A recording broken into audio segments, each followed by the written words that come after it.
pleasant good evening. It's Monday, the 12th of June. It's local government elections day in Guyana. My name is Christopher Jones, and I'm joined in studio by my colleague and friend Randolph Critchlow. And of course, as from this evening, we will be bringing you all the updates as it relates to the results coming out from the various municipalities and the neighborhood democratic council. Randolph, you were on the road today. You can share with us what is your perspective as it relates to local government elections. Well, good evening to Guyana. Good evening, Chris.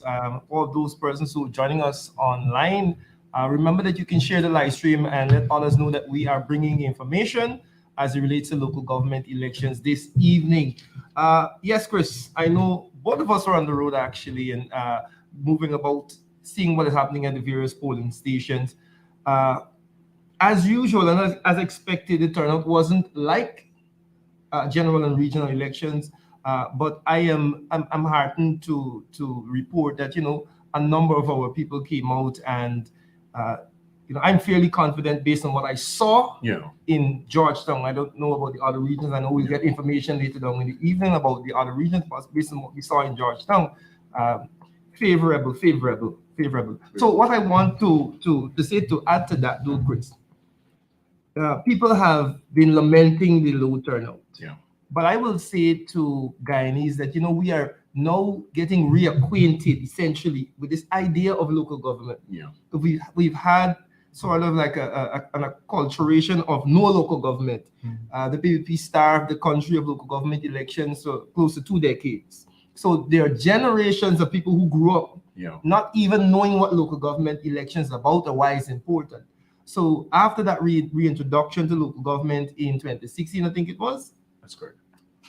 After the AP and UFC one power, people are now getting themselves back into the groove as to, this thing is important, we need to participate. And what that would have done, those 20 years of no local government elections, was create a culture of subjects and not participants. And so I'm happy that we are here and people are now reawakening, so to speak, as to the importance of local government.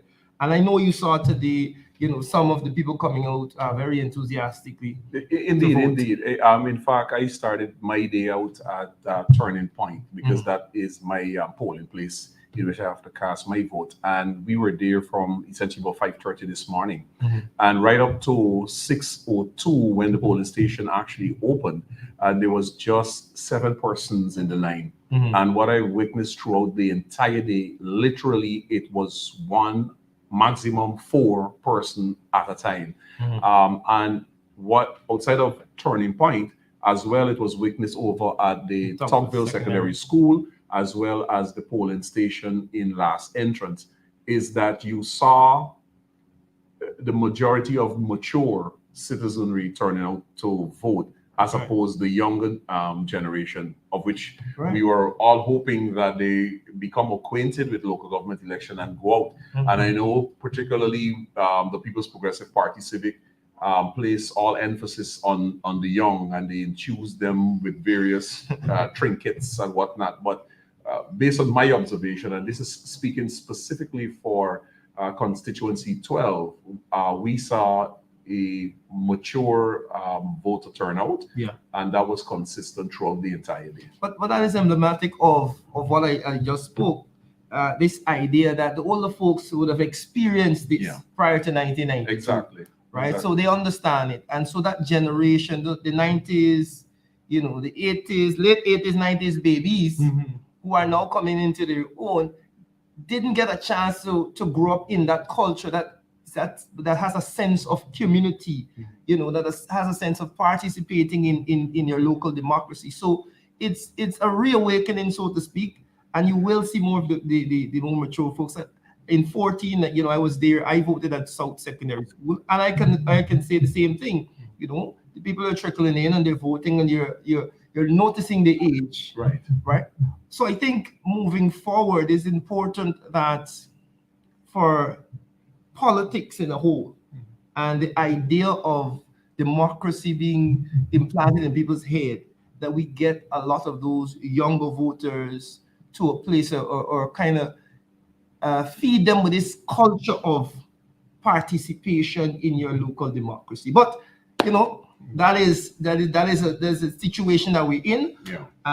But we're going to be talking about all the different municipalities tonight. Persons who are logged on from all over the world and all over Guyana. We'll be talking about your constituency. Chris, there are a number of constituencies that were so-called no contest around the country. The persons would have been calling saying, look, we want to vote, but only then realizing that there was no elections in their area. Yeah, that's true. We had quite a number of those, like persons, for example, on the east bank of Demerara in Diamond, Little Diamond area. Yes. And of course, those, some in Region 3, particularly those in the Hague, Blankenberg area. They would have had to acquaint themselves with the symbol of the Hague Blankenberg Development Association, which was the light bulb. And for those persons that reside in Park Faith Harmony, Rec Dorsey, and so forth, their symbol was the eagle. Yes. So they have to get themselves acquainted with it. And why it is significant and important, because the APNU has placed emphasis on local government and given the individual in the community that opportunity to contest, to participate. And that is why in those areas, the APNU did not contest and rather allow community development groups and so forth to take the role, because that is essentially what is local government elections. But what we saw, particularly a central government, the current central government trying to dominate the local government spectrum, in that you would have seen from the APNU, the candidates, the people who are actually vying for those offices, speaking direct to the people who have to elect them and sharing with them their vision for the particular community that they reside in. That is local government election. Because at the end of the day, you have to hold those local leaders that you have elected accountable for works done or works not done or works not done favorable in your community. And it's not a central government thing. And that is why the whole thrust by the APNU AFC government, even before getting into office in 2015, is that David Granger, the APNU AFC campaign on bringing back local government elections. And you saw just 8 months after the APNU was elected in 2015, we saw the first local government election being had in 2016 in the month of March. And then, of course, to keep it based on the calendar period of local government elections, 2 years after that, in the month of November in 2018, a second local government elections was had. Again, a demonstration by the APNU AFC government of its commitment to local authorities. And that's an important point. And I know people out there may not fully understand the importance of it. Even as we had a good period of campaigning and into election day, there's some persons who still kind of, what is this local government thing about? And that is part of the reason for the low voter turnout. And we can report that the voter turnout was not as, we would say, not as large as the regional and general elections. Of course, this was expected. We come to expect this in Guyana.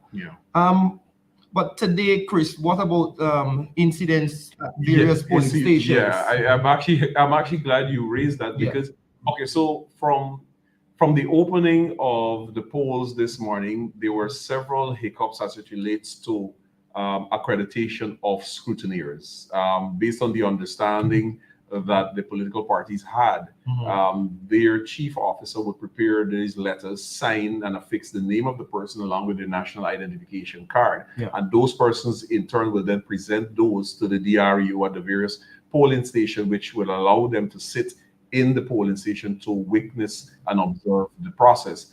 Somewhere along the line, apparently that was changed by the Guyana Elections Commission. So you had situation in which scrutineers for various political parties were not allowed inside until the RO, one Mr. Jerome Singh, until he issued new letters for them and so forth. So you had some of those scrutineers only being allowed into the polling station to witness what was happening, for some as much as 6 hours after. Because, for example, I remember taking letters over to the Tocqueville Secondary School up to about 2:30 this afternoon, and the others they're about 2:30, 3:30 in the afternoon. That's when they got the letter, And that's when they were given a first opportunity to be in the polling station to witness what was being transpired. But as I mentioned, some breakdown in communication, either with the political parties or with the Ghana Elections Commission. But I witnessed that on both sides at the top of the secondary school. At the turning point, there wasn't such an issue, but in polling stations in Gaihok, there was one similar incident, but it was dealt with very early, which allowed the scrutineer to scrutinize the process. And in future elections, it is critically important, in my view, for the Ghana Elections Commission to ensure as fast as possible, when you have situations like those, that you resolve them. And perhaps in some cases it should be resolved between the RO and the DRO right there and then, that listen, person X is before me, identification number X, Y, and Z, and this person is accredited, as opposed having to move from the polling station, travel to GCOM's location, get a physical letter printed, stamped, and signed, and then take that back to the location. All of that is time consuming. We live in an era of modern technology that could be done by WhatsApp or whatever the case be, a photograph right there and the information is sent, and that sort of thing. And again, to avoid situation in which you have elections or the opportunity to scrutinize those elections being brought into questions. To avoid all of that, make the process much more swift. Apart from those issues, in my constituency 14, I saw, not to speak to those issues, but there weren't a lot of problems to report, mostly smooth sailing. I must say, we're talking about things that we saw, those issues, but I must say that the GCOM staff, we give them a lot of flack. But when I went to vote, the process was very smooth. The GCOM staff at the gate were able to tell you, look, this is your polling booth, you're here, you're there, you're there. Because I remember elections past where you go and you had to check your name on a list to see, oh, I'm at this polling booth, I'm at this polling booth. So the GCOM staff, using the online checking thing, they were able to check your ID, say you were at polling booth A, B, or C, which I thought was good. And that process was smooth. And again, for those persons who are now joining us, we are going to be breaking down what happened today.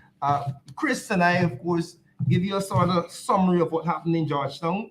Not fully, but you didn't get any numbers, but we just gave you a sense of the incidents and whether or not things were going smooth. We are going to be touching base with the various regions. We're going to be going to Linden. We're going to be talking about what's happened in region number 7, Bartica, region number 6, New Amsterdam, and we're going to be going around the horn, so to speak, right? Region number 8, sorry, 10. Yeah, sorry about that. Yeah, region number 10 we have on the line. We're going to be bringing in our representative for region number 10, Shama Solomon. Mr. Solomon, good evening. You're on the show. You're live on elections updates. Good evening. How you doing, Randy? Hope all is well by God's grace. Great, man. Great. We're happy to hear your voice. And we're talking about some of the issues. How would you say things went in Linden today? Your assessment. Smooth. I want to say we had a very smooth, good process. The day started out with quite a few people being responsive to the exercise of getting involved in local government. And though we had overcast early, it was very impressive to see people still coming out. So we had a very good exercise, especially in my constituency, Wanamedia's ward. Yeah. Where in Linden it represents the largest in terms of voting turnout. Yeah. We were very satisfied with how people expressed their desire to show their support to vote. Right. Any particular incident to note? No, well, not we. I'll tell you this: we took none for chance. We took none for granted, and we left none to chance. We had our scrutineers on site almost an hour before polls opened. We kept our eyes on the ballot. In fact, we actually had an exercise called Protecting the Baby. It was that precious that we went into this very serious to ensure that we look the process, we know what the list and the concern of the voters list is about. So, you know, we made our preparations quite well for this exercise, and we are going to ensure that our results are known almost immediately after they are counted, because at this moment as we speak, we just wrapped up 5 of the 10 stations at the polling place I'm at Linden Foundation, and we've already wrapped up all the other polling stations. So we're now picking up the SOPs, and we're doing the tally to put those in our database and release them. All right. So, Raheem, could you tell us, based on collecting the SOPs, approximately how long from now we will be able to get some results out of Linden? We've started to get some results. Like I said, my constituency, I know of the 10 polling stations, we are at 1 polling place, which is Linden Foundation. They've so far finished 6 of the stations. I know in Amelia's ward where we have 4 polling places. The other 3 have completed, and I'm waiting on the SOPs from the different candidates to bring them at the central point.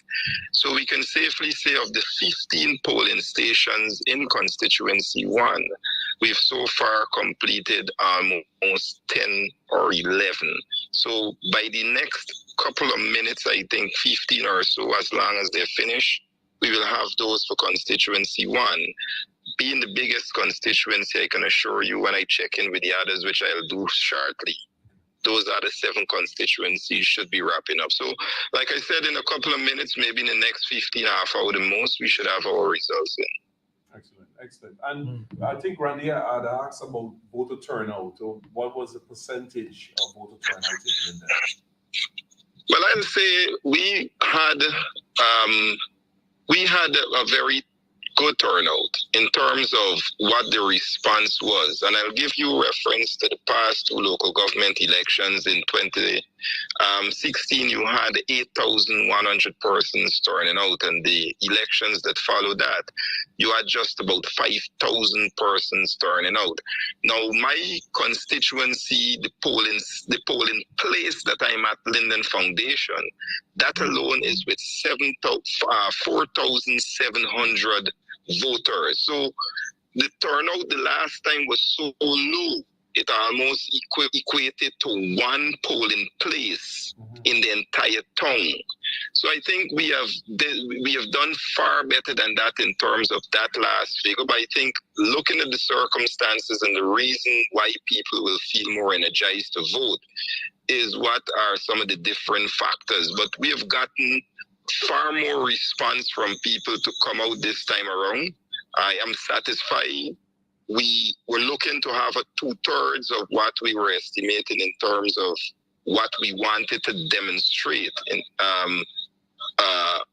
so that we have no exception in how we approach having the full control of the council and its 16 seats. As of for now, I can say we're on that path at this moment. I wanted to follow up on that because persons may be curious. Tell us about the town council and the amount of seats and the current allocation as is. Well, the council is made up of 16 seats. 8 are given through the constituency representative format, and the other 8 is given through the PR coming from the list. At the last local government elections, we won all of the constituency positions, and the PBP, by gaining 400 votes at the last election, managed to get 1 seat on the council. So I want to say this time around, based on the numbers that we wanted and we had projected to come out, that is where we want to ensure that 1 seat is either removed, or we are able to maintain that position of ensuring that they don't have more than 1 seat in the council. And we must remember also that the People's Progressive Party would have thrown significant resources, Yes, would have run one of the most unsophisticated campaign in terms of starting and bullying people to put on red jerseys. I know persons saw the nomination day and thought there was a wave of red and that sort of optics and facade. We saw those things very evident. But I want to say, notwithstanding all of that, whether it was manipulating the CDCs and how they were going to get funding, whether it was giving out certain contracts, even the cash grant to the students, all of those things came as a bombardment of the reckless spending of resources and the mad distribution of idle wealth during a campaign. And I think this is the first time, not only politics and oil mixing, but the first time to see oil in an election. I think it's a good indicator to know what to expect for a national election. So all those things are good to evaluate. But I think more than anything else, what we were able to show is that notwithstanding all of that resources that any government may have, that the will of the people is the most important and will stand once a process of election comes around. Yeah. And I think that is what we are demonstrating right now, that notwithstanding that massive spending in our money, that we were able to run on the fuel of goodwill. And that in itself is what lays the challenge up against what the DIP came with. yeah. Excellent. Excellent. All right, so Raheem, we'll let you go for now. Of course, we will check back in with you in a couple of minutes' time to start getting those results out of the mighty town of Linden. No problem, Chris. You're and you have a blessed one. Thank you. You too. All right, so that was, of course, Mr. Sharma Raheem Solomon, who Region is number 10. Region 10, and of course, one of the campaign managers there, and of course, he himself a candidate in constituency 1. And based on the information he shared with us, thus far, out of 15 polling stations that are located in that constituency 1, to this hour, there are 11 of which have completed their count, 4 more to go. Mm-hmm. And of course, we will check in with the small constituencies that has less polling station and see if we can make a projection and so forth. So Yeah. we'll keep you updated. Yeah, Sharma made some good points there about the spending that we saw during these elections. Oh, yes. And the giving out of contracts and cash grants and what they call small business loans as they go into communities. Mm-hmm. You know, the issue here is that we have seen that has not broken the will of the people. Yeah. That has not given them the traction based on what we saw today, giving them the traction that they would have wanted. Because the reality is this, and this is what I said, Chris, they have created a situation in the country where you starve people, Yes. and then you show up with a few pieces of bread. Yeah. And so the people see you as the savior, and then you say to them, as you're giving them this piece of bread, Mm-hmm. you need to vote for me so you can get more bread. Mm-hmm. And so it is good to see people rejecting that sort of quid pro quo politics, in that, look, you are supposed to do certain things for us as a government. That's right. You don't starve us, starve the council, starve the NDC, and then at election time, come and tell us, look, here is some crumbs, take it and come and vote for me, you'll get some more. Because we've seen this. We see them going to communities and say, we will fix your bridge. Mm-hmm. We will fix this. We will clean the drains. We will fix the road. Those are the things that you are supposed to be empowering the NDCs and the town councils, city councils to do by giving them what is rightfully theirs and allow them to manage it. Yeah. And so I am happy, you know, and part of the low voter turnout is sort of a rejection of that sort of thing too. They have failed to energize the people with the little perks, Mm-hmm. Mm-hmm. right? And this is something that we must point out to the country, that look, and what is important, what's instructive about what Sharma said is that this is a precursor. This is sort of a sign of things to come 2025. We have seen their playbook now. Correct. We have seen their playbook. And so, you know, we have to be vigilant. Yeah, well, you know, indeed, on the campaign trail, I have been making a plea Mhm. to those eligible voters that Essentially, what you've mentioned in terms of what the People's Progressive Party Civic have been doing in these elections is it falls smack down to disrespect of the intelligence of the Guyanese people. Yes. I can tell you, and I'll probably have to share with the operator, when you're going along Lamaha Street towards Guy Hawk Park or Lamaha Park, there is across the trench or across the Lamaha, there is Sapphire. Last night, I kid you not, last night, the construction of a bridge bridging the roadway to Sapphire commenced. Last night, there is the machine and it's digging, and these men in the dead of night.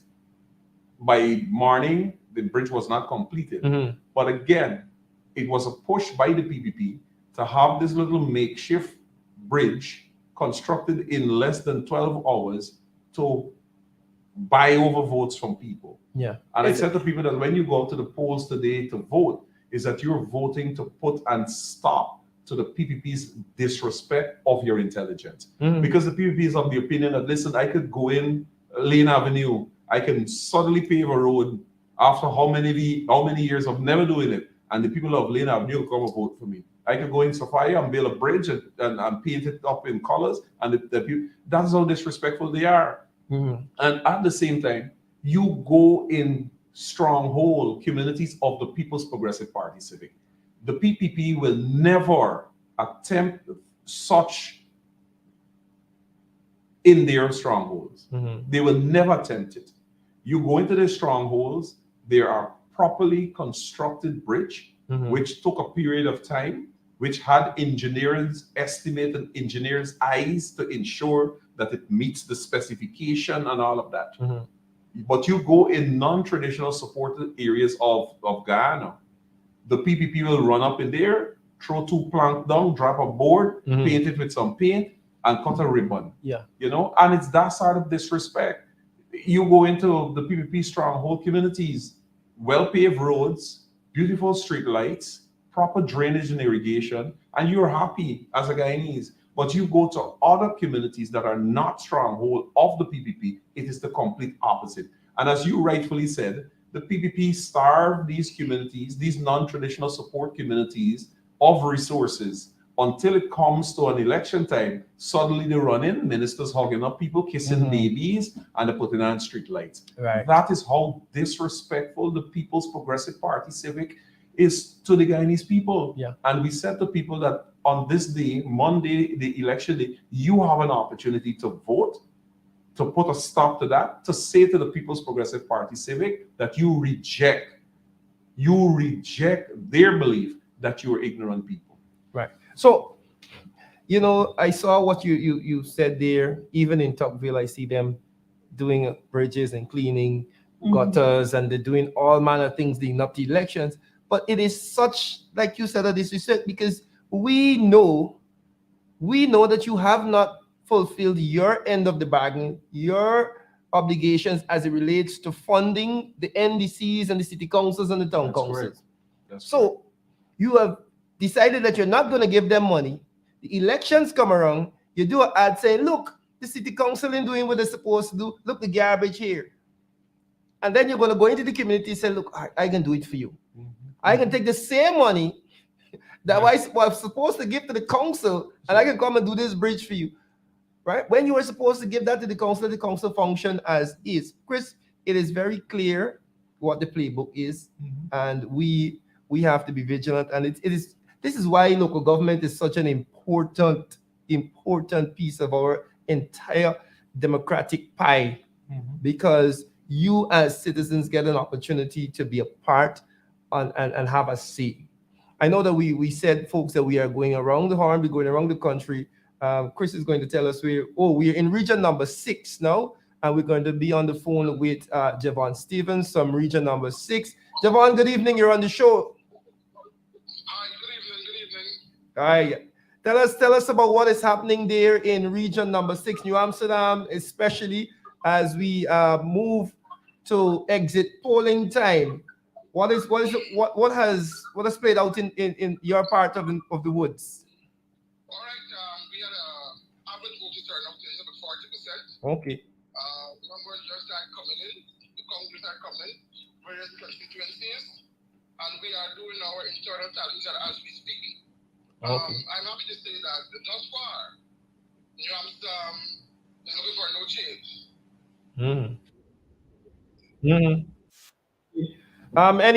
Any particular hiccups, incidents to report, or smooth sailing up there? So far, it's incident free. Okay. At this moment, incident free. All right. So yeah, Javan, you hear me? Yes, yes, I'm here. All right, so essentially you had huge fanfare by the People's Progressive Party Civic in terms of support areas, and their emphasis seemed to have been focused on the young people in there. In terms of the age of voters, share with us what you guys saw in the municipality of New Amsterdam, youth versus mid-age, the elderly. A lot of mid-aged persons came out, and a few elderly also. For some reason, I think young people stayed away from the home to some extent. All right. Javon, tell us about, I know our viewers, we had a rundown about Linden. Tell us about the town council there in New Amsterdam, the makeup as is, and what are your expectations coming out of these elections? What? New Amsterdam Council, as is 15 seats. Okay. 14 seats, sorry. APNU enjoying 10 out of the 14. Okay. And AFC 1. Okay. So you have seven from the list and 7 constituencies. Correct. 14, yes. Okay. And so based on what you saw today, you know, any thoughts on whether this will be maintained or increased? It should be maintained plus exceeded. Okay. We have Okay. been able to capture all 7 constituencies. Just to capture, within about 45 minutes, I could, on a point of strength, say, you know what? All 7 constituencies have been won by the APNU. It's a matter of time. All right, so Linden, Sharma Solomon was sharing with us, like, for example, in one of his constituencies that had 15 polling stations. And thus far, when we spoke with him, there were 10 of those polling stations that would have already completed their count, and they were just awaiting the remainder. Is there any constituency in New Amsterdam that you could share with us that would have already counted X amount of the polling stations, and how many more are outstanding? All right. The first constituency, that is Queenstown Ordnance and Spanish Field, is about 80% of the counties in there, and the APN have an unassailable lead thus far. That's constituency number 1.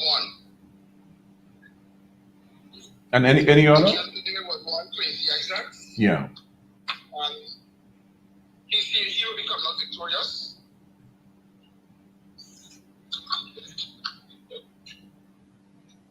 And any other of the constituencies?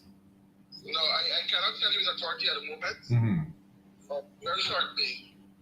Okay. Very shortly, I can give you some more information. Yeah. I am too lucky. Very. I have numbers in front of me. But you don't. So I can look both at the same time.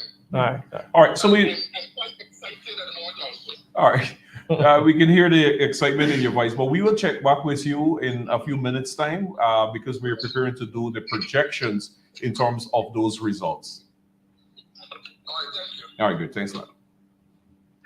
All right. So Javan Stevens, one of the campaign managers for the New Amsterdam municipality, just last evening when we spoke with the deputy mayor of New Amsterdam, similar to what is happening as illustrated by Sharma Solomon in Linden, and similar what is happening in Georgetown as spoken of by the outgoing mayor, Uberaj Nurain, is that he spoke in New Amsterdam that their scheduled garbage removal, and it's an onto of about 2 months ago, all of a sudden the schedules were changed, but the residents were not told.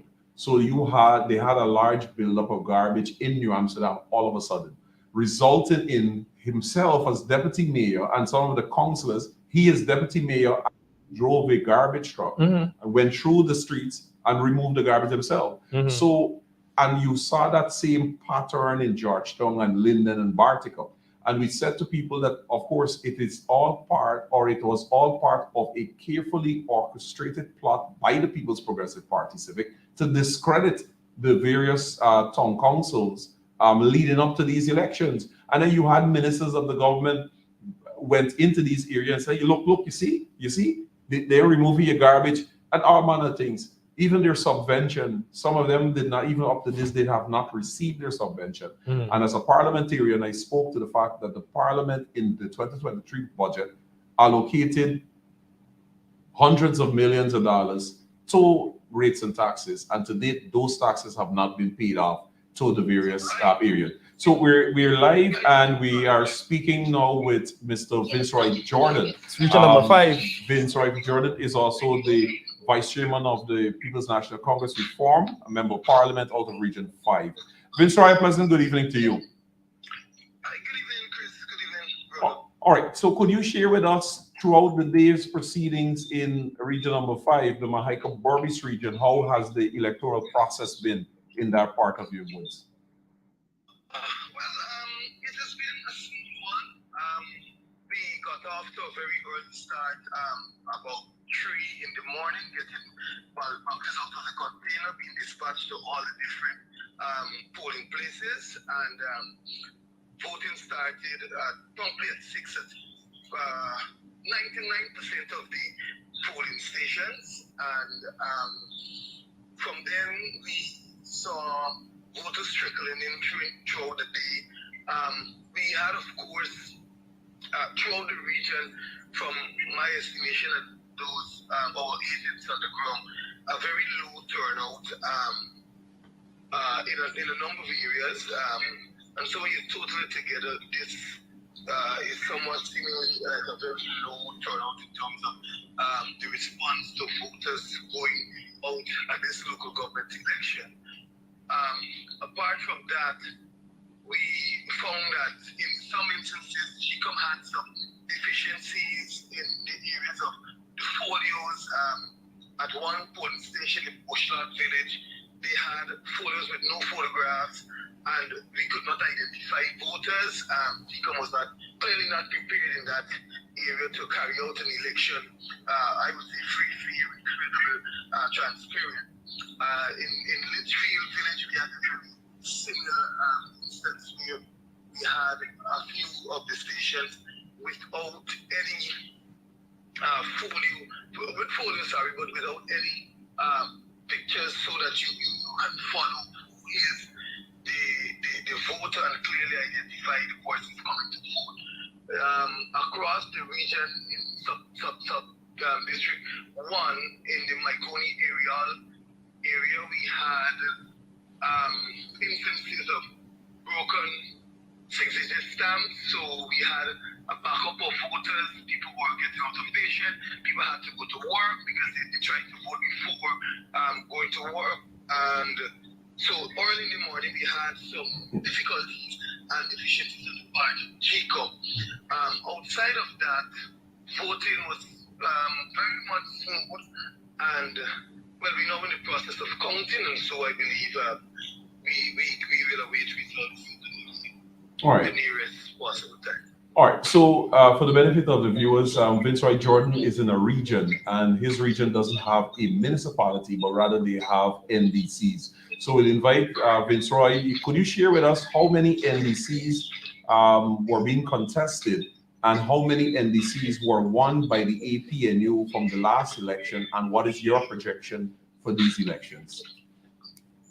All right, yes, so region number 5, my report.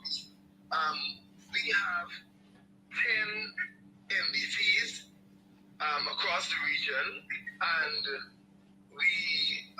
the coalition contested in 9 of those NDCs. The only one we did not contest is the Botibag NDC. Out of the 10 NDCs in total, from the last local government election 2018, we won 6 of those NDCs, and up to the present time until new councillors are sworn in, or rather up to today, we were in control of those 6 and had clear majorities on the 6. Coming out of today, I am quite confident that the coalition will maintain its strong points or strongholds, as we would say, within those 6 NDCs.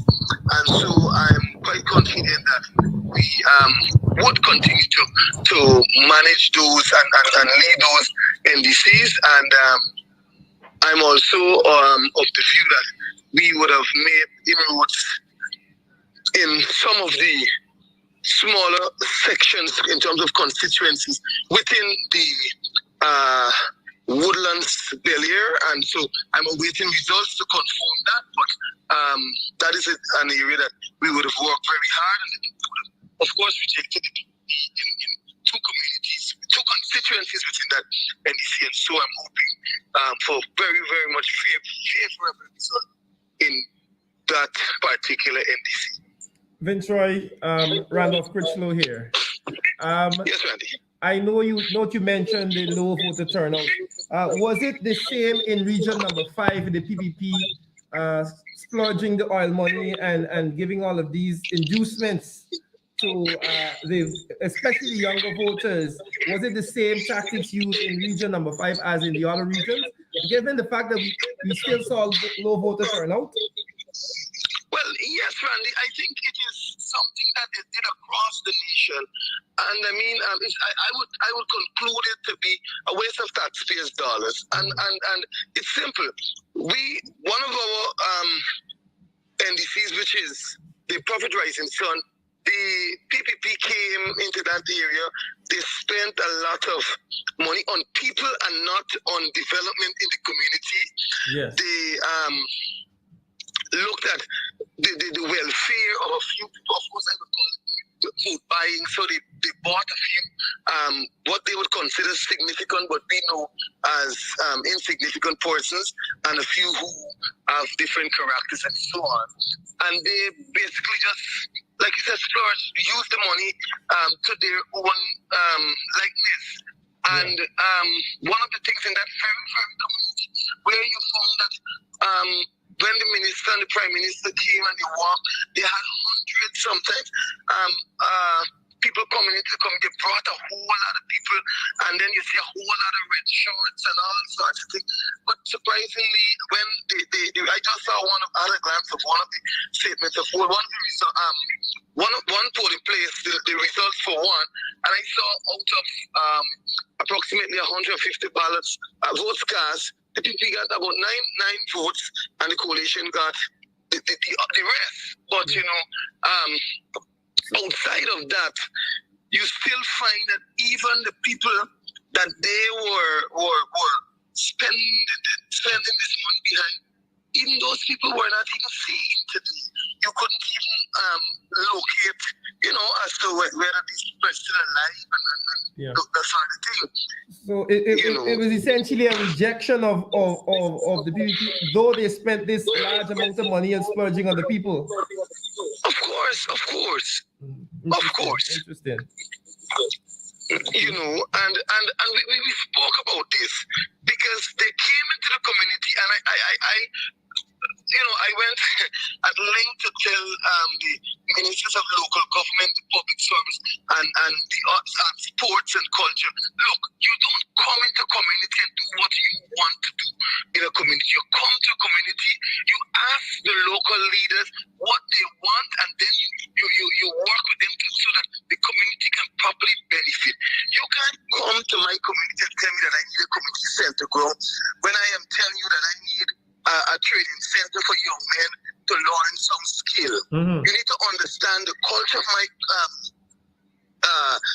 community. You need to understand where we're lacking and the likes. But they did not do that. They came on this wild goose chase trying to win people's hearts to the PPP and trying to just get votes.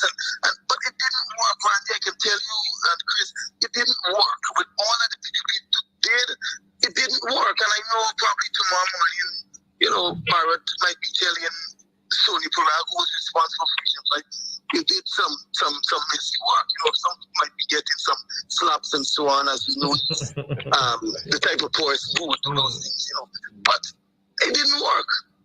Right. It's a waste of state resources. Excellent. All right, Vince White, how soon from now will you likely be able to give us any results from any of the NDCs in your region? Well, let us say in another half of an hour to 45 minutes, because Compton is about to close in about 3 of our major NDCs, and that is Nasty Guy, Profit Rising Sun, and Tempe Seafood. So as soon as that is true, I would be able to say to you, well, look, we would have gotten results for such and such constituency, and we are moving to occupy how many seats and all of those such on the council. Excellent. All right, so we'll talk about this with you, Vince White Jordan. Thank you very much. Okay, Chris, you're welcome. Yeah. Vince White Jordan, Yes. region number 5. Region number 5. And for those persons who are now joining us, we are bringing you information from the various regions as it relates to the local government election, what would have happened throughout the day at the various polling stations. We spoke, of course, to region number 10. Sharma Salman, he indicated that he will be getting some information very soon from region number 10. He is encouraged by the voter turnout in region number 10, especially in his constituency, and spoke to a number of issues as to the tactics of the PPP, trying to change a perception and make people believe, a la nomination day, make people believe that they have some sort of overwhelming support in region number 10. Just a reminder, region number 10 has a council that is made up of 16 seats. 8 are from the PR list, and of course 8 constituency candidates. Out of those 15, the APNU controls, out of those 16, the APNU controls 16. We also spoke to Javon Stevens from region number 6, New Amsterdam. He is also indicated that he is heartened by the voter turnout in region number 6, and has indicated that he too is counting and will be getting some information from that region in just a bit. We also spoke just now to Vince Roy Jordan, who is the MP from region number 5. Region number 5, of course, does not have a council. It is made up of NDCs, and these NDCs govern the various areas. And he is confident, of course, that the APNU would have done well in those NDCs that they would have gone through. Folks, let me remind you that the PPP is running in all of the constituencies and NDCs and local areas around the country. The APNU would have made a decision that they are going to run in strategic areas. They're going to defend their strongholds, Georgetown, New Amsterdam, Bartica, Linden, these areas, and a number of other NDCs where we felt that we needed to participate. So I'm saying this to you because you will hear Barjagdio come out tomorrow, the next day, and start to throw out numbers, how they won X amount, and they'll put percentages to it. But I want you to remember and understand that the APNU did not run in all of the constituencies. And so there are a number of constituencies and local authority areas where there are no contests, where we did not run. And so be mindful of the numbers that you will hear, and understand and pay close attention to those key areas that we're speaking of tonight, those municipalities. We're going to be talking, of course, to folks on region number 7 in Bartica in just a minute, and get a sense of what happened up there. Bartica, like Georgetown, we are going to be expecting to get a new mayor. Despite what happens, we have heard from the sitting mayors of Bartica and of Georgetown that they will not be vying for that position again. So that is going to be a seat that is up for grab. Now, for those persons who are unaware, because a lot of these local government issues are a little cloudy, a little hazy, what happens is that the council votes on a mayor. People elect their councillors from the various constituencies, and then, of course, the matching number from the PR list, the party selects the matching number. For example, for Georgetown has 15 constituencies. So there are 30 seats on the Georgetown City Council. 15 constituency candidates who are automatically on the council by winning their constituencies. And of course, 15 candidates who are picked from the party's proportional representation list.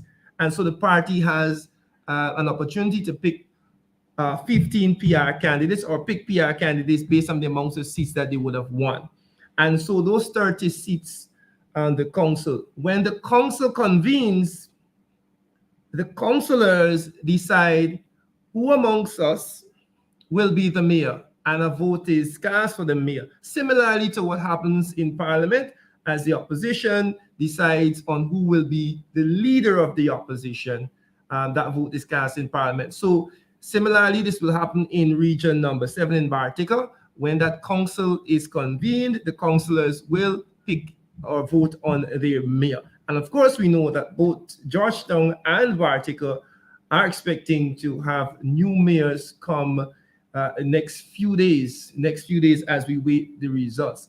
Yes, we've been tracking what is happening around the country. We want you to share the live stream. We encourage you to share the live. We will be on for a little while as we get some information from these key areas like Linden, New Amsterdam, Bartica, and of course, Georgetown. As you know, Georgetown is the largest local authority area, or the largest municipality, right? The city of Georgetown City Council, which is going to be very key.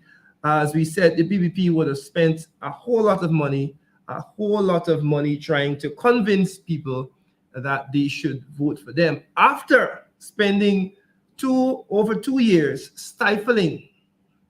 From 2020 to now, they have done their level best to try and make the city council look bad, because of course the Georgetown City Council is controlled by the APNU AFC, and so they've done their best to stymie and stifle the city council so that they can swoop in now and say to you Guyanese people, look, this is what the council has not done. They have not been doing this. Look, the garbage here, look this here. But I think our people have realized that this is a ruse. They have realized that this is an attempt by the PPP to stifle the council and then come in as the saviors. And today, of course, a number of persons would have indicated that they know what is happening, and so we're happy. The leader of the opposition, of course, voted very early this morning, and he reminded us that campaigning and elections is about groundwork, is about meeting the people. It's not about flags and banners. It's not about flags and banners. It's about going to the people and representing them, about hearing their concerns and ensuring that you connect with those people on the ground so they understand that you are going to be representing them. Not coming in during election time to offer me a 40,000 or fix my bridge, and then we don't see you the rest of the year. It's about connecting with the people on the ground. So it is 7:48 here in Georgetown, and I'm hoping to get some information. Check with our operator fee. Right. If we're going to get some information, I want to know if you're going to connect with Bartica. All right, so you're getting things together here. Okay, so we're getting information that we're going to get some results in just a minute. So hold on. For those persons who are still live with us, we are going to be sharing with you some results as it happens. I've been getting some information from our team that some results are imminent. So let us stay tuned as we bring to you information about what is happening. Can we say which area we're going to be looking at? Right. So we're going to be getting some information about what happened there at Mocha, some results coming in, and our operators are working feverishly to ensure that those results are right. We don't want to bring inaccurate things to you. So just hold as we bring to you information, results from Mocha. Now, Mocha had, I think, 6 constituencies in Mocha, and we're going to be bringing you some information. Let me just see if I can pull up. Right, these are some projected results from Mocha. Right, some projected results from Mocha. Mocha had 6 constituencies. In constituency number 1, we had the APNU had Stay on Hope, constituency number 1. Constituency number 2, Mr. Ron Liverpool was running in constituency number 2. Constituency number 3 in Mocha. Let me ensure I have everybody here. Constituency number 3 in Mocha, we had Miss Barbara Joyce in constituency number 3. This is the APNU candidate. In constituency 4, Mr. Julian Forrest. Julian Forrest was our candidate in constituency 4 from Mocha. Constituency 5, Lytton Ramsey. Lytton Ramsey was our candidate for constituency number 5, and constituency number 6 from Mocha, Mr. Acosta Agard. And those are the 6 constituency candidates from Mocha. I'm told that we're getting some early projections from Mocha. So we're just standing by for that. Right. So if you're now joining us, please share the live stream. Please share the live stream so others can get the information as it comes in. I'm going to be joined again by Christopher Jones. Right. Christopher Jones. Chris, I am told that we're getting some information. Can you confirm where we're getting the information from? I know we said Mocha. Any other location? Right. So we are about to receive the first set of information, the first set of results, actually, not projection, but actual results. Okay. This will come from the village of Mocha on the east bank of Demerara. And of course, we're waiting for the operator to bring us that intro into that. But also, we just been receiving information. It has been alleged that over the weekend, there were ballots being stuffed. I don't want to name the location because, as I mentioned before, it is being alleged, and those ballot boxes have been taken over to West Demerara region number 3. That information is now coming to hand, and of course, the APNU officials are monitoring the situation, and of course, investigation has commenced as it relates to that. So that information just in over the weekend, ballot boxes have been stuffed, and those boxes have been taken over to the West Demerara area region number 3. And of course, as we go through the night's proceedings, we will be able to bring you more information on that, and of course, keep you updated as it relates to that. The operator is not ready. Right.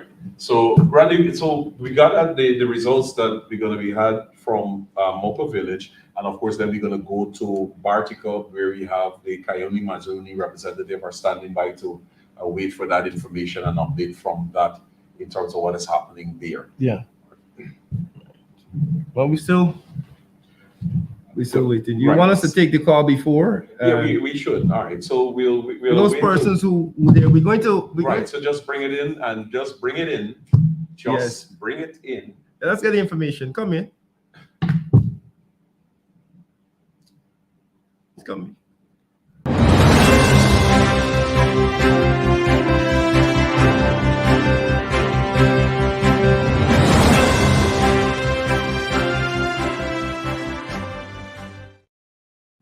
All All right, so we have that result coming out from the village of Mocha. Mocha Arcadia has 6 constituencies, and we can report to you that Stay on Hope. Stay on Hope has won his constituency 160 votes for the APNU.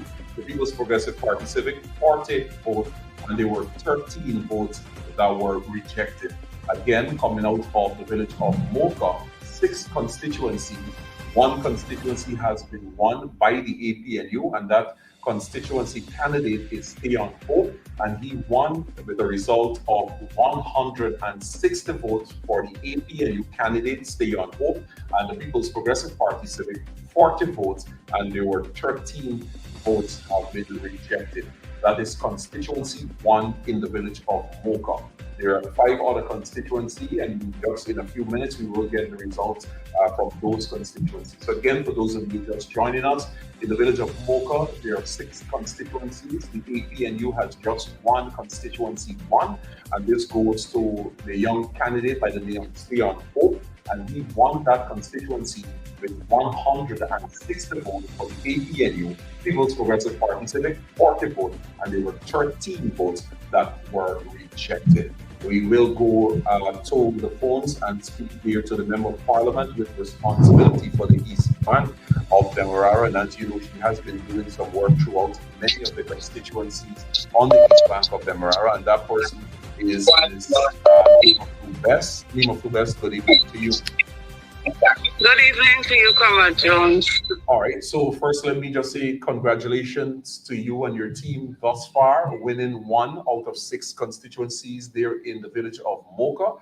Stay on Hope with 160 votes for the APNU, People's Progressive Party Civic 40, with 13 votes have been rejected.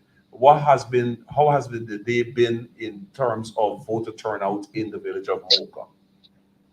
I would say that voter turnout in the community would have been about 60 or 70% thereabout. I can't give the exact, but this is an average. And it has been steady in terms of people coming to the poll and casting their ballots.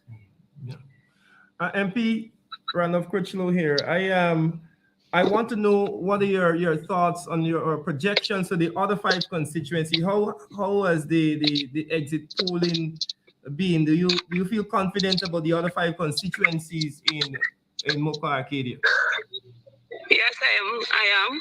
I'm just awaiting the final results. The results as they tally, but I am sure that we would have won all the constituency. Okay. I don't foresee that changing, but let's wait and see. So we have the official information. I know as well, MP, you had the incident in which people's homes were bulldozed by the People's Progressive Party Civic in the village of Mocha. Their livelihood and their lives being displaced. Do you think that what the People's Progressive Party Civic did in the village of Mocha in terms of bulldozing those homes resulted in the large turnout of people in the village of Mocha to vote against them? Yes, that would be one of the main reasons. But also recently they had a meeting in the community, a public meeting, and at that meeting, one of the chairpersons said that the lands in Mocha does not belong to the Africans. It belongs to all 6 races of Guyana, and anybody could come in and do whatever they wish. And that is something that we take key note of, because people don't give away their inheritance just like that. Exactly. And it has resonated seriously in the hearts of our seniors to recognize that persons do not understand the value, or persons do not appreciate the hard work of the people before us. And history, yeah. To make it possible, yeah. So. All right, so tell us a bit about the young man, Stay on Hope. Is he first time candidate contesting elections? Is he part, or was he previously a part of the NDC? Sian is a newly elected representative. He was not a part of the NDC, but He was always involved in helping in youth development, specifically football. He's an electrician by profession and very active in helping persons in the community. He has a great passion for farming. He's a farmer. He would have been one of the farmers that would have lost quite a lot of crops when the government deliberately blocked our drainage canal. He would have lost a lot of his stuff. So Sian is a person who is very much community oriented and very passionate about development, especially in the community and those among the youths in the village. Excellent. Excellent. All right. So, MP, I will let you go. Again, congratulations to young Stian Hope, and of course to you and your team. And of course, we look forward to getting the other updates as it relates to the rest of the constituency there. Yeah, sure. You have the updates, and thank you for having me. Thank you very much, Nima Flubes. All right, so quickly, that was Member of Parliament Nima Flubes, and of course, just confirming the information just received here at Command Center. In the village of Mocha, there are 6 constituencies. The APNU has just won the first constituency, which is constituency 1, which was contested by Stay on Hope. Stay on Hope won that constituency to 160 votes for the APNU, People's Progressive Party Civic Party, with 13 votes being rejected. Stay on Hope is now an elected councillor of the Mocha NDC. INDC. That's correct.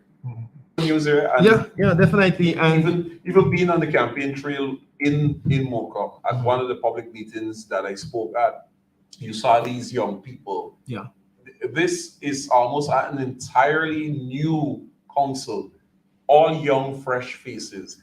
And as Nima mentioned there, with Stian being not only an electrician by trade, but he's also a farmer. Yeah. And several of the other young men that are contesting the other constituencies as well, outside of the regular job that they do, they're also involved in poultry or farming. Yeah, definitely. I took note of the makeup of the candidates, or the list of candidates from Mocha Arcade, and I was heartened that I know that they had a real vibrant campaign going there in Mocha. And I don't think that this is a surprise. Yeah. I think that the representation in Mocha is very strong. Not helped by the fact that the PVP would have done, the people of Mocha so terribly the other day. And so, good news there. And we're hoping that the other constituencies will come through very soon. Stay on Hope winning constituency number 1 in Mocha Arcadia. And you also had a lot of the Reds, a whole host of red jerseys. All of a sudden, a new love affair for the village of Mocha. There were several promises and pledges and all manner of story happening in Mocha. Yeah, I do hope those promises are fulfilled. Well, that is the issue, because we see Chris, the modus operandi. We see the VP saying that they will support the city councillors if they win. Yeah. If the council is made up of PPP candidates, they will support them. So that tells us, we can deduce, we big and we got sense. That's right. That this government is not prepared to support council that they don't win. Yeah. People must understand that the government has a responsibility. Local organs are there to basically help the government to implement and to manage the resources that the government, some of it, of course, a lot of it coming from central government. We see this in the regional system also. We see this in the regional system where central government decides that they are going to stymie and hinder progress in the regions that they do not control. Region number 4, region number 7, region number 10. Those regional chairs and those regional councils have been experiencing hell. Budgets are being prepared. The council doesn't know where the budget comes from. The REO preparing the budget himself. Then the councillors go out in the communities and come back with the information that's supposed to populate that budget. That is not done. And so the vice president's comments about supporting the council if the PPP wins it It's nothing new. They've been doing that. They have not been supporting those RDCs, NDCs, town councils, city councils that they did not win. And for me, it's not only petty, but it's poor politics. And dictatorship. Right. Because you're saying essentially, if I don't win this area, I will starve you. Yeah. I will not support you. I wouldn't give you a subvention. Why I say it's poor politics? And you know, we hail these, some people hail these people, oh, they're so smart, they're this. It is extremely poor politics.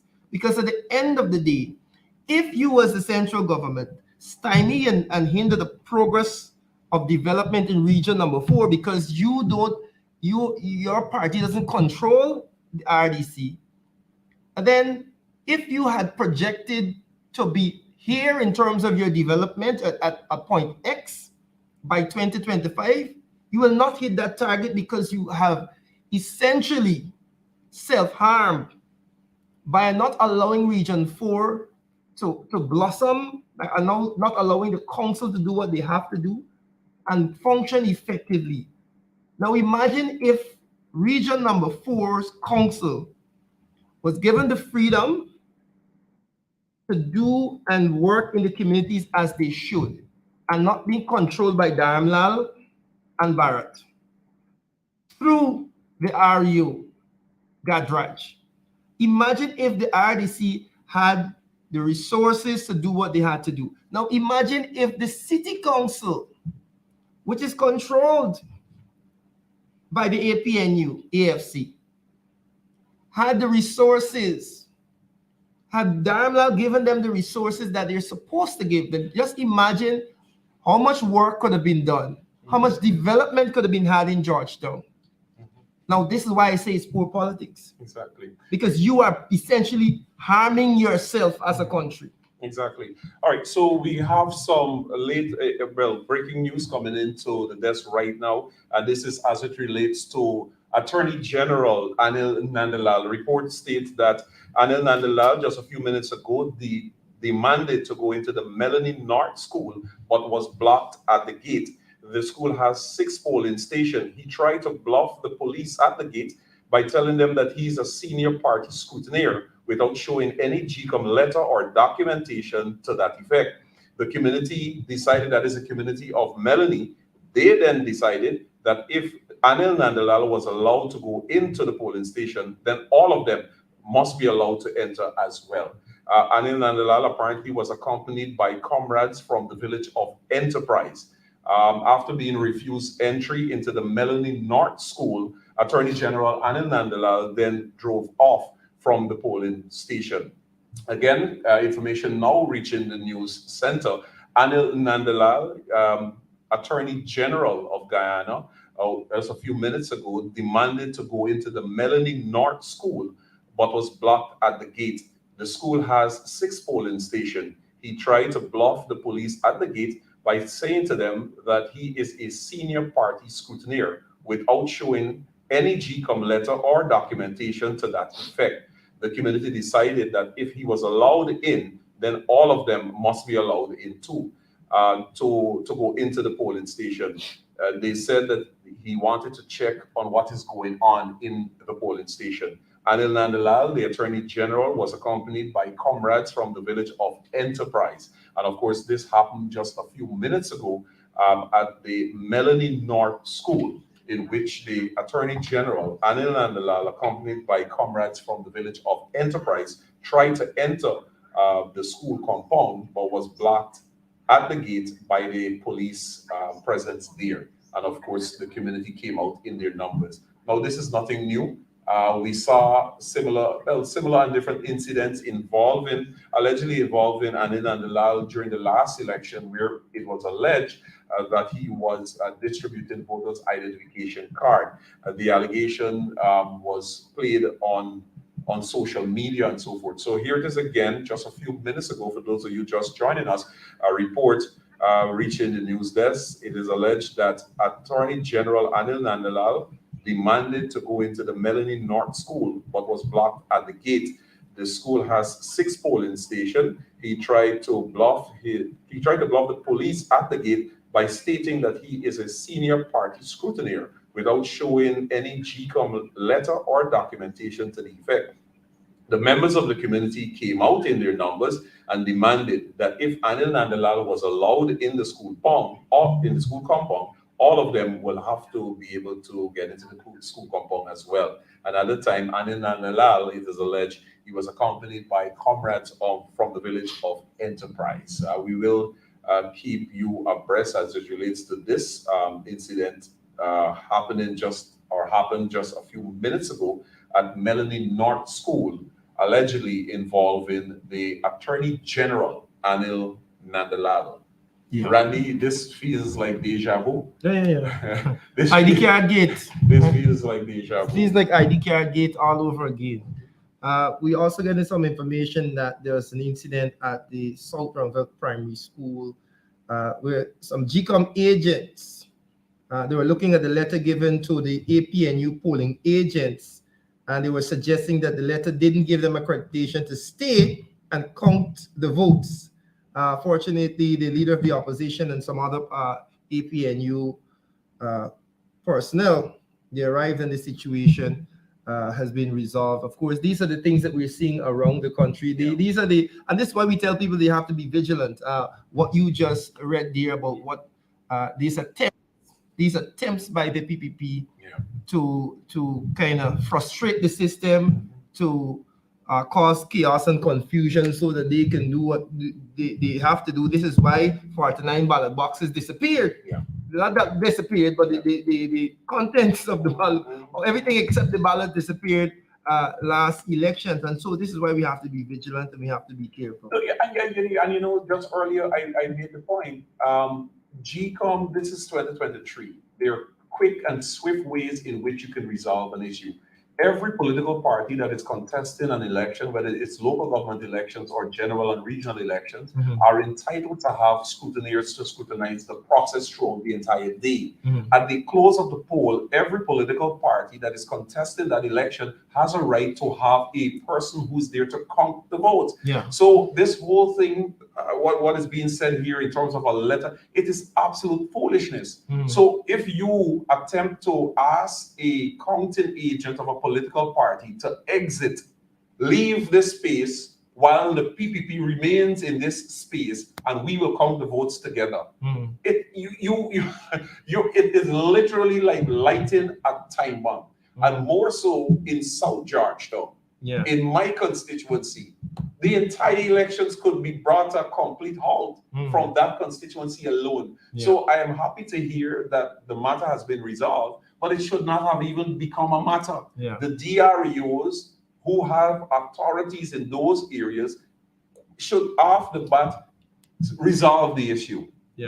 Right? And make a report that notwithstanding that polling agent for which political party didn't have XY letter, I permitted him or her to stay true for the count.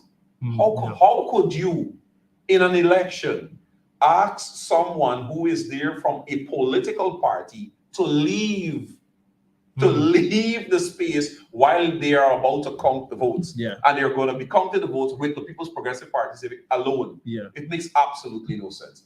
All right, so just let me do a quick recap before we bring you some more updates coming out of the village of Mocha on the east bank of Demerara. There are 6 constituencies there being contested by the People's Progressive Party Civic and the APNU coalition.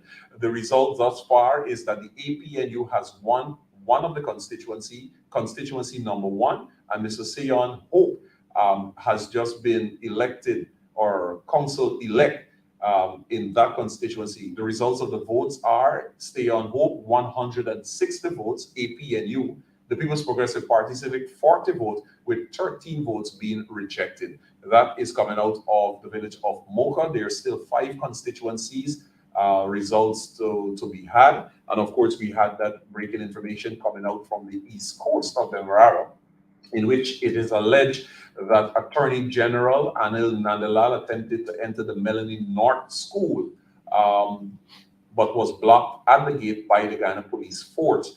He had then indicated to the police there that he is a senior party scrutineer without providing any letter from the Ghana Elections Commission or any documentation to substantiate that claim. Residents in Melanie then flocked to the school and then made it clear to the police at the gate that if the Attorney General is permitted to enter the compound, then all of them will also enter the compound.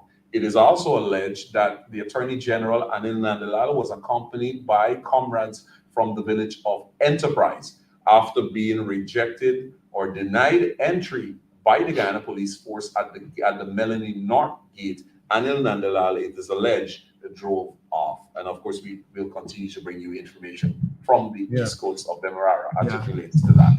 Getting some information from constituency 6 in Georgetown, constituency candidate who is Javon Mohammed from constituency 6, one of the polling stations in Sophia, which is the Sophia Nursery, not the Sophia Nursery, it is a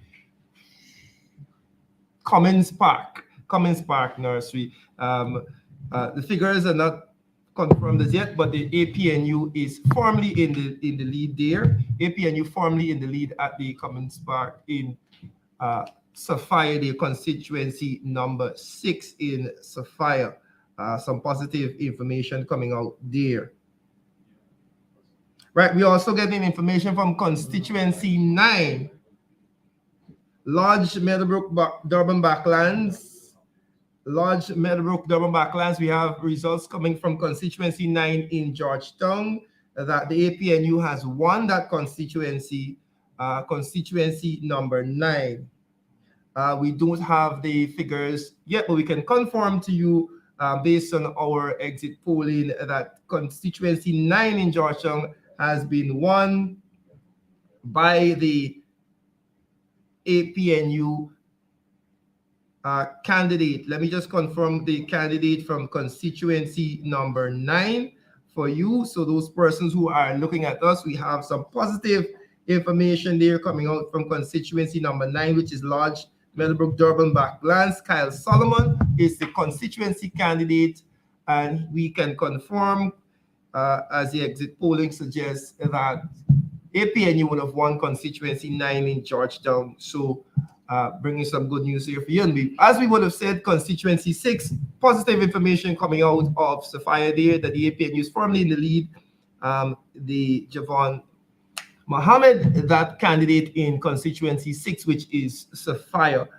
Right, we have Sophia has another candidate, another constituency. Correct. With Mr. Hines, but we don't have information on that. So positive results so far. Well, indeed, because Sophia was one of those constituencies that the People's Progressive Party Civics sent in Santa Claus, the bags of goodies and all of the sweeties and trinkets that they could possibly find, start to insult the intelligence of the Guyanese people. But of course, in those results that we have coming out of Sophia, it's clear that the Sophians, or as I refer to them, Sophirians. Have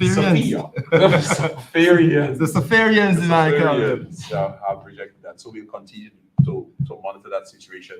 We just got an update from the Melanie North School. In reports suggest that the Attorney General, Anil Nandalal, is allegedly still trying to gain entry into the polling station. As mentioned before, he doesn't have a letter from the Ghana Elections Commission or any documentation to substantiate his claim that he is a senior party scrutineer. And as mentioned before, the residents of Melanie are out there on the streets in Melanie, and of course they're protesting that if Anil Nandalal is allowed entry into the school compound, then all of them will have to also be given entry. I know polling stations are closed, and what is happening now is the count. And I can't understand for what reason the Attorney General, as it is alleged, would want to be given entrance into the compound. What is there to check on? During the day's proceedings, you will have candidates who will be accredited, and they could go to the various polling stations. In fact, there's a allocated number, whether it be 3 or 4 polling stations, to check on their party activists there to find out if everything is fine and okay. But at 6 o'clock, when the polls are closed, then it is only the counting agents from the political parties that are contesting, along with the Ghana Elections Commission staffers who are left in the building. They're essentially locked in the building as they conduct that count. And of course, immediately thereafter, the results from that count will be posted just outside of the polling station. As to what exactly the reason the Attorney General, as it is alleged, is trying to gain entry into the compound, we don't have that information, and of course we will continue to monitor that. We've asked a representative on the East Coast of the Demerara who would likely be calling in on the program to provide us with that sort of information in terms of what is happening currently on the ground. Yeah. So we have the results that are scrolling there thus far, coming out of the village of Mocha. We have one result out of Georgetown, constituency number 6. Number nine. And of course, we have a projection from number 6, from constituency number 6. And that constituency candidate is one young Mohammed. And we'll continue to bring you that information. And we can ask the operator to update the scroll at the bottom to add constituency 9 in Georgetown. The AP, we can project. That's actually confirmed. That's confirmed that the AP and you would have won constituency 9 in Georgetown, and we're projected to win constituency 6. Those are the information with us right now. Those are the information with us right now. All right, so we continue to bring you that information and keep monitoring as we go through that. Right. Definitely. So as the information comes in, we will have said to you, Mocha, we know one constituency in Mocha already confirmed for the APNU, Georgetown constituency 9 confirmed for the APNU, and we're projecting constituency 6 in Georgetown for the APNU also. We have been speaking with people from around the country, Region 10. We'll make a check with Region 10 in a few minutes. So we should be getting some information from there. We also spoke with Region number 6, Javon Stevens, who said that in a few moments, we'll be getting some information from Region number 6 also. So stay tuned, share the live stream. We'll be on throughout.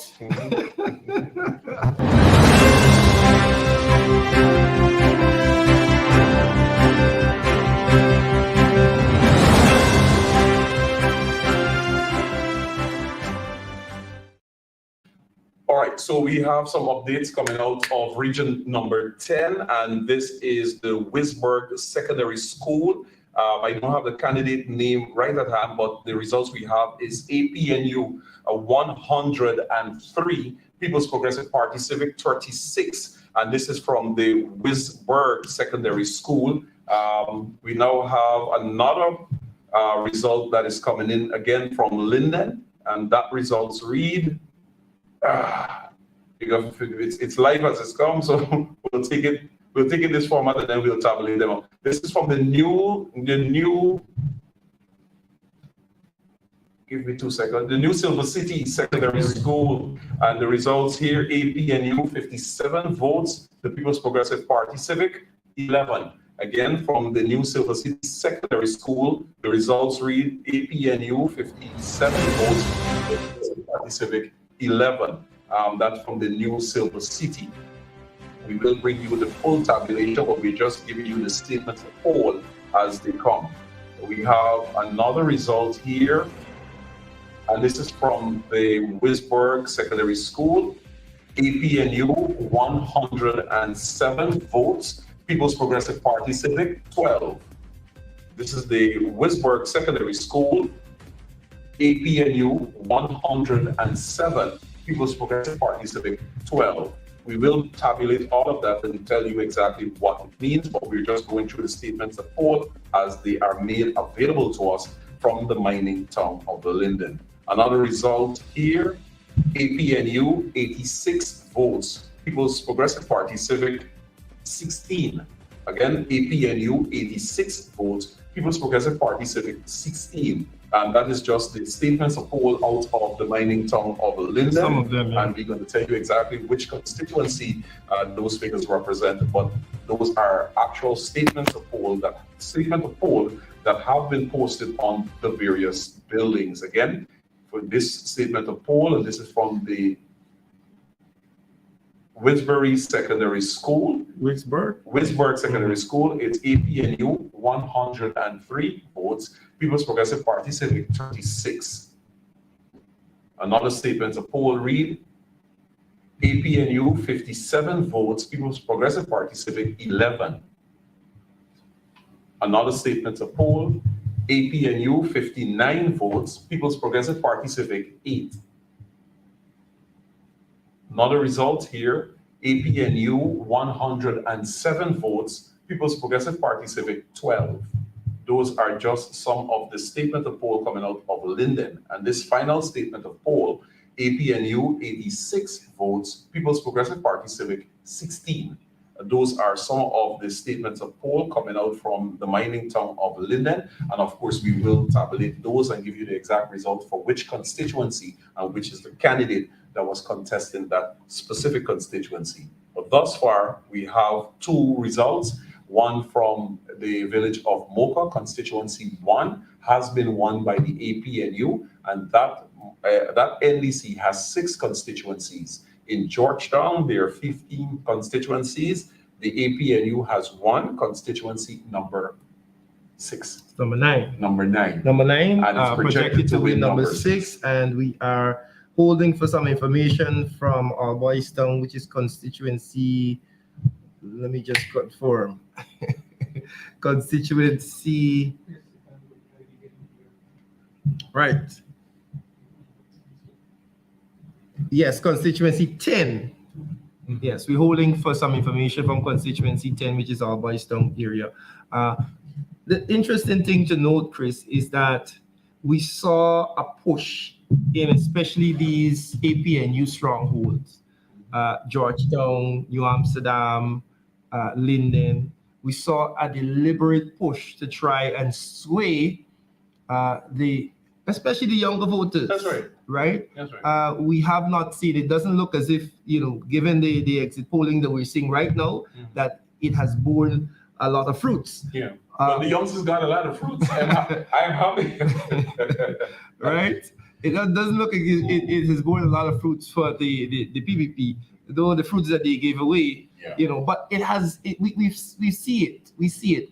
And I am, I'm heartened that they played their cards this early. Yeah. Because we know what the playbook will be. And as we would have encouraged our people from the inception, if these people come and give you money, you take the money. It is your money.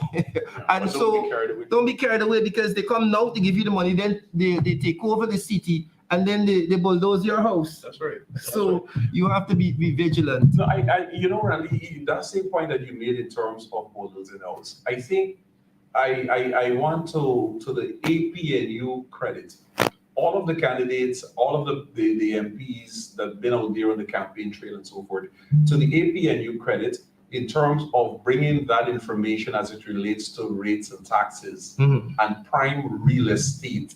I think coming into these elections, that was the kicker. Because all and sundry was not aware that the People's Progressive Party Civic had a plan. Yes. And that plan particularly focused on Georgetown, Linden, and New Amsterdam. And we made mention to the fact that because Guyana is now an oil producing country and you have thousands of people who are traveling to these shores, they have to get they have to be accommodated, whether it be buildings, houses, apartments, etc.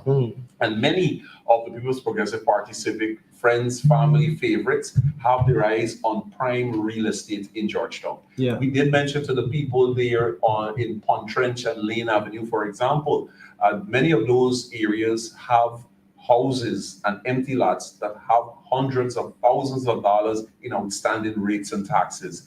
The People's Progressive Party Civic is aware of this fact. It was the APNU council, both in Georgetown, Linden, and New Amsterdam, that they introduced the amnesty period, in which that afforded the average person the opportunity to come and pay their rates and taxes minus the interest. And by law, as you would know as a councillor for RDC4, by law, once you have outstanding rates and taxes, the council could foreclose and sell your property. Yeah. That is there, right? And because what stood between the people and losing their property is the APNU Council. And I think that essentially resonated with many of the voters. I think it was an eye-opener for many of the younger voters, and they took that information and they chewed on it, so to speak. Yeah. And that is why today, after taking the fruits and enjoying a good drink, they did not turn out to cast a vote for the People's Progressive Party Civic. Yeah. As well too, I am of the opinion that because of what the PPP was asking people to do, to vote and flash, according to MP Denishwar Jai Prashad, vote and flash is that you vote, you flash the photograph, and you send that, and you get paid. When the Ghana Elections Commission put out the final statement, which resulted in that you could go into the polling station, but not in the polling booth with your cell phone, I think that deflated the PPP. And many of the young people is like, okay, good, but I don't get your money. I ain't gonna show you nothing, you know. And I could always say the people tell me I can't go with the phone and so forth. One gentleman, I can say this now because it's after the election. But one gentleman said to me that, listen, if the PPP is saying to people that when you vote you gotta flash, what they should do, and they get money already, is that if you have to, because we are aware that you have workers who have been threatened that unless you vote for PPP, you will lose your job. We have those 10-day workers who are also threatened that they have to go out there to vote for the PPP, failure to do which, you will lose your job. That is known, that is no secret, because that is how the PPP operates. And essentially, it gave those people that opportunity to simply say that, listen, I can't take this inside here anymore. I can't take this into the polling station to cast a vote and take that photograph. So I think that too in itself deflated the People's Progressive Party Civic, and that is why you have the results that you're having coming out now as it relates to the three main municipalities. Yeah, definitely. The rejection. Sorry, I was making the point that the gentleman said to me that, listen, if that is what they're asking for, what you must do is vote for them, take the picture, and then scratch up on the ballot and spoil it. You understand? So you go out to them and say, look, I voted for you. You collect the money from them, but the actual ballot has been spoiled, and there's no. So that too. I didn't want to share before because I didn't want to encourage people to scratch up on ballot or whatever the case be, and that sort of thing. So I left that there, but I can share it now. That was his suggestion. Yeah. Vote for them. Take a photograph of it, then scratch up on the ballot and spoil it. I think that would have dissuaded a number of people. It's kind of, why do I need to put myself through this potentially public embarrassment? Yeah. Because the reality is, when you take that picture and you send it, you don't know who's getting it. That's right. Like what we saw on social media with the young man and his picture being shared around the country as look at you. Yeah. For 2 cents. And what he doesn't realize is several things, apart from showing all and sundry who you voted for. Your national identification card is there.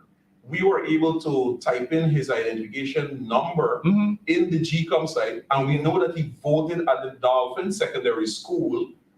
And so when you do that, because the GCOM records are public, people know your address, they know everything. Exactly. You are just putting yourself out there for what? Exactly. $40,000? A full spectacle. And people apparently haven't learned from the past. One Kashif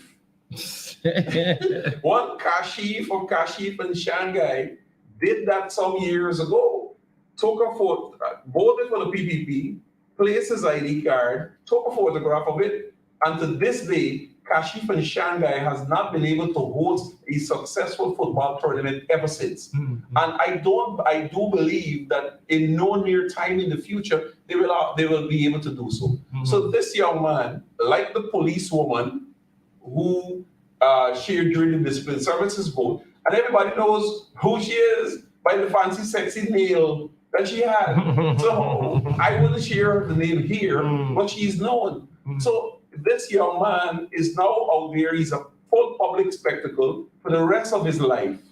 Yeah, because you Because decide nobody forget cash, you know, so nobody ever forget you now. make yourself a spectacle It's because foolishness. no, and you know that is the unsophisticated nature, like Chairman Solomon was saying, the unsophisticated thing. You didn't go to the people and say, you know, let us take charge of the council because of these issues. One, the PPP went to say to the people of Georgetown, give us a chance to run the council, because the current council, they would not have been, they're not doing their job properly. But the people immediately said to them, but you have been starving them, so how can they do their job properly? Yep. And so that message would have been rejected. So what did they have to run on? Okay, I can give you a contract to clean up your community. Get some of the young people to vote for me. Exactly. Right? Exactly. The young people say, how okay, I can take your money, but you gotta show us. Nobody's going to go and do that. No. And the thing is, you know the reality of the situation, that people are in need of money. And so people will take the money. And that is the situation around. But I'm happy that we see this, especially in those areas that they thought these people to come out and vote for them. We see a rejection of that. Correct. And we must call them out on that. We must call them out on that. No, yeah, you know what it does? I mean, like, for example, my eldest voted today for the first time. Mm-hmm. And this young lad was so excited leading into this weekend, and he's asking what you have to do, that we got to look for. I'm excited. Mm-hmm. And there are thousands of young people who, for the first time, would have been going out to cast a vote, only to be told or only to hear from a friend that PPP, if you vote for them, you know, you'll get money. It's like, so voting is not something of importance. So it's make a part, the thousand. Yeah, it's just about money. You know, and then you sit down, you tell people to listen, you know what where people lost their life for an opportunity to cast a vote. Only some years ago in the United States, for example, Afro-Americans were given the right to vote. In some countries, women to this day are not allowed to vote. And here it is in a country in which we're supposed to be priding ourselves as a democracy, you know, a real democracy. And here it is, a major political party in this day and age in 2023. They run around all around the world to speak about this one Guyana and project Guyana as the best place next to sliced bread. And here it is in a local government election where young people who wanted to represent their communities, like I'm a young side living here, I want to see good street lights, I want a nice play field for me to buy for run ball and get a sweat. You know that, so young people get excited, I believe I could do it. But here it is, here's the PPP, like, no, look, government is not about the look, $40,000, look a green t-shirt, look a half case of beer. You understand what they're doing? Not a red, not a green, a red. And, sorry. And mind you this, and when I say this without fear of contradiction. What you see the PPP doing in constituencies in Georgetown, in Linden, in New Amsterdam, for example, the PPP is not doing that in their strongholds. The PPP is not going to the strongholds and say to the young people that, look, come vote for PPP, look for $40,000. And they're not doing that. The PPP is not going into their stronghold and all of a sudden building a road or building a bridge or putting up street lights. Those lights are already up. Those roads are already paved. The PPP is going into our constituencies. After starving them. Come as the savior. You understand me? This is the PPP. And that's why when I say to people that listen, September will mark 26 years since I've been an active member of the PNC. And when you tell me about the PPP, I can tell you about the nature of the beast. Yeah. And no matter what the PPP comes with, no matter who they come with, no matter who they pick up from the car now, what somebody don't discard and bring and put to you that, look, this one jump over and cross over, that one was already gone. You understand me? That's the nature of them. They are disrespectful to people's intelligence. They have been that way for a number of years.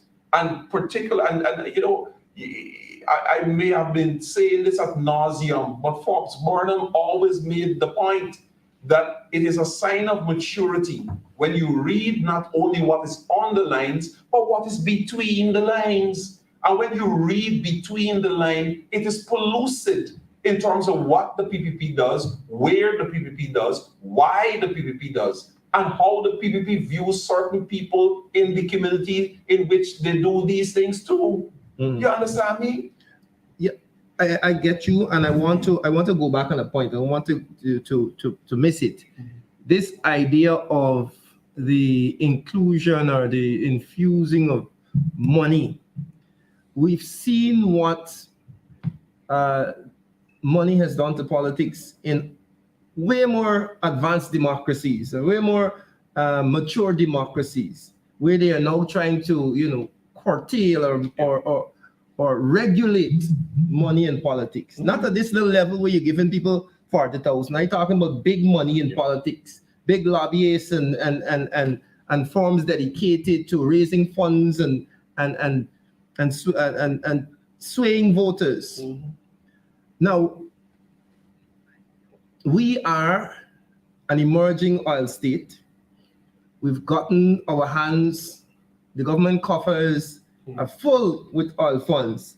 And so this government has an opportunity now to kind of test run how we are going to use this money to keep us in power. And like you said, your son who would have voted for the first time in these local government elections, voting is now not something sacrosanct, right? Because they have adulterated the process with this inducement of a $40,000, and the adulteration has gone to a point where you now have to take out a picture to show them that you vote for them. So we've removed this idea of secret balloting. And so the ballot's supposed to be secret. That protects the process. That protects this idea of my choice being mine. And so if I can tell you, I will give you $40,000, and then you have to show me that you vote for me, then you are basically, you know, pushing me in this direction where I have to vote for you, even if I disagree, because I took your money. Correct. Right? And so it is a vulgar adulteration of the voting process and the sanctity of the process. And so we have to reject it as a people, because like you said, there is a number of young people who are now going to be a part of this voting process. And if they step into it thinking, well, this is my choice, I'm going to listen to the issues, I'm going to vote for the party or the person who I believe will represent me best. That is what the voting or the sanctity of that process is all about. And so I see this inclusion of money in this vile way as something to be rejected by every single citizen, lest we end up with a process that we cannot trust. Exactly. We already have enough issues as is with our elections commission and the way elections are run. We don't need to talk about the need for biometrics and all these things. We know the GCOM has its issues. But at least we could have said, hey, the secret ballot still exists and there's a sanctity around the elections process. Exactly. I totally agree with you. I totally agree with you. All right. So as we continue to get results and update, we now go to the Barima Winey region number 1. And of course, we have online the Member of Parliament with responsibility for that area. I know the Region 1 has one NDC, which is located in the Matakai sub-region, which comprises Matthews Ridge, Arakaka, Big Creek, and Port Kaituma. That is the Matakai sub-region, which is an NDC. And of course, there is the municipality of Mabaruma, which was given township under the APNU. Mr. Ronald Cox, good evening to you. Hi, good evening to you, Chris. All right, so we're trying to get some updates from you in terms of how the electoral process went in both the Matakai sub-region and the municipality of Mabaruma? Well, as is right now, from the initial reports came in, the process throughout the day were very smooth.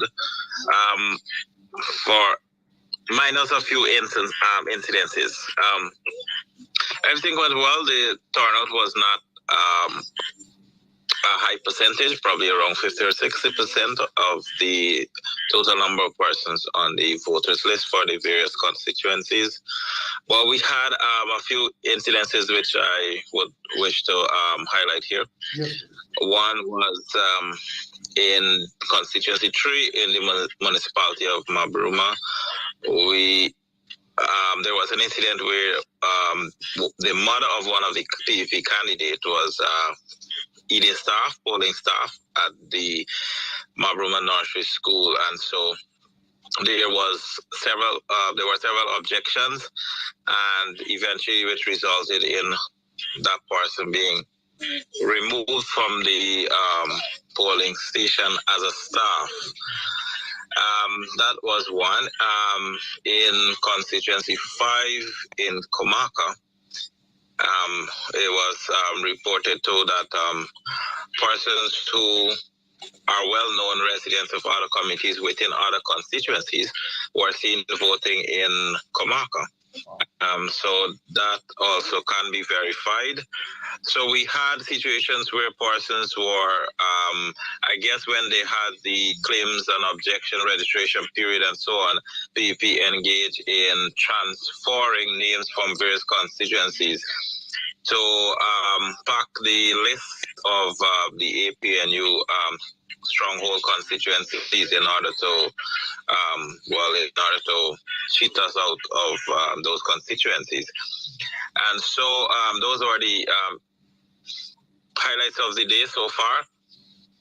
Unofficial reports coming in as we speak suggest that the PVP won all 6 constituencies in the municipality of Mabaruma, and similar in the Matakai NDC as well.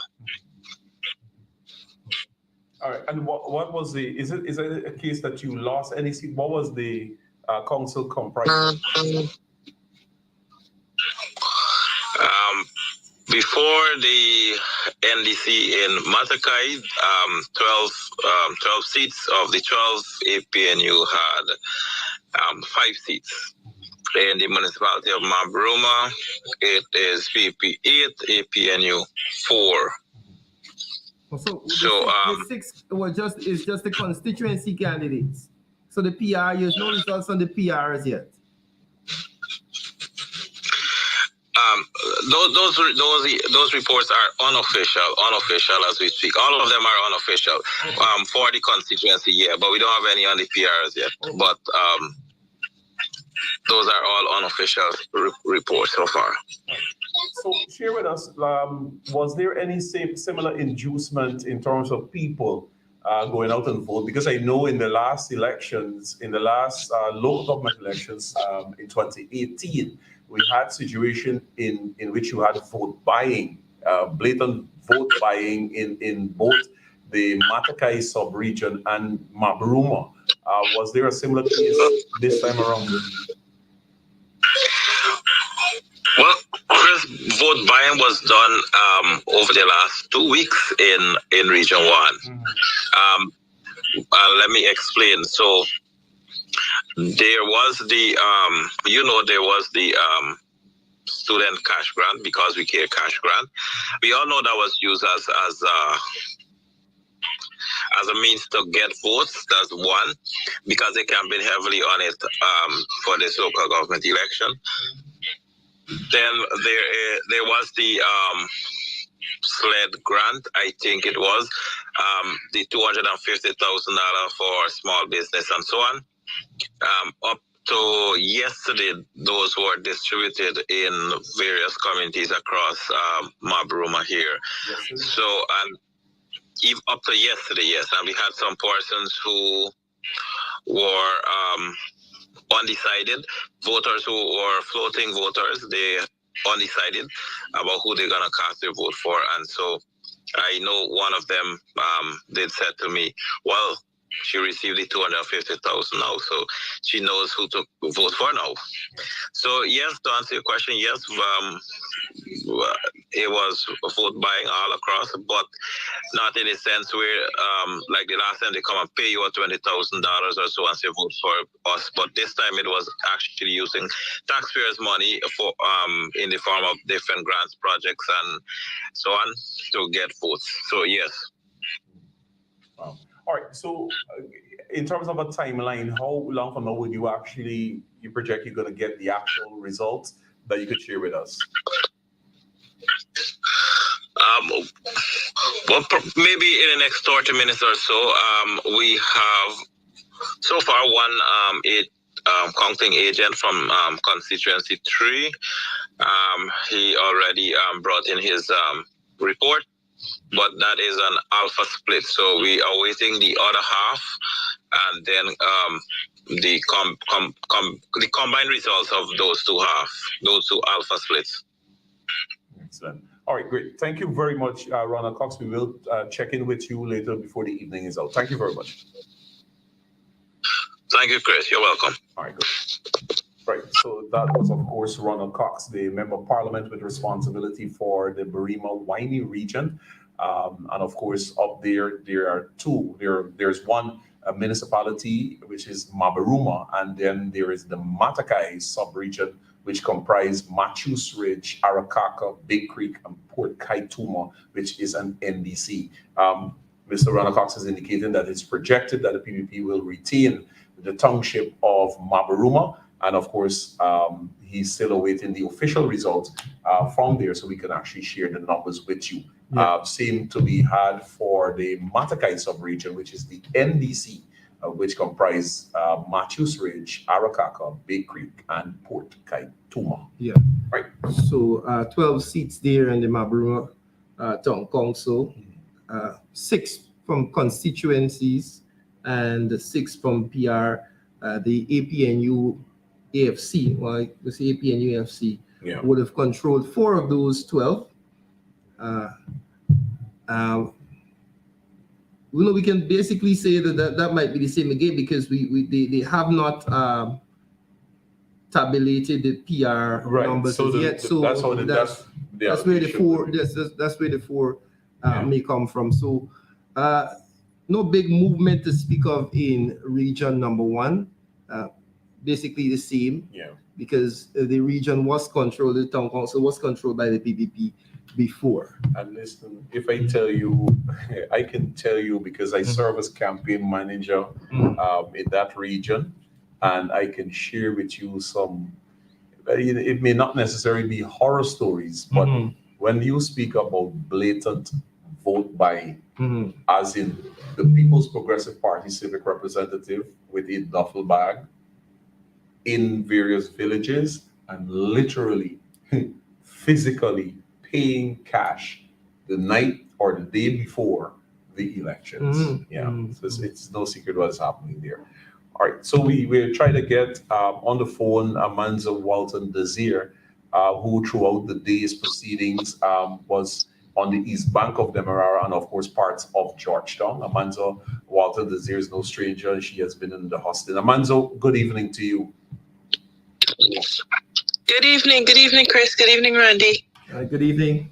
All right, so you had the opportunity to traverse the parts of the east bank of Demerara and Georgetown proper. Share with us what you witnessed, how the day's proceedings went, and your overall view on the local government elections today. Well, there were no major incidents, to report.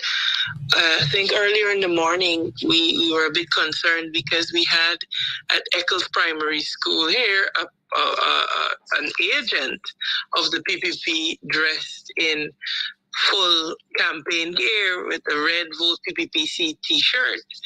Now that in and of itself is alarming, but what was even more alarming is that the presiding officer did not enforce that requirement of neutrality in the polling place.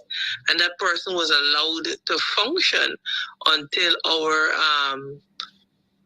people went there and you know, made vociferous objections to it.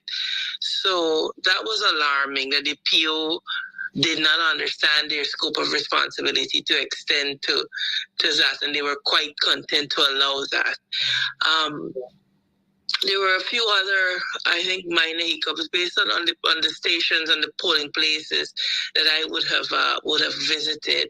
But all in all, once people were able to find their names, because that was another problem that we had, where people were told that they needed to go to a place, but when they got to a place, their names were not there. And so we had a number of persons that I encountered today who were literally shopping around for their polling place. Thankfully, we were able to resolve some of those, but there are people who were disenfranchised today because their names simply could not be found on the list. The report that we got is that once they got in and they were able to vote, it was relatively straightforward. We did receive a number of reports about the PPP, particularly in Georgetown, in that constituency with Laying Avenue, etc. We received reports that the PPP had agents there who were sitting some distance away from the polling place, and they were, you know, influencing or attempting to influence members of the public to cast their ballot in the favor of the PPP. One day they indicated to us that they were told, you don't see that you all now have good roads, and that's why you need to vote for the PPP. So the lady said to me, she made the point to him that she wasn't walking in the trench all the time to get to her house. There were always roads there. And the fact that it took the PPP 3 and something years to be able to, 3 years rather, to be able to even repair the roads says a lot. So I think by and large, what I encountered today and the people that I was spoken to are people who they have been able to see through the rhetoric, and they've been able to cut through that rhetoric.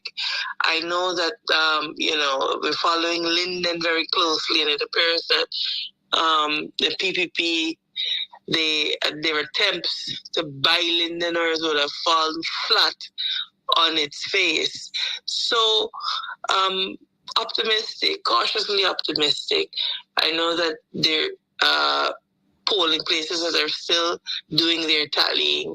So we're keeping our ears out for any issues or hiccups that could possibly arise with a view to, you know, having our team have those resolved in the shortest possible time. Excellent. Excellent. Yeah. MP, I know you would have been out there today. What can you say about the turnout that you saw, the demographic, especially in the Georgetown area? We've been getting reports that the younger folks have not been turning up to the polls. Have you noticed that? I will tell you that held true, except in Sophia. Okay. I noticed I was very impressed with particularly the turnout at the Sophia Nursery School. We had people monitoring it, and it was extremely healthy. The traffic was very brisk in that area. Enterprise Primary, I'm told that in the morning they had a lot of traffic, but that sort of petered out by afternoon. But by and large, that holds true for some areas, that the older folks are the ones who turned out in greater numbers to vote. You know, we had a system where we set up a system where people who had mobility issues could call, and we went to pick them up and take them to vote. And I think they really, really appreciated it. You saw a respect for the ballot. Yeah. And I think if we could get more of our young people to understand and to appreciate where that respect comes from and why it is so important that we use our vote and use it wisely. I think Guyana is going to be, better off for it, for that level of citizenship engagement. Yeah. But certainly that could be said to be the overall case, that the older demographic in terms of the voter turnout, they were more evident today. MP Shama Solomon mentioned something I want to get your thoughts on. He hinted that this may be a precursor of things to come in 2025 as we see the PPP figuring out how to use this oil money to influence. And then we just spoke about the sanctity of the ballot and this vile adulteration of the voting process with the monetary incentives being attached to it and how that will affect our young people moving forward. I wonder what you think about that and your views. The PPP will do what the PPP knows how to do.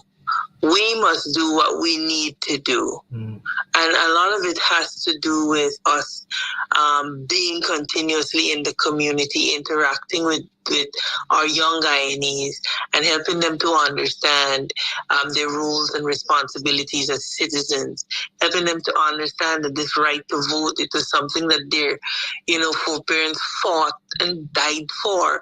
And so it's not something to just be treated casually.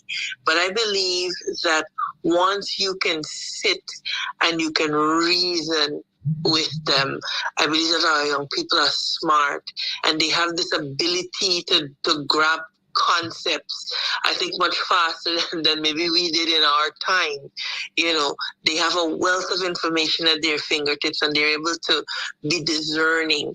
But I believe that it is for us as leaders to engage them in continuous dialogue so that they're able to really have an appreciation of what civic engagement means and what it means to be a citizen of this country of ours.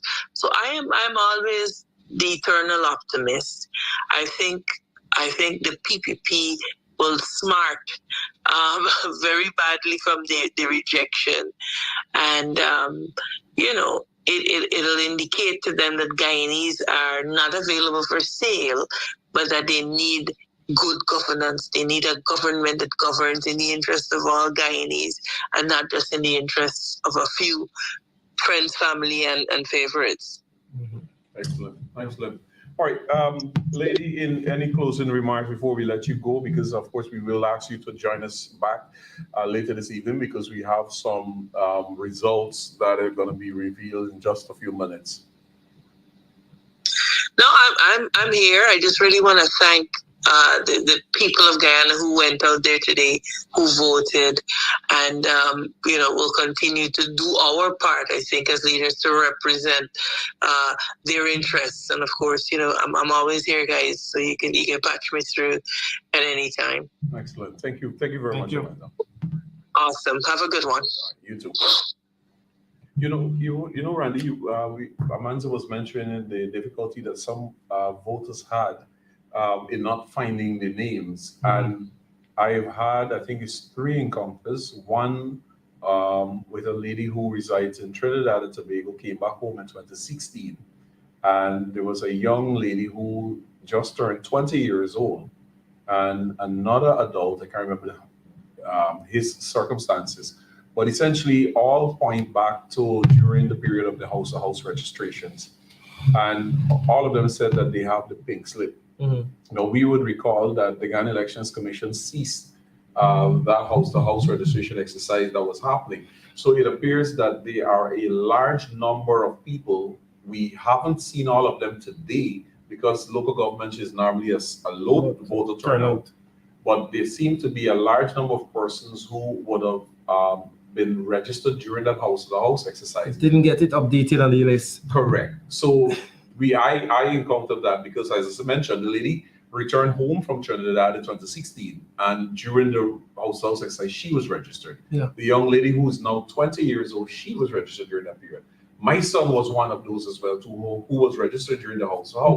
But subsequent to that, I mean, I followed through and took him to Church of the Transfiguration and so on. So there are thousands of people. So, and that is only one particular polling station I'm referencing to. And likely it had other situations in other polling stations. I really don't know, Chris, what GCOM would have been doing for the last 2.5 years. Because you can't tell me that you didn't have enough time to fix your list. Yeah. My sister, for example, who had the same issue in 2020 where she had to go back to Linden to vote. In 2023, her name is still on that Linden list, although she would have gone into GCOM, made them aware of this, did the change of registration, all the things, and that name is still there on the Linden list. Oh, wow. And so what has GCOM done over the last 3 years? Billions of dollars allocated, all manner of things you're hearing in the media, but we've seen no tangible improvement in the quality of the list that you're presenting for people to vote from. Exactly. And this is part of the problem that we would have been highlighting from day one, from 2019, when we said credible lists, credible elections. And so in 2023, GCOM, why is it that people can't find a name on the list? Why? And I think we have to continue to call for that, because at the end of the day, this is the bane of the contention, of the confusion in this country, the list. And if we can't get the list right, what are we doing? Why is it that people name, they hear and they name in Linden? And 3 years after, that can't be rectified. That person would have done everything to ensure that that is rectified. I know people are eager for results. I've been following some of the comments on our Facebook page. We will be getting more results as the night continues. We're waiting on a few right now. In a few moments, you'll hear from a number of the constituencies right here in Georgetown. We heard some from Linden. We'll get more from Linden. Just to give them a recap, Chris, of what we do know at this point in time. All right, sure. All right, so the results coming out from the village of Mocha. There are 6 constituencies there up for these local government elections, and thus far the APNU has won one of the constituency, and that constituency went to one Saint Hope, and of course he won by 160 votes. People's Progressive Party Civic 40 votes, and there were 13 votes that have been rejected. There are still 5 constituencies results to come out of the village of Mocha. Speaking earlier with Member of Parliament, Ms. Nima Fluke-Best, it is projected that the APNU will also win those 5 other constituencies. But of course, those are just projections, and we await to hear the results of that. In Georgetown, constituency number 9 has been won by the APNU, and of course there are still 14 other constituencies results to come in. And in constituency 6, that is in Sophia, particularly between the DE Field Sophia area, it is projected that Javon Mohammed is projected to win that constituency. Results coming out of Mabaruma. All right, so we can now. All right, continue. Mabaruma. So we have been speaking with Member of Parliament from Region 1, Mr. Ronald Cox, and it is projected that the People's Progressive Party Civic will retain the municipality of Mabaruma, as well as the NDC there in the Matakai sub-region, which is comprised of Matthews Ridge, Arakaka, Bay Creek, and Port Kaituma.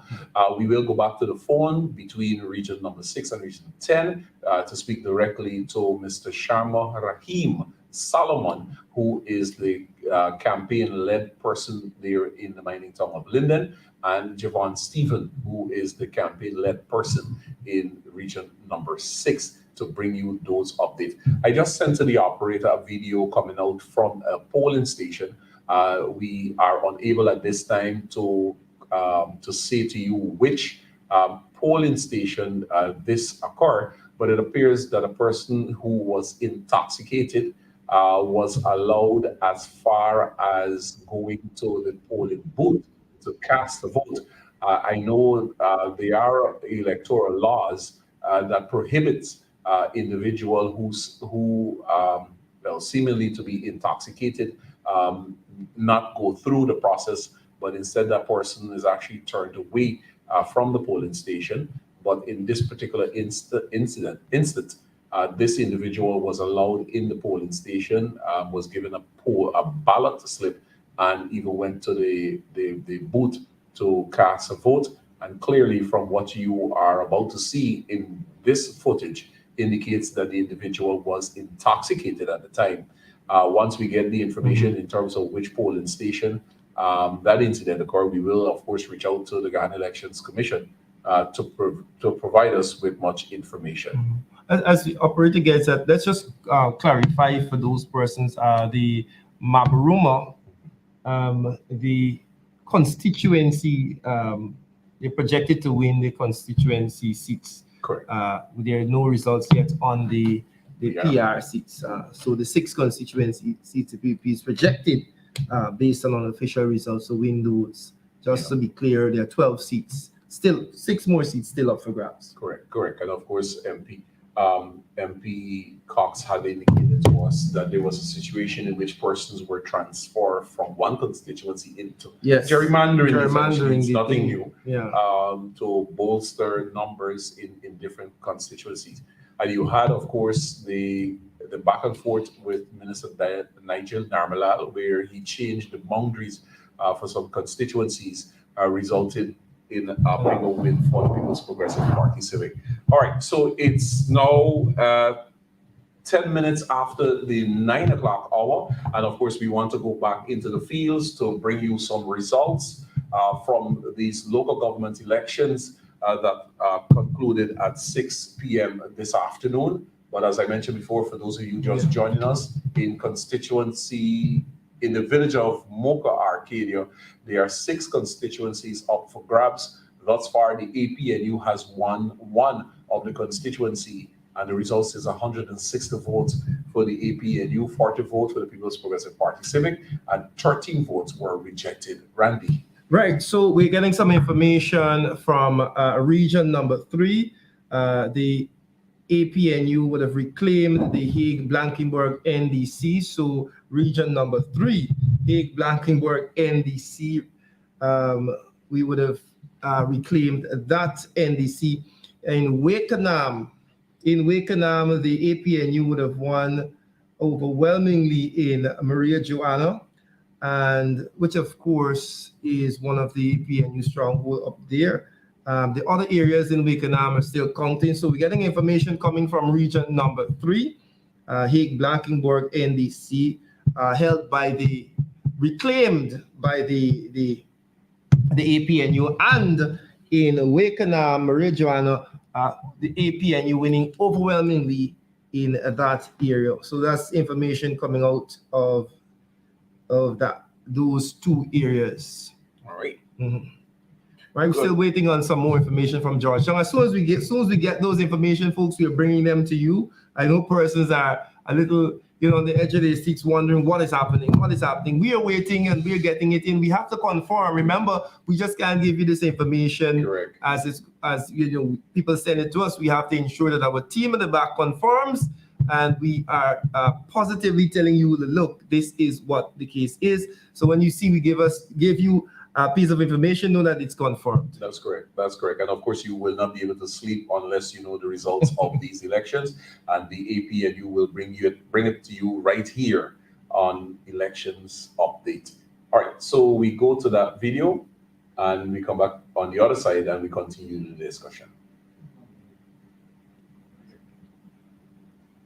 All right, so the operator is not ready for us. Is he? Coming now. We can come now. He's not ready yet. He's getting it together. But lots of pause.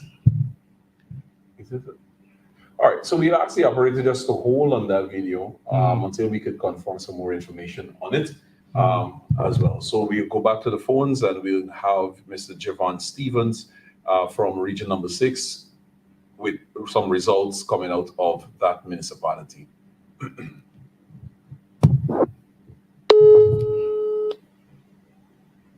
All right, yeah, so we wouldn't use that video because we can't confirm the authenticity of it.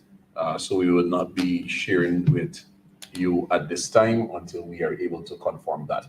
But as well, earlier tonight, I did share with you some information coming out of the east coast of Demerara at the Melanin North School, in which it was an allegation was made that the Attorney General, Anil Nandalal, after the close of poll, tried to gain entry into the compound, but was blocked by the Ghana Police Force ramp there. Anil Nandalal, it is alleged, did indicate to the police officer that he's a senior party scrutineer without providing any letter from the Ghana Elections Commission or any documentation to substantiate such claim. The police officer at the Melanie North School prevented the Attorney General from entering the compound. At that time, residents in Melanie flocked to the school and did indicate to the police rank that if the Attorney General is given access to the Melanie North School's compound, they would also have to be given access to the compound. It is also alleged that the Attorney General was accompanied by comrades from the village of Enterprise. After the large number of people that flocked to the school, the Attorney General, it is alleged, and his accomplices left the polling station. We did subsequently receive information which indicated that the Attorney General returned to the Melanie North School and continued to try to gain access into the compound. We have been trying to get someone who is on the ground at the Melanie North School to bring us any new updates as it relates to what is happening there. But of course, we do recall during the 2020 general and regional elections, it was alleged that the said Attorney General Anil Nandalal was on the east coast of Demerara, where it was alleged he was seen distributing voter identification cards to individuals there. And here it is again on the east coast of Demerara. Once again, the said Attorney General, it is alleged, is trying to gain entry into the Melanie North School after the close of poll without any documentation from the Ghana Elections Commission or documentation or a letter from the Ghana Elections Commission, of which he had indicated to the police rank there that he is a senior party official and needs to be given entry into the compound. We will continue to monitor that and bring you that information. A bit more information coming in from constituency 6. As we told you, projections there for Javon Mohammed, APNU 86. This is from one of the polling stations. This is a statement of poll from the community center there in constituency 6, APNU 86, PPPC 13. This is from the community center in constituency 6, APNU 86, PPPC 13. This is just continuing the trend that we would have seen earlier in constituency 6, where we're projecting a win there for the APNU candidate Javon Mohammed. This is a fire area. I think it's a fire north. Yeah, Sapphire North. Right. So as we continue to give you information, folks, we'll be here bringing the information. I know Chris is trying to get Region 10 and Region 6 on the line, and so we can continue bringing you information. All right, so just as we wait, let me just recap some statements of poll emanating from constituency number 8 in the Region 10 in Linden. And this was taken from the Wisberg Secondary School. And these statement of poll results read as follows. APNU, 103 votes. People's Progressive Party Civic, 36. And this is constituency 8. And this is the statement of poll from the Wisberg Secondary School. Continuing with Linden, constituency number 5. And this is the new Silver City Secondary School. The results read, APNU, 57 votes, People's Progressive Party Civic, 11. Constituency number 5, New Silver City Secondary School. The statement of poll reads, APNU 57 votes, People's Progressive Party Civic 11. Another statement of poll, this one is from constituency number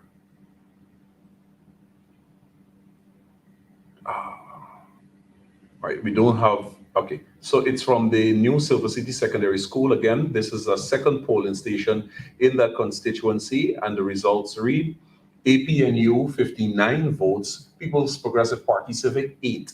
Statement of poll out of region number 10. Another statement of poll.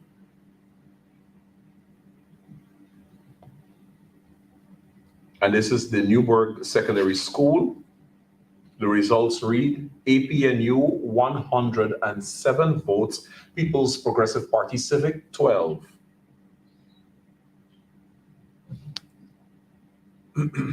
Statement of poll, constituency number 8, Linden. And this is taken from, all right, so the polling station is not legible, but the results read, APNU 86 votes, People's Progressive Party Civic 16. Those are just a few of the statements of poll that we have thus far, emanating from the mining town of Linden, which is a clear indication that those constituencies 8 and 5 seemingly projected to be won by the APNU. And of course, we will bring you the official information as we get them. And of course, as we mentioned before, we don't want to share with you half information without the entire spread of the sheets, but we'll continue to do that. Yeah. It seems as though the people that were jumping up on nomination day were these are the people that voted. Correct. Yeah. So we still awaiting results from that. All right. So it's election night in Guyana, and of course the results of the local government elections. We've brought you 2 projections thus far and 2 results, and of course those statements of poll.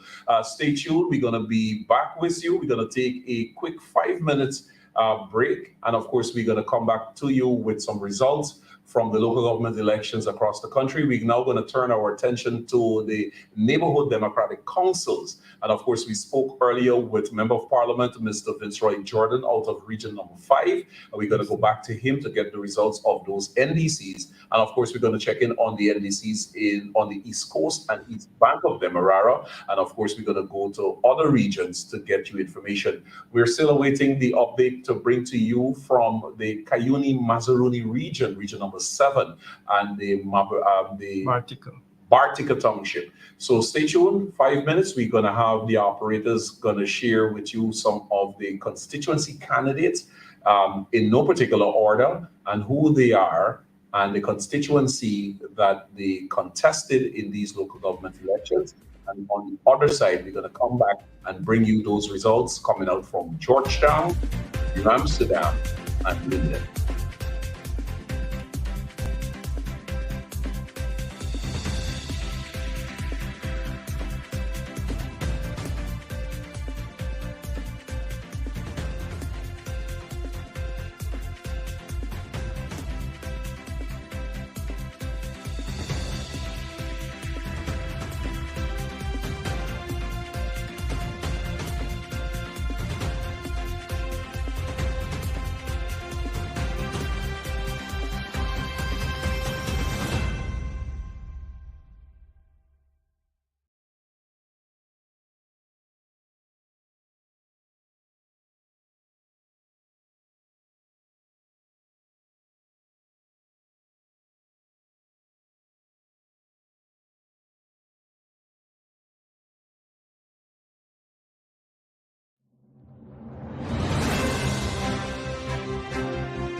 thank you very much for staying with us.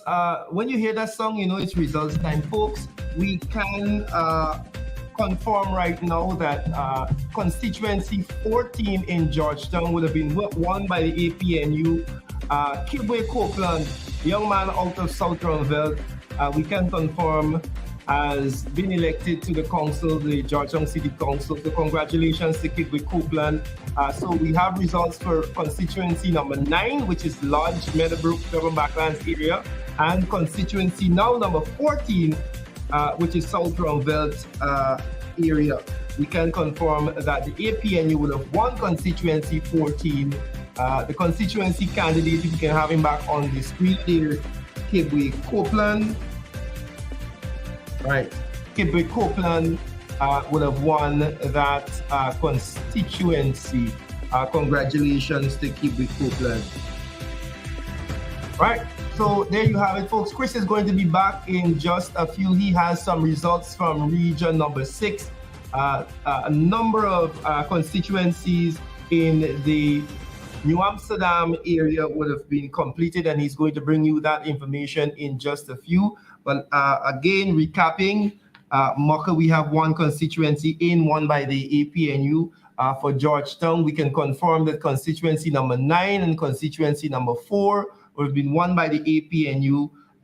We are projecting constituency number 6 to go to the APNU, which is the Fire North area. We're also looking at constituency number 10. Some positive results coming in from there, but we can't confirm as yet. Of course, we're getting positive information coming out of Linden. We're still to get any numbers yet coming from region number 7, the Bartica area. But I know we have some information now coming from region number 6. Right. Great. So just to confirm again, as we just would have announced, constituency 9 and 14 confirmed for Georgetown. Folks, the APNU AFC, I should say. Remember that the AFC participated in the last local government election. They're not participating this time. So the APNU AFC controlled the city council from last local government elections to now. And we are projecting that the APNU will retain the city council, the council of Georgetown. As we speak, we can confirm, as I said, constituency 6. And no, we're projecting constituency 6, and we can confirm constituency 9 and constituency 14 for the APNU. Good. I know we're going to go to that information now, and we'll be back with you. We'll be back with you in just a few. Right. I know our operators there are trying to get things in order.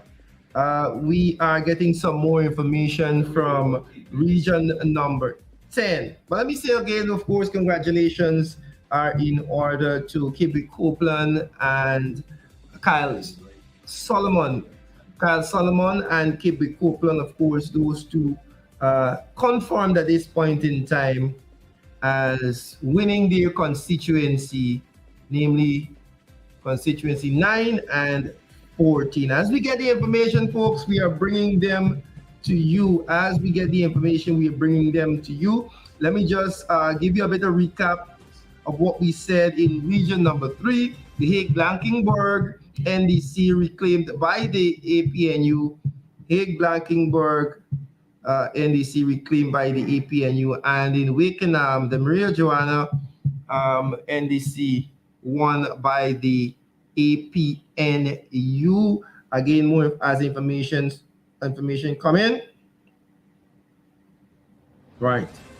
As the information comes in, we are sharing them with you. Stay tuned, folks. Share the live stream, share the live. We'll be here trying to update you. I read your comments, folks. I am reading your comments on the live. I know persons are anxious for information, but as I said, we are right. We are trying to confirm those information before we share them to you. Right. Right. So, folks, yes. Let's just bring up Kibwe Copeland's picture there. A young man who is the chair of the Guyana Youth and Student Movement, the youth arm of the PNCR, and he is a first-time councillor. He was the regional councillor for region number 4, but the first time running for local government elections, and as we said, elected there to the council as the constituency rep for constituency 14, Southern Belt area. And you know, of course, we would want to share with you that as well as Kibwe Copeland is the current chair of the Ghana Youth and Student Movement, which is the youth arm of the People's National Congress Reform. And this will be Kibwe's first stint as city councillor coming out of that constituency. I know Kibwe Copeland has been on the ground from day one when he was identified as a candidate for the APNU in these elections. I've known he has worked tirelessly, been in and out of various areas. I know he did a lot of work in Rossville, Roxanne Barnum Gardens, and of course the South Georgetown proper. I can just hear the loud cheers that is currently happening in that part of South Georgetown for this young man. As I mentioned, this is the first time that Kibwe Copeland is going to be entering the municipality as a councillor. And of course, congratulations are in order to Kibwe Copeland, elected, councillor-elect, you know, councillor-elect. And I'm pretty sure Kibwe, like many of the other candidates, will breathe a size of relief, and they perhaps tonight will have one of those proper lengthy sleep or rest. But you know, with the excitement and all of that, I don't even think Kibwe is going to be sleeping tonight. I'm pretty sure he's going to be out and about. But kudos to you, Kibwe Copeland. Kudos to you, the people in constituency 14, for coming out in your numbers, placing your vote or your confidence in this young man who, for the first time, will be representing constituency number 4 at the Georgetown City Council. Yep, definitely. Chris, I know you the people are eagerly awaiting some information from region of.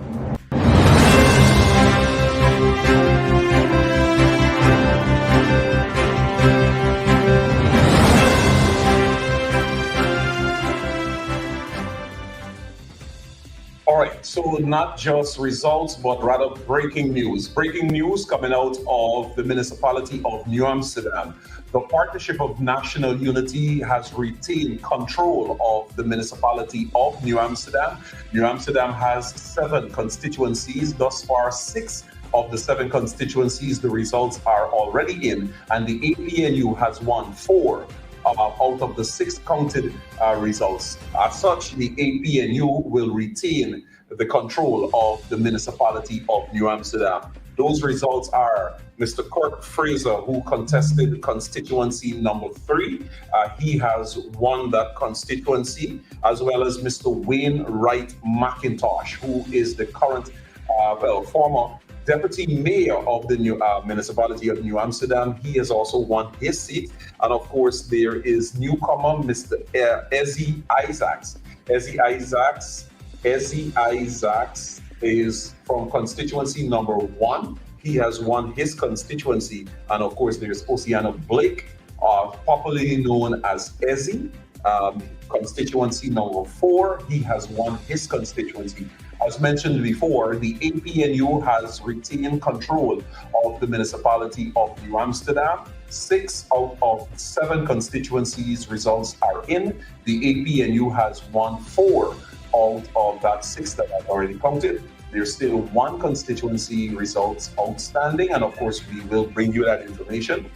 But of course, just outside here at Congress Place, Sapphire, where a large number of people have been gathering throughout the evening. And I don't know if you can hear the noise in the background, but there are loud cheers in the auditorium of Congress Place, Sapphire, where a large number of people have been gathering and they are celebrating out there. The APNU has retained control of the municipality of New Amsterdam. 7 constituencies were up for grab. 6 of those constituencies results are in. The APNU has won 4 out of the 6 counted, and there's 1 constituency result to come in. And thus far, Mr. Kurt Fraser, who contested constituency number 3, he has won that constituency. Mr. Wainwright McIntosh, who was the immediate past deputy mayor of the municipality of New Amsterdam, he has won his constituency. And you have Mr. Kwesi Isaacs, he contested constituency number 1. He has won that constituency. Oceano Blake, popularly known as Ezzy in the municipality of New Amsterdam, contesting constituency number 4, he has won that constituency. So again, breaking news, the APNU has won the municipality of New Amsterdam. 7 constituencies up for grabs. 6 results are already in. 4 thus far. The APNU has won with 1 constituency left in the balance. But again, the APNU has retained control of the municipality of New Amsterdam. And of course, we will continue to bring you that information as they unfold. And we still await 1 more result from New Amsterdam in terms of that constituency. But again, breaking news, the APNU has retained control of the municipality of New Amsterdam. 7 constituencies up for grabs. 6 results are already in, 4 of which the APNU has won. 1 constituency result is up. We will get that information for you. But again, Mr. Kirk Fraser, who contested constituency number 3, he has won that constituency. Mr. Wainwright McIntosh, the immediate past deputy mayor of the municipality of New Amsterdam, he contested constituency number 5. He has retained that constituency. Newcomer Kwesi Isaacs, constituency number 1, he has won that constituency. And of course, Oceana Blake, popularly known as Ezzy, contested constituency number 4. He has won that constituency. So that is the results coming out of region number 6. The APNU will retain control of the municipality of New Amsterdam. And on that note, I would like to say a special good evening to Ms. Barbara Pilgrim. Randy? Randy, the results are in. So as we know, New Amsterdam, like Linden, like Georgetown, is what the People's Progressive Party Civic had their eyes on and wanted to control those municipalities. We did speak to the people of New Amsterdam about the fact what the PPP wants to do with Georgetown and their municipality. The people of New Amsterdam have rejected the PPP. They have rejected the quick cash popo, if you would call it that, and all of that. And they place their confidence in true constituency leaders, and as such, the APNU has retained control of the municipality of New Amsterdam. Chris, when you think about the fanfare and the excitement, that was what I call manufactured by the PPP to kind of put this perception in people's mind that there was some red wave happening somewhere. Correct. Especially in those major strongholds of the APNU. When you think about that, you realize that it was all a sham, all a show, right? Propped up by promises of contracts, propped up by part-time workers, threats to part-time workers, propped up by offer of monies to wear t-shirts. And so, this is a clear sign that the people of Guyana aren't stupid. That's right. The people of Guyana know who the PPP is, and they are ready and willing to reject them. Ready and willing to reject them with the foolishness. Because you saw it. They made a bold attempt to say to people, look how much people we bring out for nomination day. Look how much flags we can put up in New Amsterdam. We can put it up in we can put up in Linden. We can put it up in Georgetown and Bartica. And so these are the areas that we are going to be focusing on as we continue to bring you those results. We can confirm, of course, they would have retained the Rosal, that the information coming in there, 7 seats on the Rosal Town. On the Rosal Town Council. They would have won 6 of those 7. So, not unexpected. Those are the areas, and we are here to defend and hold our areas, our strongholds. And as we're reporting so far, that seems to be going as planned. Exactly. We have some video, Chris, of Nandalal's incident. I think the operator can pull that up. The issue that Chris would have brought to your attention earlier about Nandalal at the school there, I think it's Melanie. We have some video footage of what happened up there. We're going to ask the operator to pull that up.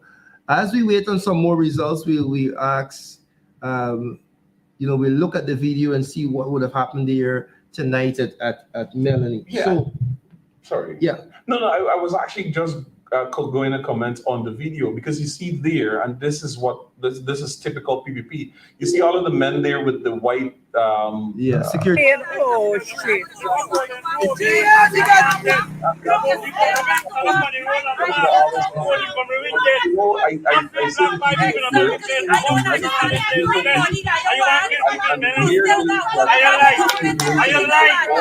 Who you coming from?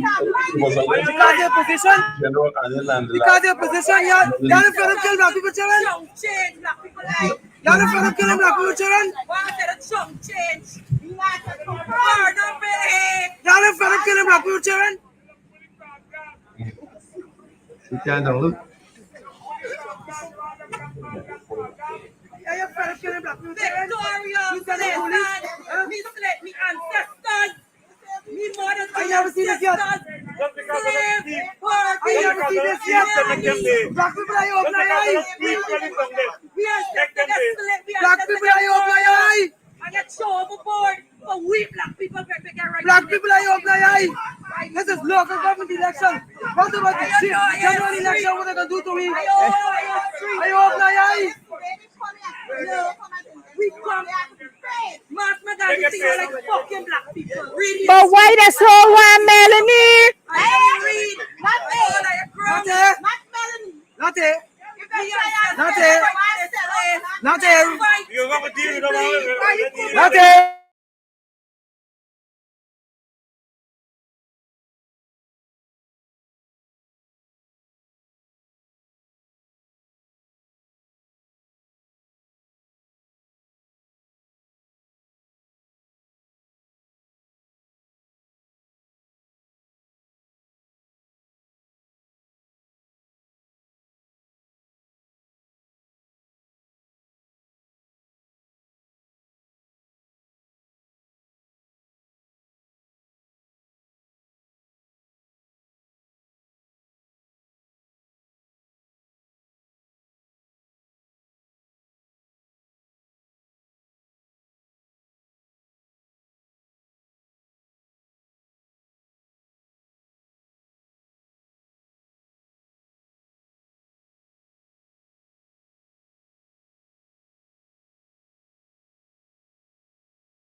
So for those of you just joining us, let me just do some quick recap.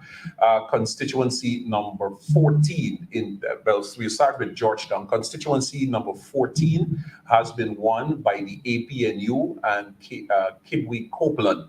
a first-time entry into the Georgetown municipality. Kebe Copeland is also the chairman of the Ghana Youth and Student Movement, which is the youth arm of the People's National Congress Reform. Kebe Copeland will be entering the Georgetown City Council as a first-time councillor. He is representing constituency number 14, which is from Container City, Rassville, Roxanne, Burnham Garden, Cane View, and Brandy, you know those areas all the way up, all the way down, to last entrance, but on that side, the southern side, on the southern side. So, Abibaka separates constituency 12 and 14. Correct. The road separates the two. Yes. The road separated, and that is 12 from 14. Yes. Right, 12 from 14. So, Cape Copeland, constituency number 14, which is on the southern side, South Rumpveld, has been elected, or he's now councillor-elect, first-time entry into the municipality of Georgetown, having a clear victory in constituency 14 over his, I think the candidate for the People's Progressive Party Civic was one Raul Merrill. Yeah. Merrill? And I think Mr. Bobby Vera is running in that constituency also. Okay, we beat Bobby. Anyhow, so congratulations to young Kebe Copeland. And of course, in constituency number 9, the APNU has also won that constituency. It is 15 constituencies in Georgetown, and thus far the APNU has won 2, constituency 14 and constituency 9. Constituency number 6, which is in Sophia, it is projected to win. And of course, we are awaiting the results from the other constituencies. They are still out. Taking you all the way to region number 6, New Amsterdam. There are 7 constituencies there that were up for grabs. 6 of those constituencies, the results are in. The APNU has won 4 out of those 6 that have already been counted. And of course, there is 1 result to come in, but it's a clear win thus far. The APNU has won the municipality of New Amsterdam and will retain control of that municipality. We want to go back, and there you have on screen Kwesi Isaac. He contested constituency number 1. You have Mr. Kirk Fraser contested constituency number 3. You have Mr. Wainwright McIntosh, the former immediate past deputy mayor of the municipality of New Amsterdam. He has won his constituency. And of course, there's also Oceana Blake, popularly known as Ezzy. He contested constituency number 4 in New Amsterdam. He too has won his constituency. 4 out of 7 constituency. 6 results are in. There is still 1 that is outstanding, but the APNU has retained control of the municipality of New Amsterdam. Chris, I'm looking at the PPP Region 6 page. It has a red wave in New Amsterdam. Red wave? The red wave, and they have two pictures of big crowds in New Amsterdam. Ah, boy. Oh. Oh, boy. So, all right. So I'm gonna get on the line now. I'm going to get on the line Mr. Sharma Rahim Solomon to get some updates, because I see the Village Voice is reporting that Vanessa Kisoon have won her constituency overwhelmingly. Of course, we were not able to get that information just yet in the center to confirm that information with you. But based on the report coming out of the Village Voice, they have reported that Vanessa Kisoon has won her constituency. We are still awaiting confirmation on that. And of course, we will bring you that information as soon as we get it. As we promise you, it is now 12 minutes to the 10 o'clock hour, and we want to go back to the municipality of Georgetown. I'll ask Randolph to get in contact with Javon Stevens, have that conversation in terms of what is the mood, what is happening right now in New Amsterdam, because I did promise the people in New Amsterdam that the very night, but I did say the night after I will come back to New Amsterdam and we will tramp from one end of the road to the other. Yeah, we need to know what's happening in region number 7. Yeah. In Bartica. Right. So, all right. So we're going to take a quick, it's not going to be long because we have to essentially go backstage, get on the phone to confirm the information with our team that is working here to do the tabulation. We want to ensure that we bring you accurate information and not have to pull back anything. So just give us 5 minutes. We may come back before that 5 minutes. It could be just 3 minutes. But quickly, for those of you just joining us, breaking news out of region number 6, New Amsterdam, the APNU has retained control of that municipality of New Amsterdam. There are 6 constituency seats that are up for grabs. 6 of the results are already in, and the APNU has won 6. The APNU has won 4 out of the 6 constituency there. Randolph, you have some update for us? Well, I'm trying to confirm this information about Linden, unconfirmed. That Linden, all 8 constituencies have gone to the APNU in Linden. Let us confirm that before. Yeah, those are unconfirmed at the moment. But we're working to confirm that information about the township of Linden. Of course, we were getting some good feedback from Linden. And we are getting some information that the constituencies are going, or all 8 constituencies would have gone to the APNU, but we'll confirm that in just a few moments as we try to get some information from Bartica for you. Share the live stream, folks. Share the live stream as we continue. All right? Yeah. As we continue to bring you the information as it happens around the country, folks. We are working hard behind the scenes here to bring you up-to-date information. Stay tuned as we update you on LG 2023. We, of course, are focusing on those municipalities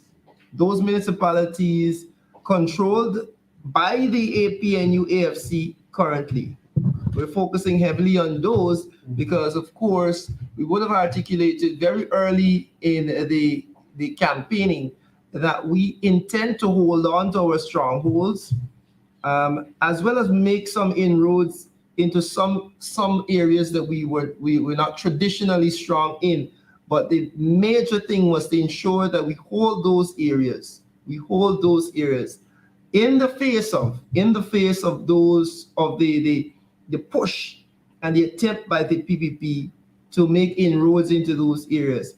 And I read a comment here from Facebook where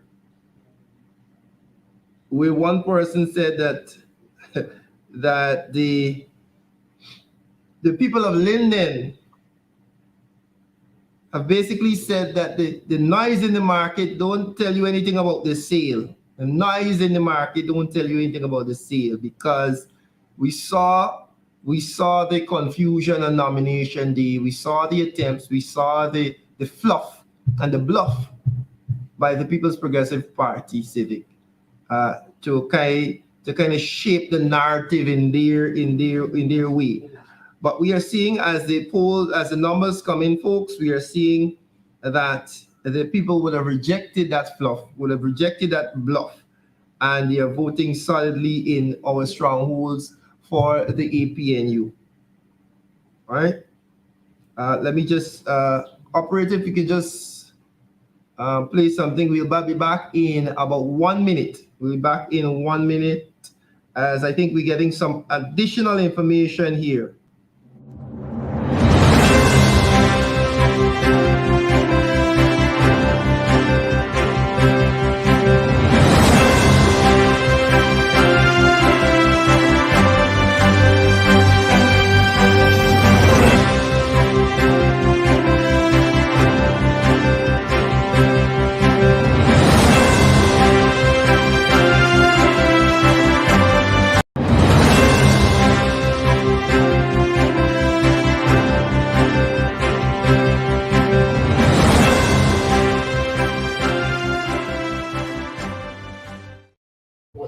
So welcome back. We got some breaking results now in from the mining town of Linden.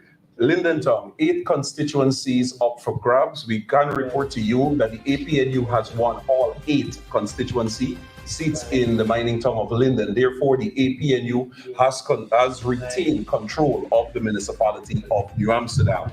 Also, information coming out of Kokwani. There are 12 seats to be contested there. It is projected that the APNU has won 8, the People's Progressive Party Civic 4. Therefore, the APNU has retained control of Kokwani. As well, Linden Town, 8 constituency seats. The APNU has won all 8 constituency. Therefore, the APNU has retained control of the municipality of Linden. And of course, just earlier tonight, we gave you the information coming out from New Amsterdam. There were 7 constituency seats up for grabs. The results are in for 6. The APNU has won 4. 1 seat, that result is yet to come in. So it has resulted in the APNU retaining control of the municipality of New Amsterdam. The APNU has retained control of the municipality of Linden. The APNU has retained control of Kokwani. And of course, we have some more information to you from Randolph. Right. We can report now that the APNU has already gotten the majority in Georgetown.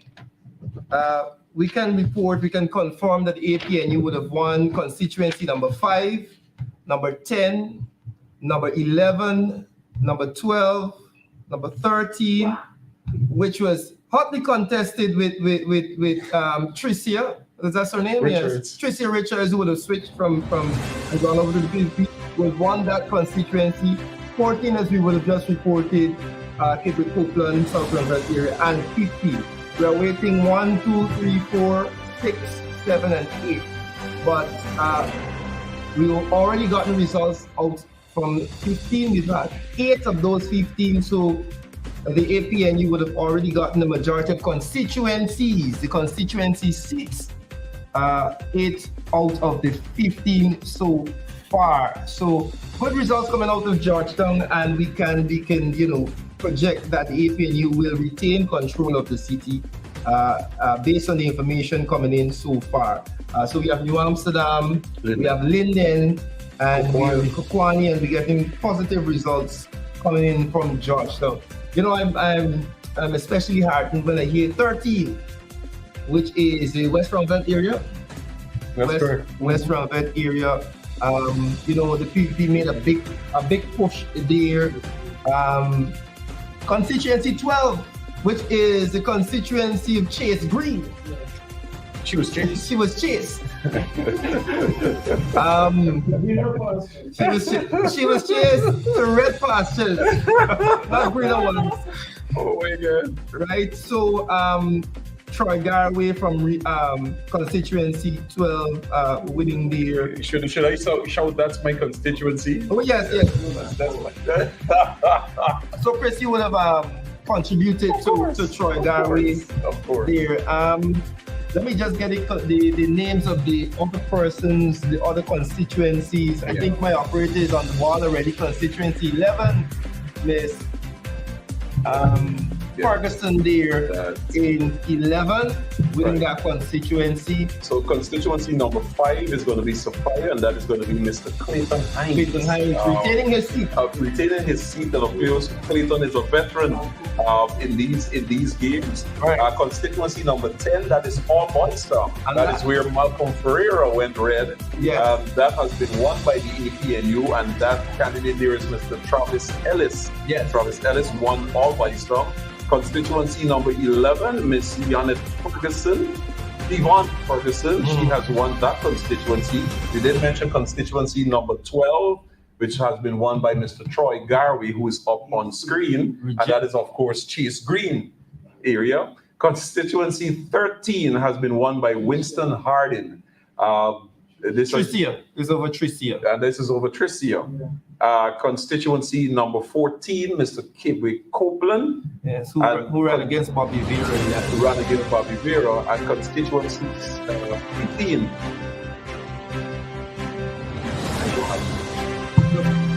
Commerce. Oh. Elite. and this is on the East Bank.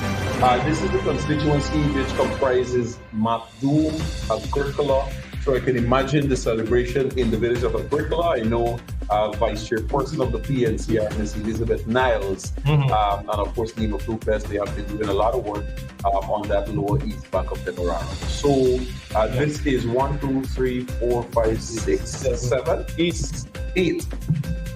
4, 5, 6. 8, man. 8. 1, 2, 3, 4, 5, 6, 7. Yes. we come to know how many. Yeah. So no, Chris, you know what is interesting? We can talk about this now. There was a picture circulating on Facebook, nomination day, with Tricia Richards, Case Green, and Malcolm Pereira standing up in the red jersey. Yeah. Right? All three of them rejected by the constituency. That's right. Rejected by the constituency. And, it speaks to, the people of Georgetown being very adept in issues and understanding what the PVP has done to the city council and rejecting the narrative that, look, I am your savior, come, let me save you. Right? And so we will continue to call them up because they would have made their choices, their democratic choice. That's free. They're free to do that. But we understand that the people of Georgetown have said to those people who decided to change that we do not believe that you represent us, and we will go with the trusted APNU candidates. So, folks, as a result, continue to come in. Big news in Georgetown. Big news, and we know the work that was the attempt by the candidates to use the PVP's money to influence those people in those areas. That was rejected, and we continue to bring those results to you. All right, so we have some new information coming to hand. Industry Plaisance, the APNU has won that NDC. Industry Plaisance, according to the Village Boys, brings it home. Another APNU victory. Plaisance Industry APNU has won that NDC. So we can we can confirm now that the APNU has retained the three major municipalities: Georgetown, Linden, and New Amsterdam. Kokwani, Industry, just to name a few. The APNU has won outright those municipalities and NDC. We will now turn our attention to the Cayenne Mazatlan region, Bartica, and we will try to get some information as to what is happening there, and we'll bring that to you. And of course, we want to go back to the NDC, which is the village of Mocha, Mocha village. And of course, we did share with you earlier this evening that there are 7 constituency seats there. Or is it 6 constituency sit in the village of Mocha, and the APNU has won constituency number 1 in the village of Mocha, and we will keep bringing you that information. Randy, I would pay lots of money right now to be a fly on the wall in Freedom House, or to be a fly on the wall anywhere where Barrett Chadleo is, or a fly on the wall where any of those minions, as I refer to them on the campaign trail. I would like to be a fly on the wall to hear from them, to see them, their behavior, their reaction. Exactly. So it is a point. Monies and throwing monies and trying to insult people's intelligence, as the People's Progressive Party Civic did in these elections, run into communities and all of a sudden decide that they're going to build a bridge or patch a road or put up a street light, as if the people are unaware in terms of what is happening. And that is what we were getting on the ground throughout the campaign, is that people saying that, listen, Mr. Jones, we know what's going on. Even today at the various polling station, as persons go in there to cast their vote, they give you a little nod, they hold your hand, they say, listen, we know what's going on. You understand me? The people of Guyana, throughout those municipalities and those NDCs, have rejected the People's Progressive Party Civic. These local government elections, 2023, with all of the oil resources and all of the monies that the People's Progressive Party Civic throwing to communities and so forth, the people have rejected the People's Progressive Party Civic. They have rejected the insult to their intelligence. And what we look forward to now It's all of those promises that were made on the campaign trail to all of those municipalities and constituencies. That is what we have to keep our eye on. Let's see now if Susan Rodriguez is going to continue to work in Sophia now that her candidate has lost and the APNU has won. If Susan Rodriguez will continue to build those bridges and those roads in Sophia, let's see if Susan Rodriguez will continue to go and visit and hug up and kiss up the people in Sophia. Let's see if Sonia Parag is going to head back to the villages of Belladrum and El Dorado Village. Let's see if Pauline Sukai is going to head back to Paradise Ball Field, and if Pauline Sukai is going to host another football tournament. People never seen in that part of the country, never seen a Pauline Sukai. Here is Pauline Sukai turning up in Paradise Village with big football tournament leading into these elections. So let us see now if Pauline Sukai will continue to go to Paradise Village to keep carrying football tournaments there. Let's see if Sonia Parag will continue to go through those villages there. Let's see if Susan Rodriguez is going to continue to live in Sophia. Based on what she said, the people in Sophia loves me. When I come to Sophia, everybody hug and kiss me. So Susan Rodriguez, we look forward to seeing you continue the works. And this is where, comrades, viewers, as we said before on the campaign trail, the campaign is now over. A lot of those young men, quote unquote, just come all of a sudden contractors who jump in t-shirts, posting on their statuses and so forth, all throughout this campaign, PPP all the way, banners gotta make money and so forth. Many of them said to you that, listen, I could call BJ on my phone. I bet you tomorrow morning, you pick up your phone and you try calling BJ, Irfan, Susan, Parag, Pauline, Priya, and all of them. The only thing you will get on your phone is, we're sorry, the mobile telephone you have dialed is not within the serving area, or it has been turned off. That is what you're going to get now, because the campaign is over.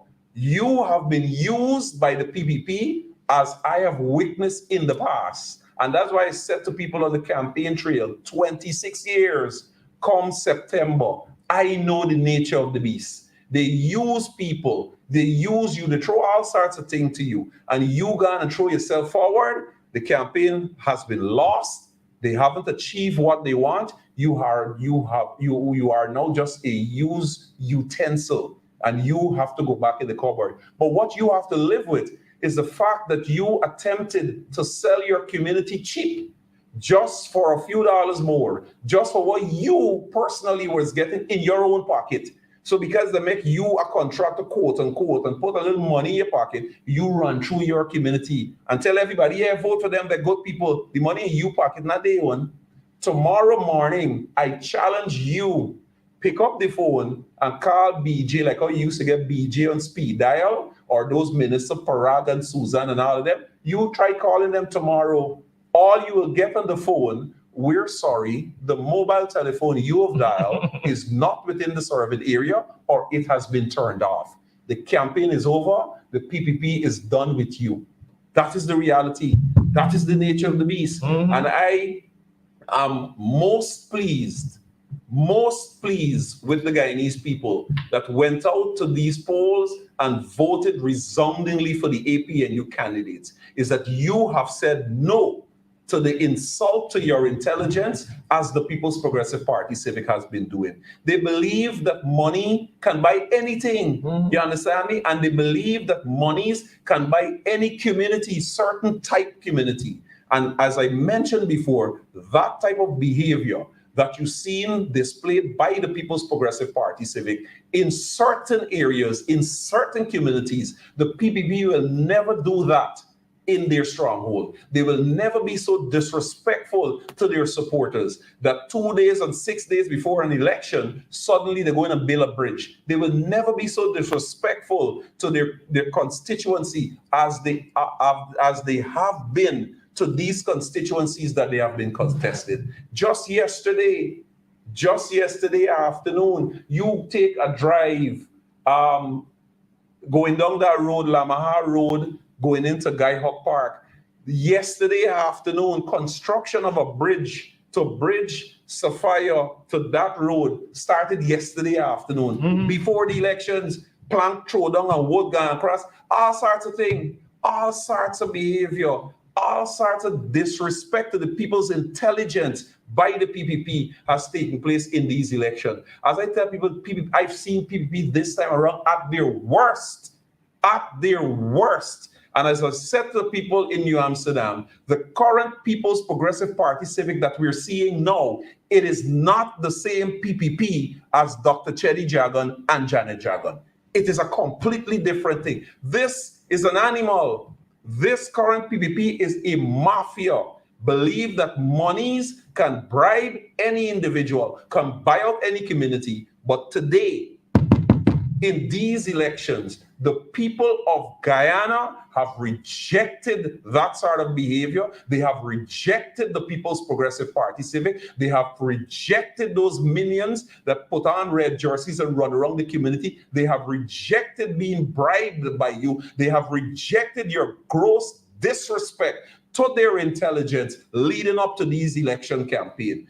Bharat Jagdeo, former president, sitting vice president of all persons there at the well site, said to people in Georgetown that only if you vote PPP candidates that you ain't got to pay taxes in the city. That sort of blatant disrespect to people's intelligence. But Jagdeo, tonight is your night. PPP, tonight is your night. The people have rejected you. And we hope that you wake up from your slumber, and we hope those in the People's Progressive Party Civic in the background that you come to front and rescue that party of Dr. Chedi Jagan. You need to rescue it. The mafia-style leadership that is current PPP believe in. You look at the type of people and the type of campaign that they run. Look, money man, look, go and buy some beer in Angais Avenue. In Angais Avenue on Saturday evening, the PPP hosted an event called Campfire, Youth Rally and Campfire in Angais Avenue. And when you go there, underage children consuming alcoholic beverages and burning weed in the open and big music, because that is how the People's Progressive Party Civic views you and views certain communities in this country. And until that day that the People's Progressive Party Civic stops disrespecting the intelligence of the Guyanese people. I told people about this one Guyana nonsense that this country doesn't have no one Guyana. It is all nothing more than a sham, a blatant sham. And that is what the PPP goes regionally and pontificate. They pontificate that internationally, that in this country it's one Guyana. And you have seen in these elections blatant disregard to people's intelligence by the People's Progressive Party Civic, and the manner in which they administered the resources of this country for their friends and few. The sort of disrespect that we've seen in these municipalities in Linden, New Amsterdam, Georgetown, and Bartica, in only certain, all of a sudden they're paving road and putting up street lights and so forth. You go to the PPP stronghold, you would never see that happening there, but it shows how disrespectful the PPP are to people's intelligence. And as long as you continue to treat people in that manner, we will never see your one Guyana as what you claim it to be. It will remain nothing more than a fleeting illusion to be pursued, but it will never be attained. This should be one people, one nation with one destiny. Okay. But your one Guyana is nothing more than a blatant sham. And tonight, these elections, the people of this country have rejected you, have rejected your disrespect to their intelligence, and they have disregarded and rejected your lies about one Guyana. That is what happened in these elections. I thank you. I thank you.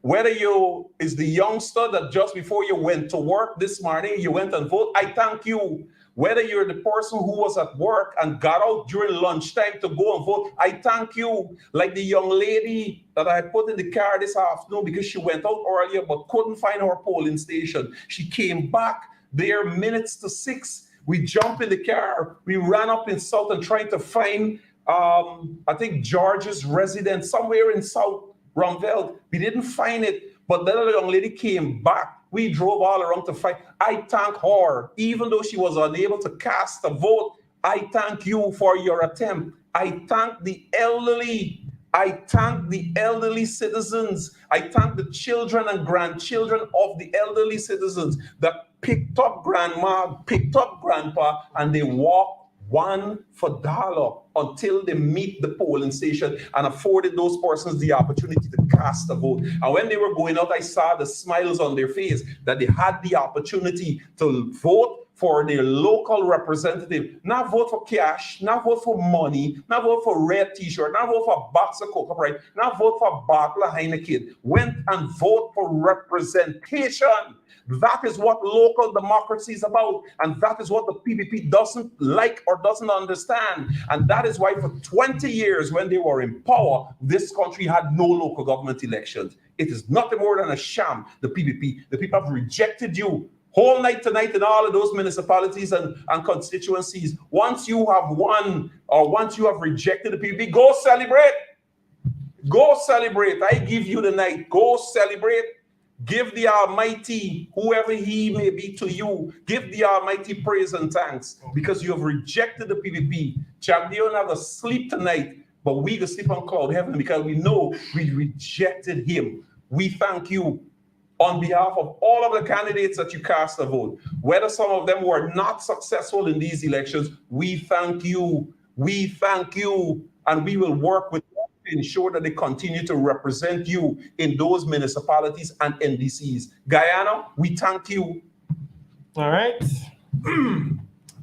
So I put on my shades because I get ready to go. I got nothing else to say. You got I got nothing else to say, Chris. God. Chris said it all. We thank right? you. I was just putting down my stuff so I can leave because all right. There's nothing else to see. All right. So my apologies if I just got too carried off, but friends, colleagues, I said to people on the campaign trail, and I did say to them that listen, not to be engaged in blasphemy or anything of that sort, but on the campaign trail we told you what were the plans or plots of the PPP. And we did say to people that, listen, if it was not so, we would have told you so. And we are most pleased that you take heed to those warnings that we told you about the plans and plot of the PPP. And at least our municipalities, your homes, wherever you dwell, you are safe. You are safe, I should say for now, because the PPP will come again. Like a thief in the night, they will come again. So we have to ensure that as we lead up to our next local government elections or the general and regional elections is that we make preparation. Because part of the line of battle, you had that line, but I think in some way, parts of those lines were broken. Parts of those lines were missing. Mm-hmm. So you didn't have the full lock, and the PPP was able to step in. You have to ensure that you secure that and push them out and increase the numbers. Speak to your young people, those who had been persuaded that they're going to vote for $40,000 and them thing. And the young people then decided, listen, we just make a bag. The guy is saying when you catch a pacu, you bust the back. Right. And that's what the people did as we prepare for another local government election for general. What is important is that we ensure that people understand that tomorrow you will hear from the PPP. They're declaring victory. Yes. They're going to declare victory in the areas that they usually win. That's right. And they're going to not fluff the numbers, but present the numbers in such a way to tell you, look, we won 50 constituencies while the APNU only won 20. Mm-hmm. But we need you to understand this elections was a very strategic one where the APNU said from the beginning, we are going to defend our strongholds. We are going to hold the line of battle in those places that we control, whether it be Linden, whether it be Georgetown, whether it be New Amsterdam, whether it be Bartica, we are going to hold the line of battle in those areas. And that's what we did. Based on the results, we have not gotten the results from Bartica as yet, but I am saying to you, don't be carried away when Jagdeo comes on his usual press conference and sit for 2 hours and read out numbers from Blackbush Polder, right? Yeah. To Cowailon, and he can tell you about all the various little NDCs that they won that they had control of anyhow. That's right. And we didn't contest. And we didn't contest in those areas. Remind them, and you remember that these elections were contested in some key areas by the APNU. And ask them about those areas that they made a whole big show about. Red Wave in New Amsterdam, yes. Red Wave in Linden. Yes. Not one single constituency candidate in Linden for the PVP didn't win. Not one. Right? So the Red Wave, and as I said, probably those people that they had jumping up on nomination day were the only set of people that voted. They didn't manage to convince anybody after nomination. They probably some of them same people in nomination, they didn't even vote for them. That's right. So I'm saying this to you, when you hear them say, oh, we were victorious. Look, the numbers say that we won 50 and they only won 20. Ask them to tell us about what happened in those key municipalities that we would have controlled. And again, these are the issues. Don't be confused tomorrow. Don't be confused tomorrow. No, you know, Randy, you're absolutely right. That is what Jack Deere will find solace in. Yeah, because they contested in every corner of the country, you know. And you will make mention of the fact that before the elections, we had already won 291. Right, because we weren't contesting in those areas. So let us stay focused as we move forward, folks. More results to come in. We'll continue to keep you updated. Chris will continue to keep you updated because I will take my leave now, and we want to thank you for staying tuned and staying live with us here as we bring you the information. I know we've gotten a good bit of information so far in terms of results, and we have a few more to come. Correct. And Chris will continue. Yeah, I will take you up to the 11 o'clock hour. And of course, we want to ensure that all of those small bits and pieces of information in terms of the other constituencies that have been won by the APNU or the results in general, we want to be able to share with you that. And of course, we want to get reactions. We heard the results. Now we want to get reactions from the elected candidates. We want to get some reactions from them. And of course, we're still trying to locate some of the candidates who have won their various constituencies and so forth. But quickly, for those of you just joining us, the APNU has retained control of the municipality of New Amsterdam, has retained control of the municipality of Linden, has retained control of the municipality of Georgetown. As well, the APNU has retained control of Kokwani, and of course, there are some of the smaller NDC. We're still to get information from region number 5. We spoke earlier with the regional member of parliament, Mr. Viceroy Jordan, just to find out what has happened in those results there. Of course, region 5 doesn't have a municipality. It has NDCs that were contested by the APNU, and of course, we want to hear from him on that. We are still unable to reach our representative on the ground there in Bartica. So we don't have the information coming out of Bartica just yet. And of course, we want to hear from Madhya as well, what has happened in Madhya. So let me just quickly ask the operator to bring on screen. We'll go back to the municipality of New Amsterdam. There were 7 constituency seats that were up for grabs. We have the results of 6 of those, of which the APNU has won 4, and there is still 1 seat. We're still awaiting the result of that. But as a result of 4 out of 7, the APNU has retained control of the municipality of New Amsterdam. In Linden, 8 constituency seats, the APNU has won outright all 8 constituency seats there.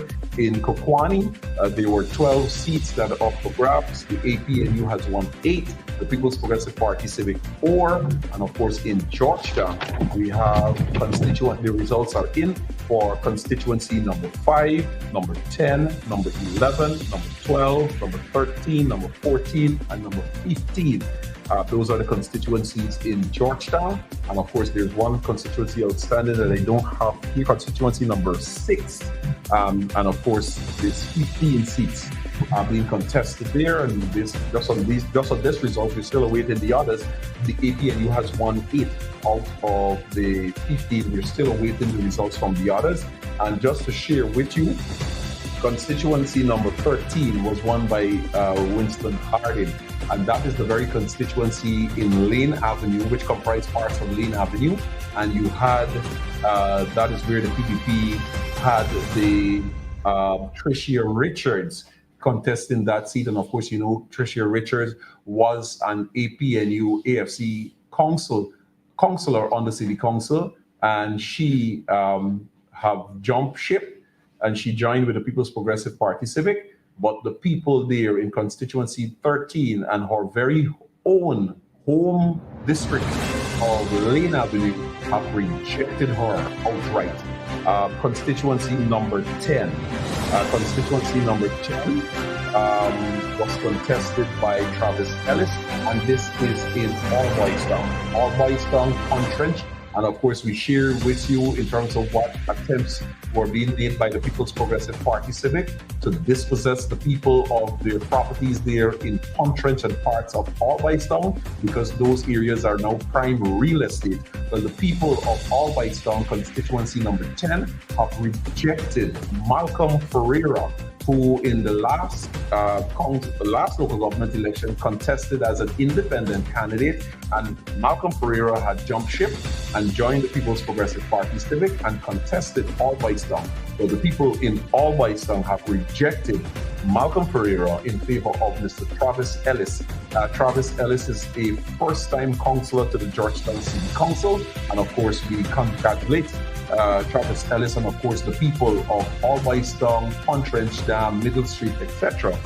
For their resounding support, show of favor for Travis Ellis, the new councillor of the APNU for the Georgetown City Council. Constituency number 9. I didn't have this, but this is an addition. Mr. Solomon, constituency number 9, has been won by Mr. Solomon, and Mr. Solomon is a first-time entry into the Georgetown City Council. So we like to extend congratulations to him as well, and the people in his constituency that came out and showed their support behind him. Constituency number 11, Yvonne Ferguson. Yvonne has been one of those stalwarts who has always been in the field. In and out of season, Yvonne has always been in her constituency, always working in her constituency. Yvonne is one of those persons who is known to everyone in the constituency, whether they refer to her as the PNC lady or the Apnu lady. It is one person who has constantly and always been on the ground throughout of her constituency, throughout many years, and many years that I've known Yvonne for working in that constituency. That is constituency 11, and we like to extend congratulations to Ms. Ferguson and of course the people there in constituency 11 that came out and vote resoundingly for her. We go now to constituency number 12. That is my constituency, which comprises of Tocqueville, Guyhawk, Tocqueville Terrace, North Rumvelt, Lamaha Park, etc. Mr. Troy Garvey has been elected the councillor there in that municipality. Troy Garvey, as well as the first-time councillor for the Georgetown City Council. Troy Garvey is also the chairman of the Georgetown district of the PNCR, and of course he has been elected. This is the constituency in which Patricia Chase Green, former mayor, former deputy mayor, this is the same constituency that she resides in. And of course, you are aware, Patricia Chase Green jumped ship, joined the People's Progressive Party Civic with the red wave. And of course, we in constituency 13, Tocqueville Terrace, Guyhawk Park, Lamaha Park, Lamaha Springs, South Rumvelt have rejected Patricia Chase Green, and we voted resoundingly for Troy Garvey, who will represent us at the Georgetown City Council. Congratulations to Troy, congratulations to the people of constituency 12 who came out in the numbers and voted for him. All right, we spoke about Mr. Winston Harding, constituency number 13, and of course the areas inclusive of Lane Avenue. Constituency 14, Youngcomer, Kibwe Copeland. Constituency 14, of course, is North Rumveld. South Rumveld. Constituency 14, which comprises all the way down to Container City, Rassville, Roxanne, Barnum Garden, Cane View, and so forth. We thank you for coming out and voting in your numbers in support of young Kibwe Copeland. Kibwe is the first time Kibwe is a city councillor. And of course, Kibwe Copeland is also the chairman of the Guyana Youth and Student Movement, which is the youth arm of the People's National Congress Reform. Kibwe Copeland has won his constituency seat outright. And of course, Kibwe will be a councillor at the Georgetown City Council. Congratulations to him. All right, so we have Elena. Just like Ms. Ferguson, as I mentioned before, constituency number 15, this is the MacDoom, Agricola, Houston area. This is the constituency that she contested, and as well, like Ms. Ferguson, has been out in the field, has been doing the foot slogging. These are persons that you would not know from office spaces and so forth. Their office is in the communities, and they have been out and about in their communities with the people throughout, and the people have again thrown their support behind. Congratulations to her. So those are the constituencies that we have confirmation on that the APNU has won. These are all constituencies in Georgetown. And as I mentioned before, the APNU has retained control of the municipality of Georgetown. We did bring you the information out of New Amsterdam. And of course, now we want to go to the mining town of Linden. 8 constituency seats. 8 constituency seats. All 8 constituency seats have been won by the APNU. Constituency number 2, Ms. Vanessa Kisoon, no stranger to politics, no stranger to activism. Vanessa Kisoon is a teacher by profession, a former member of parliament. So Vanessa and I served as parliamentarians in the 10th parliament. And of course, that is when the APNU had when the APNU was a majority opposition party in the parliament, in the 10th parliament. Vanessa Kisoon served with myself in that parliament, and Vanessa Kisoon is no stranger, as I mentioned before. Vanessa Kisoon is a no-nonsense individual, especially when it comes to representation of her constituency, and we expect nothing more than the best from Vanessa Kisoon there in the mining town of Linden. Constituency number 1, no stranger, Mr. Sharma Rahim Solomon. Constituency number 1, Amelia's Ward, Bamia. Rahim Sharma Solomon, of course, was the former regional chairman for region number 10, and all of us can recall under his stewardship during that period in how he was able, and his team was able to lift the standard of the Regional Democratic Council of Region 10. Rahim Sharma Solomon has now been elected for constituency number 1, Amelia's Ward, and of course, resoundingly, by tomorrow, we will be able to share the actual figures with you in terms of the numbers, but we were sharing with you statements of poll emanated from Linden. So congratulations to Sharma Rahim Solomon. Constituency number 2. I think we have a mistake there. Vanessa Kisoon is number 2. This young lady, Ms. Robertson, is not constituency number 2. Yeah, she's constituency number 3. Congratulations to her, Marisha.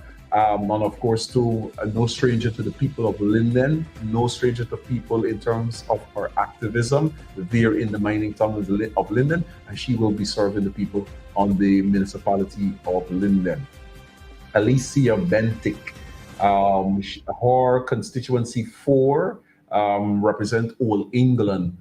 Bamia are some of the areas that falls within her constituency. She too has won outright that constituency, and of course she will be representing the people of Old England and Bamia, Old England and Bamia, no, not Bamia, Old England. I remember the other part at the council. Congratulations to her.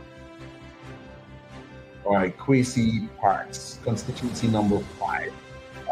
Those of you who know Linden and know Linden proper, Kwesi has been one of those active members on all fronts, always in the front line and always engaging. He too has won his seat, and of course he will be representing the people of Linden at the Linden municipality. Congratulations to him. Constituency number 6, Rochelle Stewart. If you meet this young lady, you see the smile there, always pleasant, always with a smile on her face, always an excitement and so forth. I'm so excited for her that she will also be representing the people of the great town of Linden there in the municipality. Congratulations, Rochelle Stewart. Constituency number 7, Miss Thorne. A disciplinarian, as one would refer to her as, and of course, to like the many others, no stranger to being active or activism, representing the people of our constituency. We expect her as well to do well on the municipality of Linden. And of course, Bonita Harry, constituency number 8. Some of the statements of poll that I was sharing with you earlier tonight with figures like 117 AP and UPPP 11 was part of the constituency that Bonita Harry is representing, and those figures were some of the results that she would have gotten there in her constituency number 8. Those are the 8 councillors who will be representing the people of Linden in the Linden municipality. It's an outright win, so there's no saying of what the PPP got because they got absolutely nothing. So it's a full APNU council. But what is important now for us to do is go back to those many campaign speeches, the campaign rallies by the PPP when they spoke to the people of Linden, like how they spoke to the people of Georgetown and they spoke to the people of New Amsterdam. All of those glorious campaign promises that we will give you this and we want to build roads and all of that. Let us, in the coming weeks, in the coming months, monitor them. And we want to invite you out there as well. Don't just be a passenger in this. We want you to become active. Remember some of those presentations that was made on the campaign trail, and you write letters to your local newspapers. You write letters asking Minister X and Y, the promise that you made to the people of Sophia, the promise that you made to the people in Linden, the promise that you made to the people in New Amsterdam. We want you to write those letters. We want you to chronicle all of those campaign pledges and promises that were made by the PPP, who claims that they love Guyana and who claims that Guyana is one Guyana and all that. We want you to chronicle all of those campaign pledges that they made, and we want you to start sharing them via letter writing in the newspapers and asking the PPP, what about this? What about that you promised? And it was going to come back to, as we said, that everything in the PPP is all about a plan.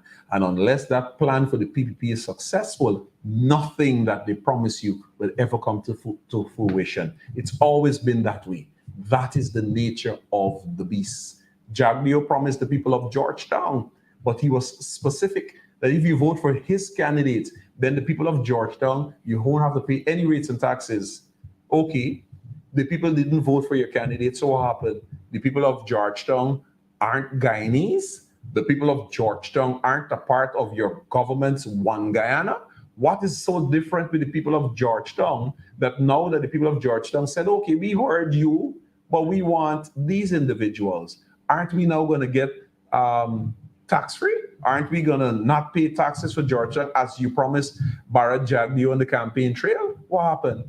And this is what we said before. The PPP only negotiates when it can win. The PPP does everything when they have a plan. The only time the PPP does something is when the PPP stands to benefit in some way. So these 3 main municipalities, not discarding the other municipalities, but as we mentioned, it had a lot to do with real estate, with properties in Georgetown, in Linden, and in New Amsterdam. Outside of Georgetown and New Amsterdam, in terms of the rates and taxes that they were going to be using to foreclose on people's property, in Linden, just recently we saw Irfan Ali returning from Brazil, in which he had discussions with the Brazilian president as it relates to the road coming from Brazil. That road that he's speaking about has to pass through that mining town of Linden. And therefore, prime real estate is going to be had in Linden. And that is why the PPP was campaigning vigorously in Linden. It wasn't by accident.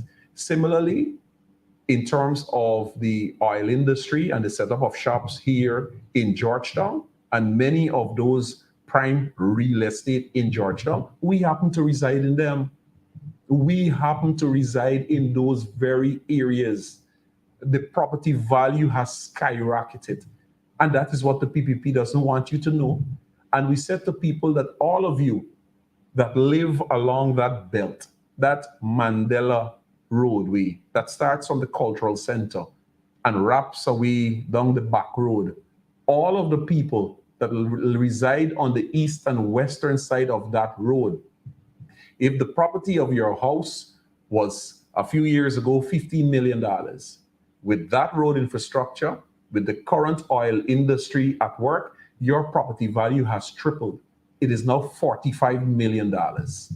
We said to the people in our Bystone and Pontrench that people regard your community as the ghetto, and they have a lot of shanty houses. And those same PPP developers who have their eyes on your area and that big fancy road that is being built there in Pontrench, the road is not for you. It is the developers who are going to follow, and they're going to buy up all of those properties cheap, because they're not going to tell you that the property value has skyrocketed. And we said to people, when you pass back in the same Pontrench or Bystone area and everything, and you see the 4-story apartment buildings, you would want to know if it's the same Pontrench or Bystone that you know. That was the plan. People in lodge and lodge housing scheme, Tocqueville, Meadowbrook Garden, Tocqueville Terrace, Guy Hawk Park, people in North Rumvelt, South Rumvelt, East Rumvelt, West Rumvelt, the people in Back Circle, Front Circle, Warlock Alley, Pontrench, Bystone, North, East La Penitence, Roxanne, Barnum Garden, Rasville, you're not left out, Caneview, all of us, the property value for where we currently reside has tripled. The PPP knows this, and the plan was to win the municipality. And then the PPP would have used the rates and taxes that are owed by many of the property holders in Georgetown and many of those empty lots that you see all over. If you reside with where I reside, you go up in South and North Rumvelt.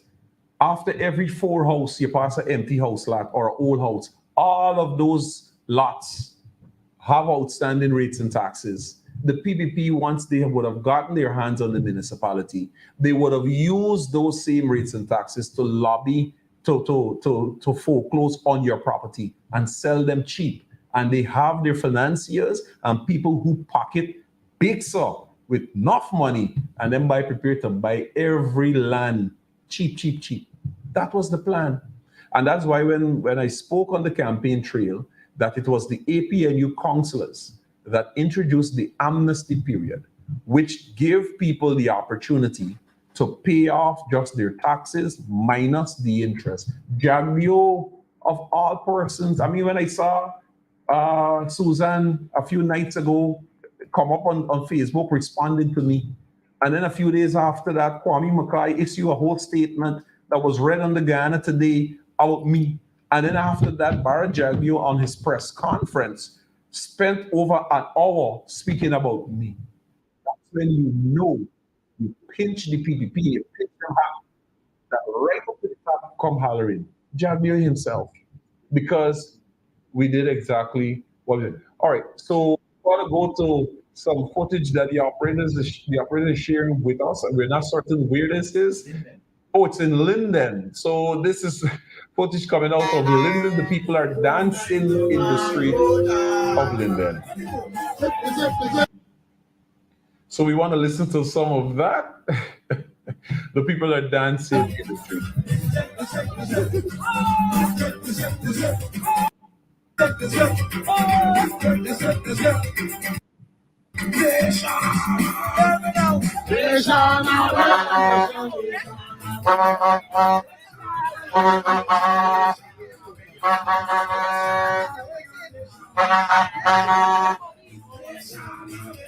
Spend so much of money. Linden take the money. They spend so much of money.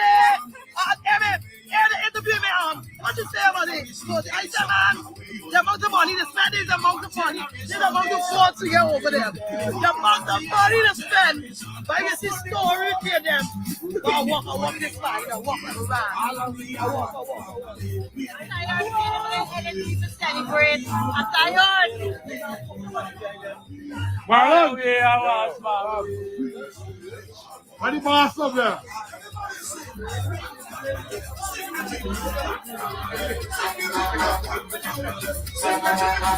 Check you out, man. Check you out.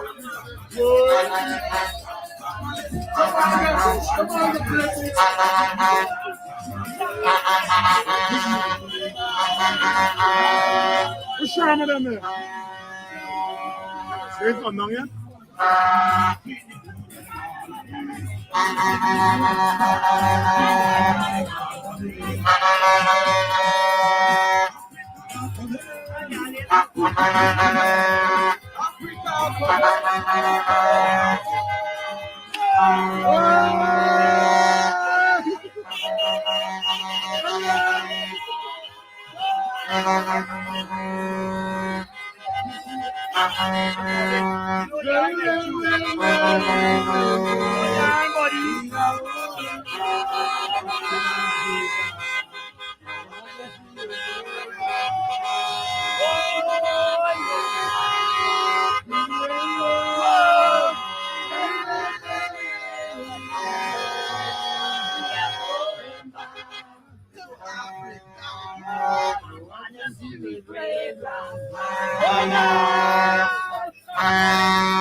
Nino, I didn't skip you stop that. And we coming the wine.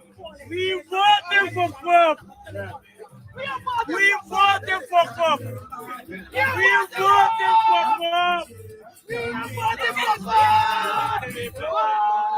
We voted for Cup.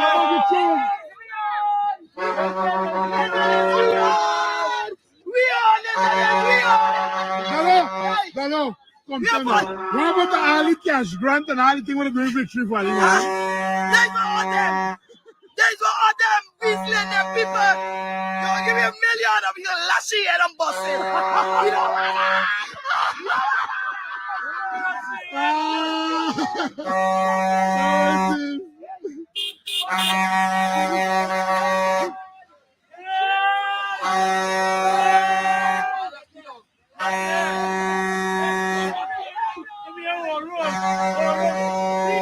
Yeah. Play from the end. Play from the top. Play from the top.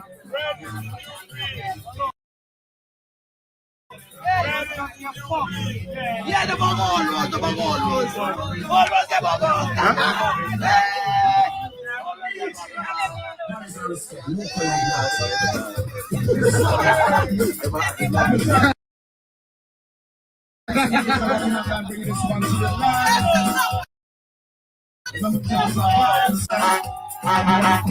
That's why I make it up to birdies, right? I am so proud of the part-time workers. We don't take Paku.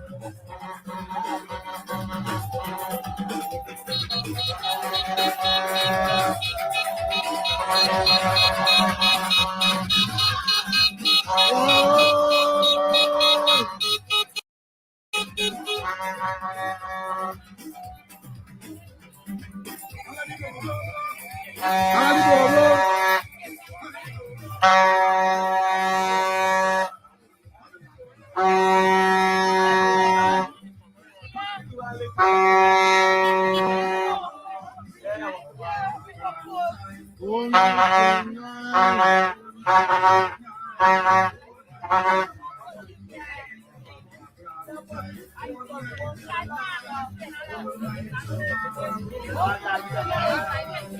night. Yeah, man. Hey, we just tried them in Manchester, no? We just tried them in New Amsterdam. Charge up, so fire. Wash their ass. Government backland, kick them in the bum, see so. Hey, no, hey. No crazy. No crazy. I don't care. I don't care. They spend too much money, I don't care. Nation away there.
You got me? I'm in trouble. Yeah, I got this.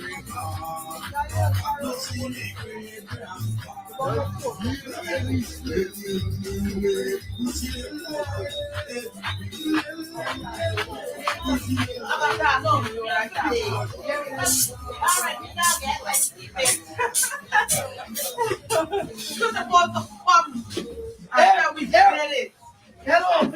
Oh, shit, they already. She got me. Yeah, done it. Go with it.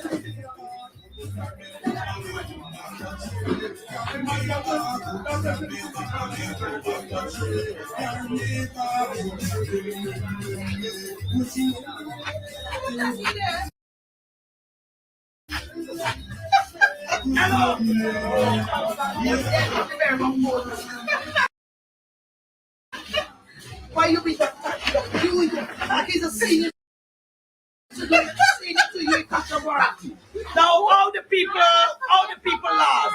The people lost. The amount of money they spend in Linden, that is the amount of vote APN you have over them. They spend 10 million, it's 10 million votes here. 10 million they spend, 10 million votes we have over them. And wickedness don't cross. Bye.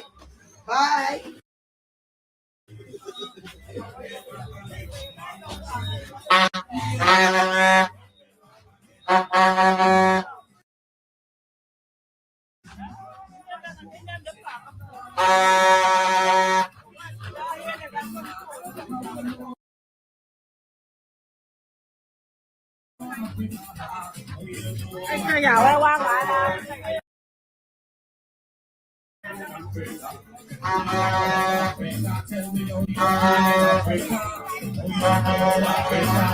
No, I know Africa. I know Africa. Big up to my line, DJ.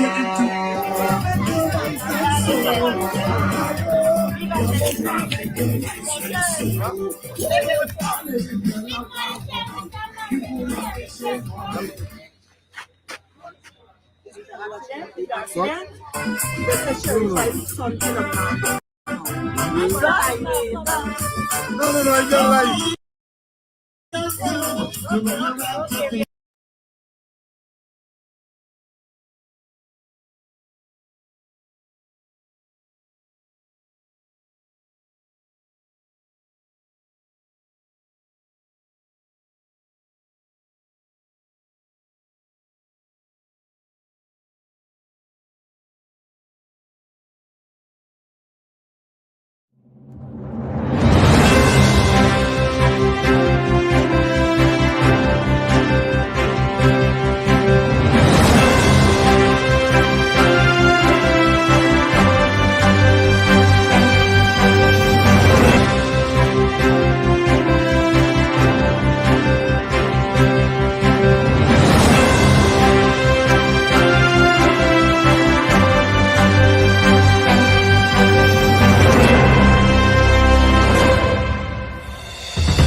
Welcome back to the APNU elections update. And of course, we continue to bring you the small bits and pieces of information that is still outstanding.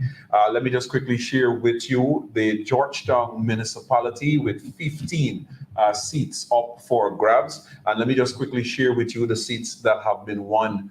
That is by constituency numbers to the various parties. The People's Progressive Party Civic has won constituency number 1. And the PPP has won constituency number 7, which is border. The APNU has won constituency number 5, constituency number 10, constituency number 11, constituency number 12, constituency number 13, constituency number 14, constituency number 15, constituency number 6, constituency number 9, and constituency number 8.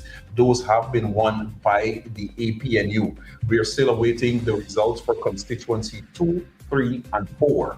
So the APNU has won thus far 10 constituency seats out of the 15 constituency seats for Georgetown. The PPP has won 2 out of 15 constituency seats, and we are awaiting the results of constituency 2, 3, and 4. 2 being Kitty, 3 being Campbellville, and 4 being the seat which is currently held by the Deputy Mayor, Mr. Alfred Mentor. So we still have those 3 areas, those 3 constituencies that are outstanding. And of course, we want to bring on the line now Mr. Vincent Jordan, who is the Member of Parliament for Region number 5, for if there's any updates that he can bring us at this time for the region. Vincent, good evening. Hi, good evening. All right, so is there any update that you have for us now from Region number 5? All right. What I can say to you is that from the time polls close and at the point of counting and results coming in, we are quite confident that out of 10 of the NDCs contested within Region 5, we have secured 5 of those so far confirmed. We are waiting the official results from the ROs. We have maintained all our strongholds, and I must make that very clear. All our strongholds have been maintained. Areas such as Belladrum, Prophet Rising Sun, we have won 5 out of 6 constituencies, and so that is maintained. In areas such as Union, Bushland, and where Bushland is located, we have managed to win 7 out of 9 of those constituencies. And so places such as Hopetown, Lovely Lass, Unforwalk, number 5, we have maintained all those strongholds. We have won them outright, not to see by any sleight of a hand, but 3-4 times that of the opponent. And so in some cases we had 8 and 7 of votes coming from the opponent. So I can safely say to the people of Region 5 that we have maintained our position as a region within our local authorities, the APNU, and so I do believe by the end of today, which will end at tonight, at 12, we should be able to pronounce on all NDCs, but as for now, that is what I can see to the general public. Excellent. So, Victor, like we were hearing with people earlier, there were a whole host of electoral promises made by the People's Progressive Party today. And I know for certain that in your region you had ministers such as Sonia Parag, who was seen quite frequently in your region. We even saw Minister Pauline Sukai hosting a football tournament and promised to the young people of providing them with lights for the various football grounds and bleachers and all of this. Do you anticipate that those promises made by those PPP ministers will be fulfilled? My brother and friend Christopher Jones, we've known each other for years, and we know the truth. Those promises have already been thrown to the door as at close of polls, because they know about the defeat, they heard about it, and it is very, very, very clear to us that they will not fulfill those promises. Like, for instance, or let me say example, in the Paradise constituency, where they promise a lot of things through their candidate, that should she win, they would give them, a number of things. I think our name to be exactly Sonia, and I'm trying to get the last name. But that candidate only managed to secure in one of the stations, I think it is 7 votes, and so she was already named 007, and the police was called in. The people were already being harassed and abused simply because they celebrated. Instructions were given for the police to actually lock the people up. But the police were very professional. I must commend the police officers who came to the scene. They were very professional. They understood that this was merely a celebration. They asked the people to operate in an orderly manner, and the people complied with the instructions. But to be specific to your question, those promises that they would have made, telling the people that when they get into office as local leaders, what they would do, and those promises came directly from them through the ministers. I don't see them coming to pass. I don't see them happening at all in any of the NDCs or constituencies where these promises were made. And so I see now that they might not even be going back to these communities. No, because I know leading up to these elections, they practically lived in the village, in those villages. Oh yes. And the young lady, for Paradise, the PPP candidate for Paradise is Sonia Sampson. Sampson, correct. Yes. That she only managed to secure 7 votes. That was confirmed at one of the stations. 7. And this is a very candidate who accompanied the minister, Sonia Parag, on 2 occasions, or 3, I think, when they tried to take away that green building, which they all talked about and wanted from the coalition. And if you remember, the big Smith News and all them attacking me because I simply stood up and I said to them that I will not allow them to come into my community. I will not allow them to come into my region and take a building that belongs to the people of the community and just override them. Yeah. And I think at that point, the president came out and made an entire press statement that I'm a bully and I'm a thug and I'm all sorts of things they call. But the fact of the matter is, the people understood, the people saw what were their plans, people knew, and the people are saying, look, we don't want you. We have rejected your plans. We have rejected your promises, which we know don't hold up, and we have rejected your proposals for our community. Our local leaders are competent enough to lead us. They have been doing it for a number of years, and we want them to continue to lead us. Excellent. All right. So, and what about the other candidate for the PPP? I think this gentleman is a person that operates a business somewhere in Velodrome proper. Right. I have not confirmed his numbers as yet, but what I can tell you is that it is a clear rejection from the people. None of them. Let me make it very clear, Chris, and to our listeners. None of the PPP candidates that they have put up in any of these local authority and new areas where they say they will make inroads, I can make it very clear, none have been successful.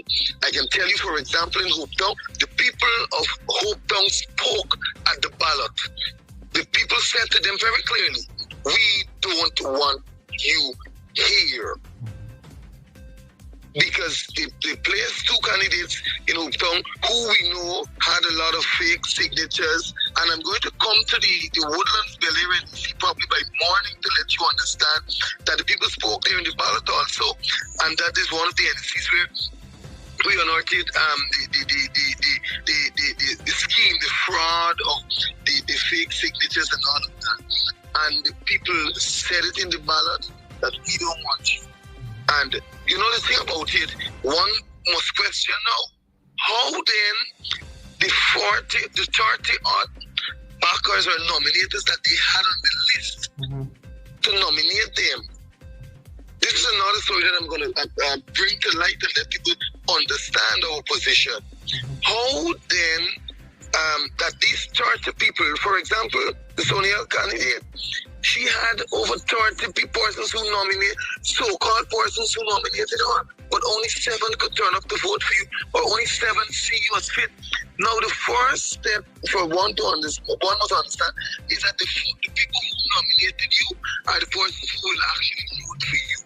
And none of them, as I see it, so far by results that I've examined, would have passed or met that mark of those 20 to 30 nominators. And so it tells me clearly that those people indeed, the signatures were forged, and you know, those who were dead indeed. And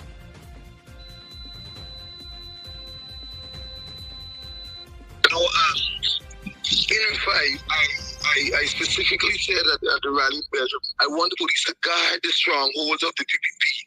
You know, that burial ground area that they would normally go. And so the people couldn't come out to do that, what they normally do, because we guard those burial grounds and so on.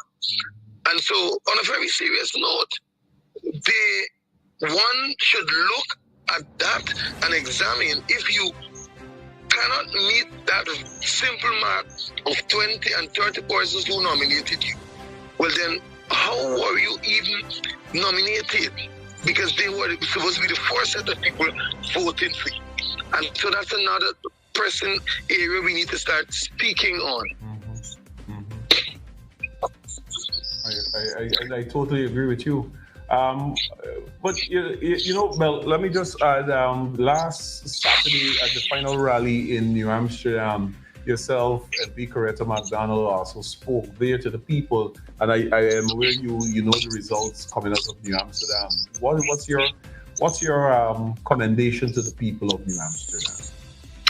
Well, you know, MP Jones, I would say, New Amsterdam is no surprise to me because I spent some time working with the team in New Amsterdam. I had several sessions with them, and then I was privileged to also speak at their final rally. And I know that the people of New Amsterdam knew who they wanted to lead them. And I know that they understood that the people who were leading them were competent enough to lead them. And I want to say to the people of New Amsterdam who came out and supported their local leaders, who came out and voted resoundingly, because from the numbers I'm hearing so far in New Amsterdam, it tells me that they did well. And New Amsterdam remains in the hand of the APNU. And so I want to commend our young men and women, commend our senior citizens for the work that they would have done.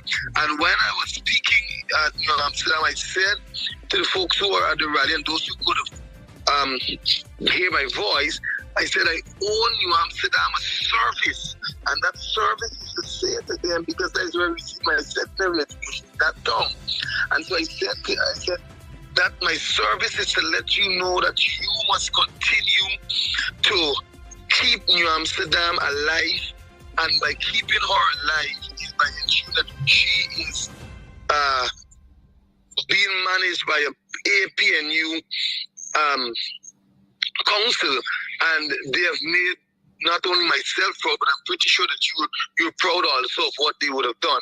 And I said to that gathering also, and many other areas where I went, and like to the people of Belgium, I said, what we're doing today, or what we did today, earlier today at the polls, from then to today, it must be a stepping stone to what we will do at the general and regional elections that is to come. And so I believe that the people heed the call, and they understand that we have to demonstrate what we want for our country as a whole. And so I'm saying that we are prepared and will continue to work to better that level of preparation for the general and regional elections to come. And so I believe confidently I can say thank you to the people of New Amsterdam and to my very young people of region number 5, and to all the other voters and Guyanese that supported the APN across the country. Excellent, excellent. All right, so we'll let you go. Of course, we'll try to check in with you before the midnight hour to get any final updates from you out of region number 5. Thank you very much, Vincent. Right. Yes, Chris. All right. Thank you. So that was Mr. Vince Wright Jordan, a member of parliament for the Mahika Berbice region, region number 5. 10 constituency, 10 NDCs up for grabs, and the APNU is projected to win 5 out of the 10. I think this was essentially a setting that was there before. But again, as Vince Wright Jordan made it clear, that the APNU has maintained all of its stronghold, all of the seats in those stronghold. 2 particular PPP candidates that contested the Paradise and Belladrum area, one receiving a whopping 7 votes in one of the polling stations. Total rejection of the people, or totally reject them. All right, so we are approaching the 11:30 hours, and quickly update for those of you who may have just joined us. The APNU has won and will retain control of the municipality of New Amsterdam. The APNU has won and will retain control of the municipality of Linden. The APNU has won and will retain control of the municipality of Georgetown.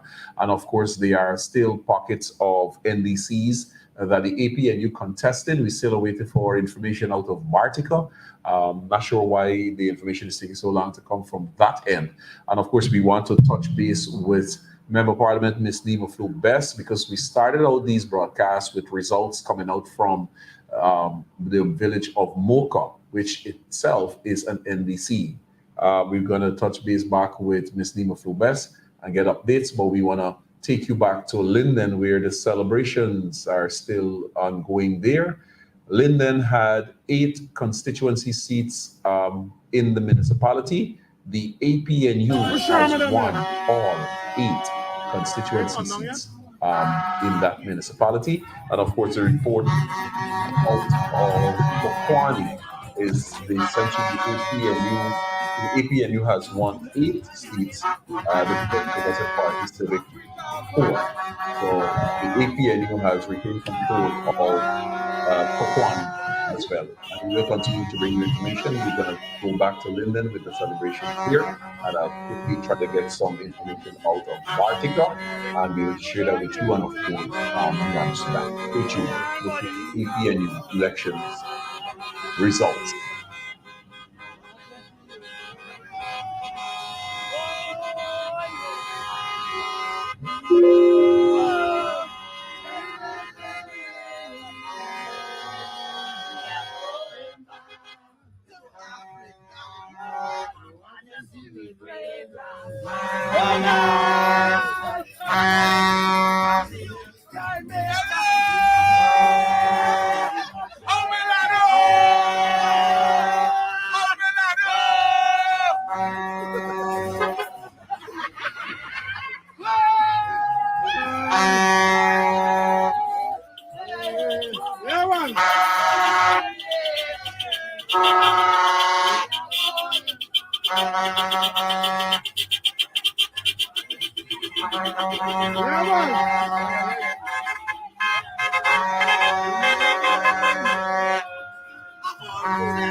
Need no idea when people stop there, and we people stop there go outside of them. What me the wine? We want them for club. We want them for club. We want them for club. We want them for club. We want them for club.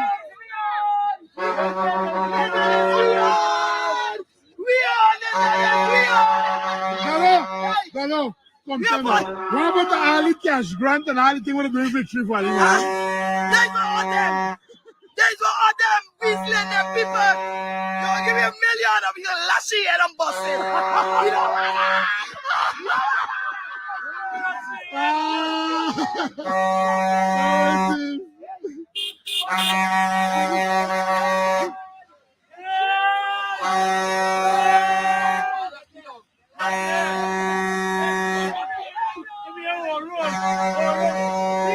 Yeah. Play from the end. Play from the top. Play from the top. yeah, the ball rolls. The ball rolls, the ball rolls.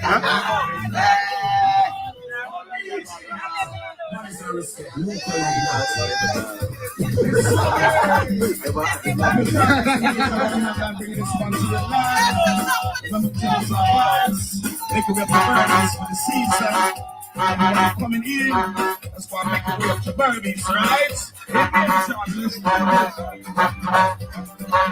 I am so proud of the part-time workers. We don't take Paku.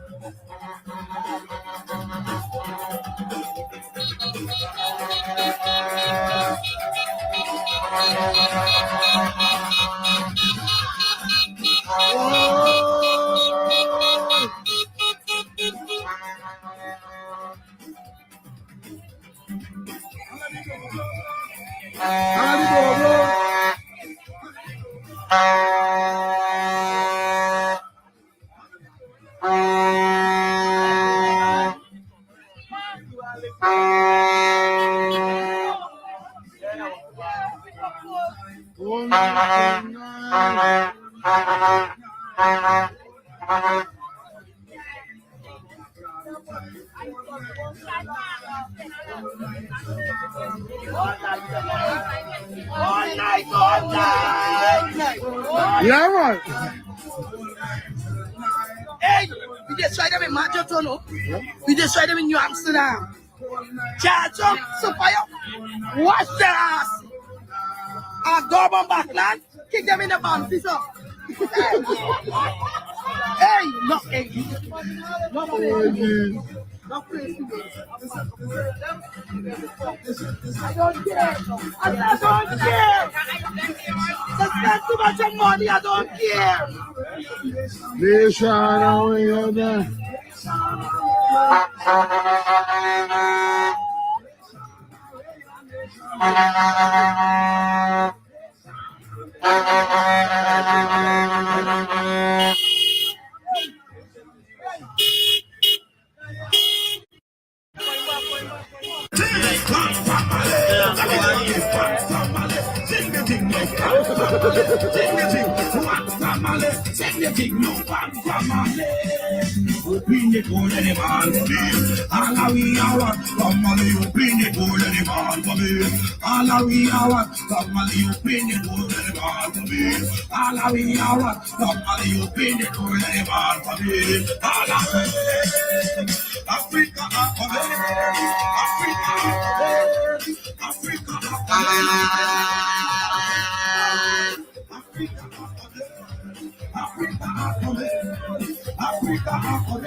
Wait, you got me? I'm in trouble.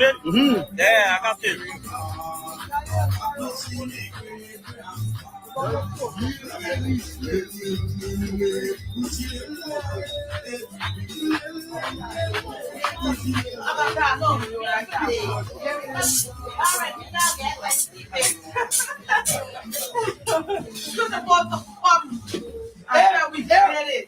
Hello.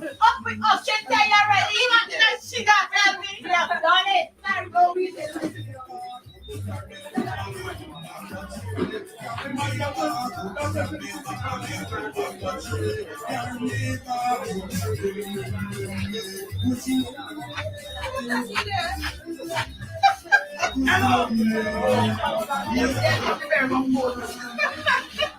Why you be the he's a senior to you, you now all the people lost.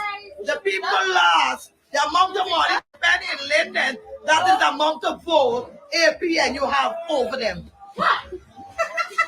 They spent 10 million, is 10 million votes here. 10 million they spent, 10 million votes we have over them. And wickedness go across. Bye. Bye.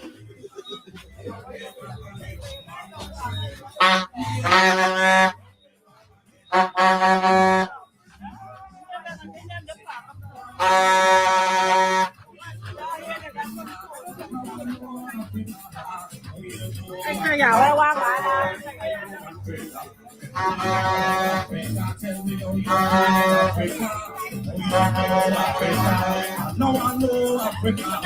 Oh, yes, no Africa. No one know Africa. Oh, yes, no Africa. Tell me how you're feeling, Africa. Big up to my line,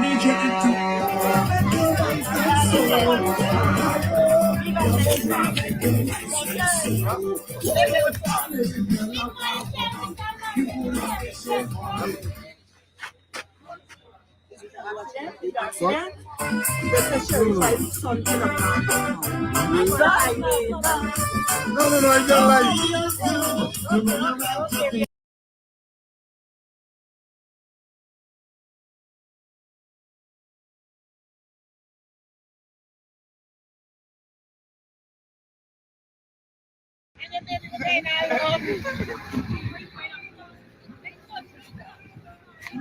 Sky with the blood going.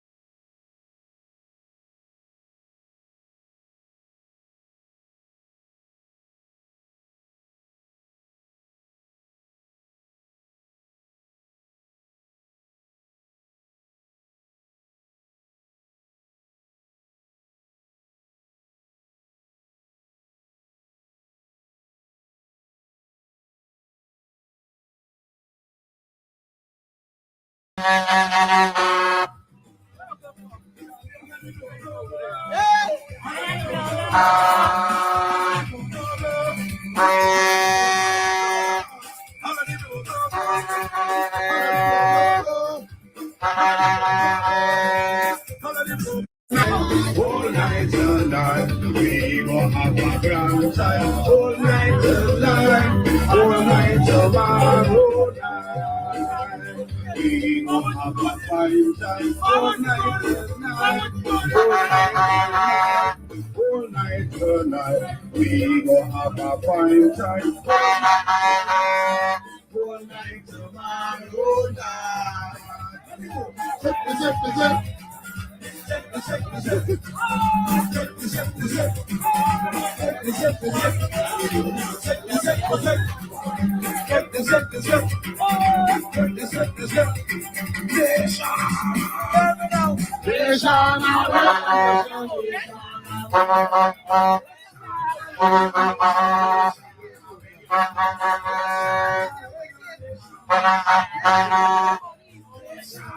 I thought they spent so much of money. Linden take the money. They spend so much of money. The interview me, what you say about it? So I said, man, the amount of money they spend is the amount of money. There's the amount of force to get over them. The amount of money they spend. But you see story to them. I walk this way. I walk around. Anything to celebrate. I'm tired.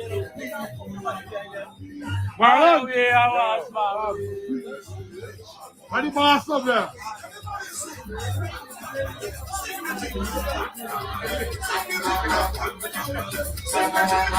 Check your phone, man. Check your phone.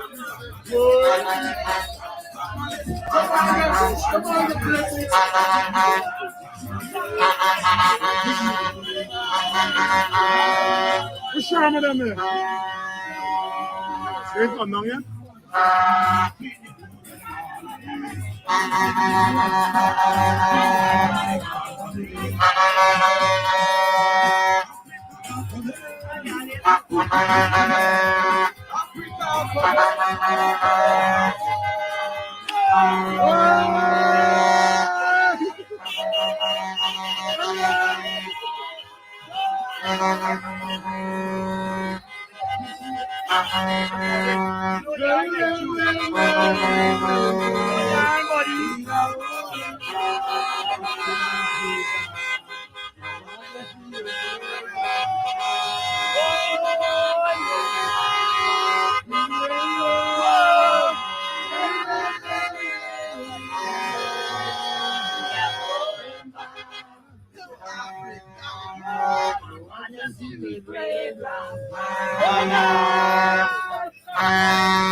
People stop there, and we people stop there to outside of them. What me do wine? We bought them for club. We bought them for club. We bought them for club. We bought them for club. We bought them for club.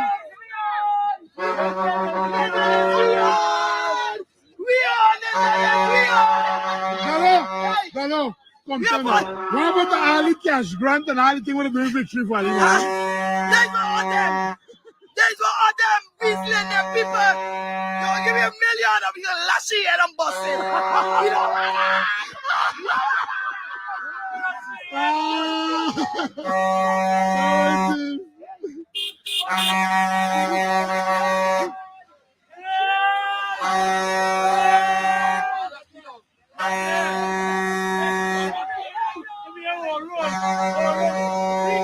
Yeah. Play from the end. Play from the top. Play from the top. Yeah, the ball was. All was the ball. Coming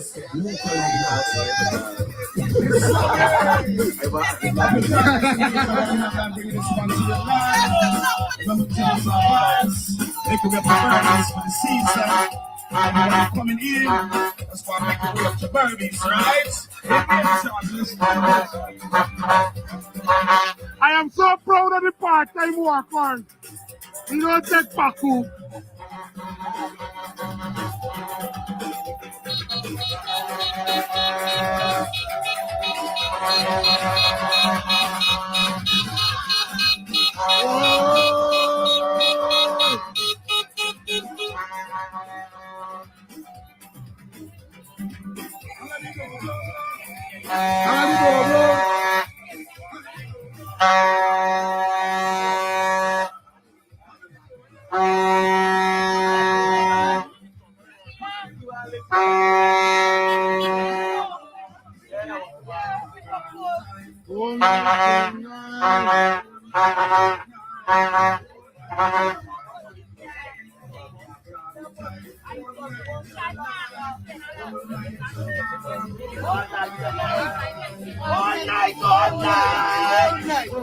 Yeah, man.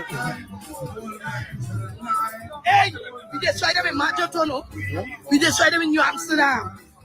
Charge up, fire. Wash their ass. And Gorman Backland, kick them in the bounces up. Hey, no, hey. No place. No place. I don't care. I don't care. They spend too much money, I don't care. Nation away there.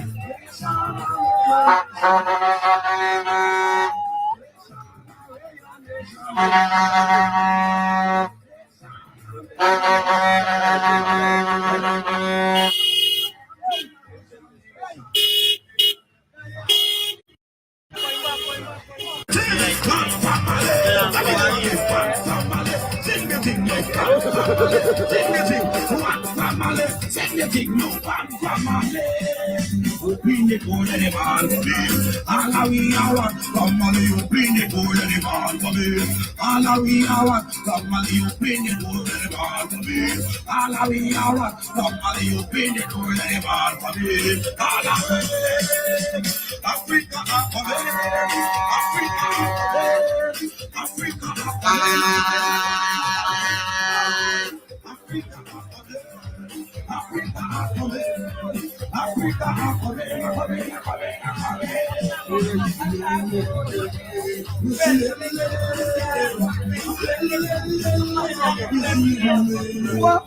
Wait, you got me on the trumpet? Yeah, I got this.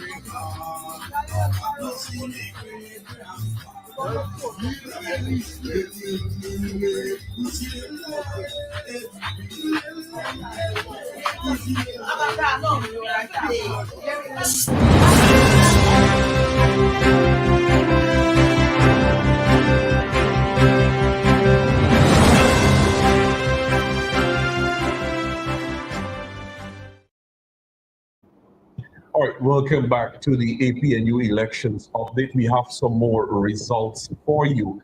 As we did tell you, the municipality of New Amsterdam has 7 seats that were up for grab. The full results are now in. The People's Progressive Party Civic has won 3 seats. The APNU has won 4 seats. Therefore, as mentioned before, the APNU has won the municipality of New Amsterdam. From Bartica, we're still awaiting confirmation, but it is projected the People's Progressive Party Civic 4 seats, the APNU 5 seats. So it is projected that the APNU has won the municipality of Bartica. Again, New Amsterdam 7 seats up for grabs. The People's Progressive Party Civic 3. And the APNU has won 4 seats. Therefore, the APNU will continue to run the municipality of New Amsterdam. In Bartica, it is projected that the People's Progressive Party Civic will have 4 seats and the APNU will have 5 seats. So the APNU is projected to have won the municipality of Bartica. We're still awaiting confirmation from the municipality of New Amsterdam. We want to take you now back to the East Bank of Demerara in the NDC of Mocha Village. Mocha Village has 6 constituency seats that were up for grabs. We did report to you earlier today that one seat was constituency 1 was won by Say on Hope. We now can report to you that the APNU has won outright the village of Mocha, having won all 6 constituency seats in the village of Mocha. And right there, those are the elected councillors of the Mocha Arcadia NDC. 5 young gentlemen and 1 female. They have won their constituency seats in the village of Mocha. Again, so that is the most breaking results coming out of the village of Mocha. The APNU has won outright all 6 constituency seats in the NDC of Mocha Arcadia. And of course, we did share with you before, and you saw footage emanating there from the mining town of Linden, the APNU, 8 constituency seats. The APNU has won all 8 constituency seats in the mining town of Linden. And of course, there were also the results coming out from Kokwani. The APNU has won Kokwani. Industry Paradise, the APNU has won Industry Paradise. And as mentioned before, the municipalities of Bartica, New Amsterdam, Linden, Georgetown has all been won by the APNU. And of course, outright, the last information there coming out from the East Bank of Demerara, 6 constituency seats. The APNU has won all 6 constituency seats in the village of Mocha Arcadia. Pleasance Industry, the APNU has won the NDC Pleasance Industry. Speaking earlier tonight with Member of Parliament with responsibility for the Mahaica Burbis region, region number 5, Mr. Vincent Jordan, it is projected that the APNU will retain 5 NDCs, while the People's Progressive Party Civic will also retain 5 NDC seats. Vincent Jordan did also report to us that the PPP candidates, particularly in El Dorado, in the villages of El Dorado Paradise and Belladrum, one result that we have so far, that one of the PPP candidate only received, from one constituency, only was able to net 7 votes in a constituency which had 186 eligible voters. All right, so we continue to bring you the information. We will take the program up to 12 o'clock tonight because, as we mentioned before, we are still awaiting confirmation from the municipality of Madia, as well as confirmation from the municipality of Bartica. It is projected, as I mentioned before, that the People's Progressive Party Civic will get 4 seats on the Bartica municipality, while the APNU is projected to have won 5 seats in the Bartica municipality, which of course, once the projection is confirmed, therefore the APNU has again won the municipality of Bartica.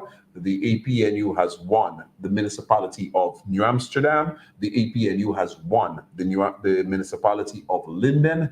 The APNU has won the municipality of Georgetown. The APNU has won outright the NDC of the village of Mocha Arcadia. The APNU has won the Industry Paradise NDC. And of course, we're still getting information that is coming in from a few other NDCs and a few other townships. And of course, as fast as those information reach the information center here, we will bring that information to you and share those information to you. We just earlier tonight learned about a press conference, early organized press conference, out of bed, wipe the boo out your eye press conference by Vice President Jaglio, trying to bring a little dimmer to what is happening here, but the results are in. And as mentioned before, numbers don't lie. The People's Progressive Party Civic spoke about a new Georgetown. They spoke about a new Linden, a new beginning for Georgetown, a new beginning for Linden, a new beginning for New Amsterdam, a new beginning for Bartica. Indeed, there is a new beginning the APNU has won those municipalities, and there's a new beginning of new, fresh, young councillors who will take those various municipalities through the next 2 years if the PPP calls another local government election, which is constitutionally due 2 years from now. And of course, all of the information that the APNU candidates have been sharing with you throughout the campaign. And of course, we recognize that you rally to that information. And as we said on the campaign trail, if the information that the APNU was sharing you was not true, we would have told you so. And we shared with you that information. And of course, the people across the various municipalities and NDCs rally to the call of the APNU candidates, and you went out strongly to the polls and you cast your votes rejecting the People's Progressive Party Civic and their continued disrespect to the intelligence of the Guyanese people. Here at the headquarters, we have images from Linden, images from West Coast Berbice, images from New Amsterdam, and of course some from Bartica. Celebration. The Guyanese people are celebrating in the streets. It's a joyous occasion, and of course, as we mentioned before, as a result of what they've been through for the past 4, 6, 2 months at most. Preparation for these local government elections. They've been in the field, they've been on the ground, they've been in your communities, they've been sharing flyers. They took the sun, they took the rain, but they prevailed, and the results are in. The APNU has several successes to be celebrated tonight, and of course, the people are celebrating. Unconfirmed reports coming out from constituency number 13. Lane Avenue. Apparently, there have been a lot of tears, a lot of snot, a lot of snot and nose blowing, and all of that is happening for those people who would have jumped. Particularly one individual who would have jumped ship and dancerate herself with a red T-shirt, and now that T-shirt is being used to wipe the snot off of her face and wipe and clean, dry her eyes, and so forth. That is the results of the elections. That is the results of the elections. And of course, we will continue to bring you information. I don't know if the operator have any updated video, because I know he constantly seems to be in love with the images that are coming out from Linden. We're still trying to reach Mr. Sharma Solomon or Vanessa Kisum, because we want to get some reaction from them. We're going to try to reach MP Nima Flu Bess because of the results that we see coming out from Mocha village, in which the APNU has won outright all 6 constituency seats. And of course, the young people, the young men and the women are now elected. We got a motorcade happening there. Is that Linden? Yeah, we have a motorcade happening there in Linden. I don't know if by chance the same thing is happening in the village of Mocha. Good evening to you. Good evening to you. Right, I can hear it in your voice, and rest assured that when we're finished here, you will be able to go and I think this is out of Kokwani. It looks more Kokwani. All right, so Nima, we just broke the news to our viewers that the APNU has won outright in the NDC of Mocha village. Share with us what is happening in the village now. Is the celebration still on there, or people have retired into the night? Well, I know that people were out. I'm not in the village currently, but it is a very exciting moment for our young people and the people of Mocha the community, that we all have stood together and withstand all the PPP came with and protect our village. For us, it was about protection of our land and our inheritance, and protecting our young people and ensuring that they can have a good life, a better life, and not experience what the people of Caneview have experienced under the hands of the PPP sealed administration. So it's quite an exciting time. Of course, we'll have our big celebration in this week. Yeah, and they have all right to celebrate, having endured what the People's Progressive Party Civic did in the village of Mocha, the bulldozing of people's property and the displacement of their lives and livelihood, and then to add insult to injury, they then put or identify individuals in your village and put them in red T-shirts, and you had Irfan Ali in your village insulting the NDC chairman and all of that. So the people of Mocha have every right to be celebrating.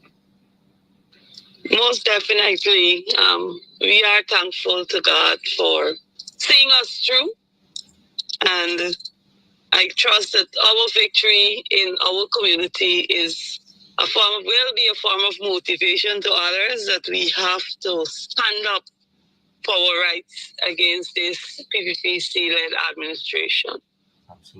Absolutely. I know the village of Mocha is very rich and believe in ancestors, and they have a lot of traditions, things that happens under the big tree.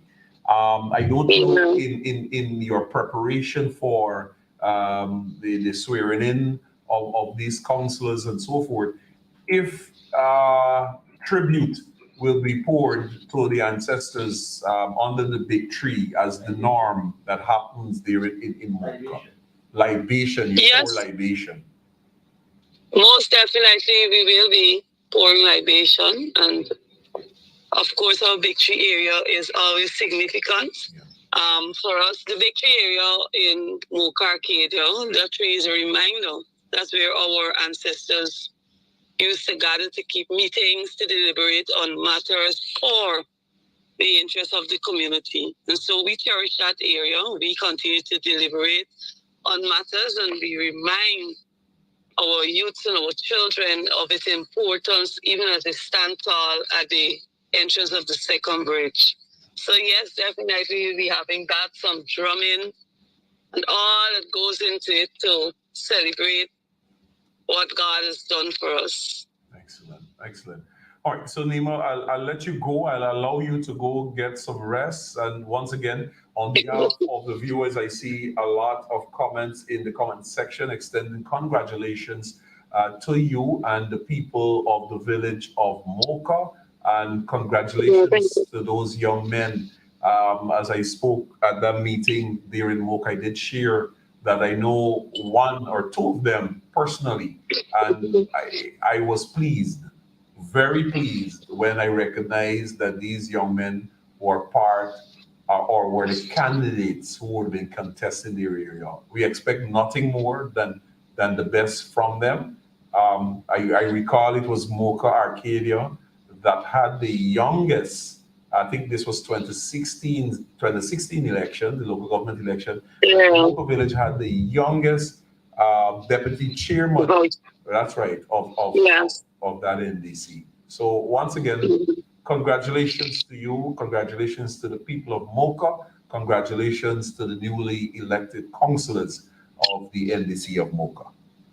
Thank you, and we do look forward to serving our community as we continue to move forward. Thank you so much. Good, Nima. Take care. Bye. All right, so that was, of course, Nima Flu Best, Member of Parliament representing the East Bank of Demerara from the village of Mocha. And of course, she was sharing with us the results that I shared with you earlier tonight. There were 6 constituency seats that were up for grab.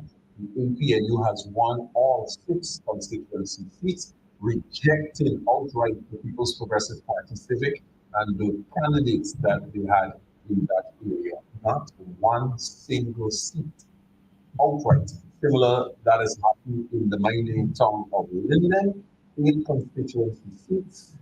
The APNU has won outright all 8, rejecting the People's Progressive Party Civic. This simply means in the NDC, at the head table, there will be all APNU councillors. There wouldn't be any councillors. In Linden, the municipality of Linden, there will be 16 in total seats. There wouldn't be one PPP representative. A complete rejection of the throwing of money to people, of the rejection of the disrespect to people's intelligence. Completely voted out. That is what has happened in these elections. All right, so it is now 10 minutes to 12 o'clock.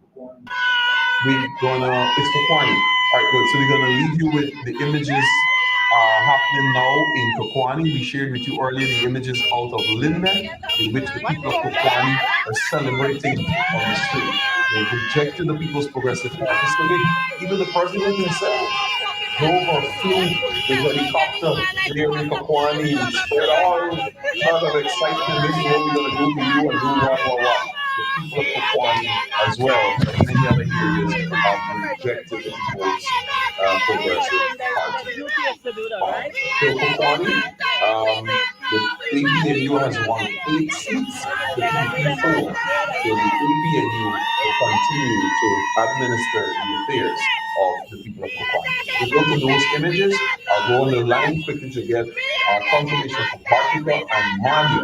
I'll come back, bring you that information, and we'll close the program out at 12 o'clock. And of course, tomorrow morning at 8 o'clock, my colleague and friend, Member of Parliament, Mr. Sheriff Duncan, is going to lead the conversation off. And of course, throughout the day, we're going to hear updates from him. So stay tuned and let me get you that information from Mania.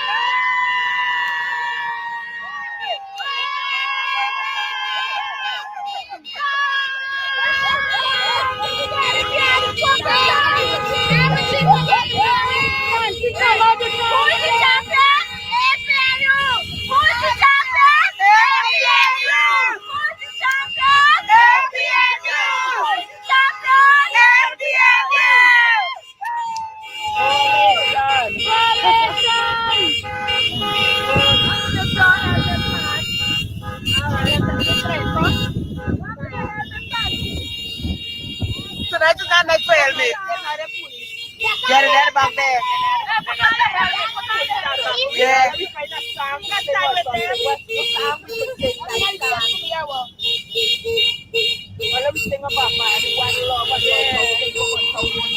Yeah, something love. Where we go? Where we going? Walking in the dark.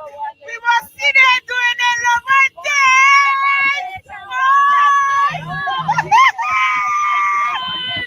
What destiny!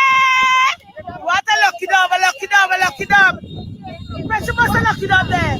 Lucky dog said, I remember this.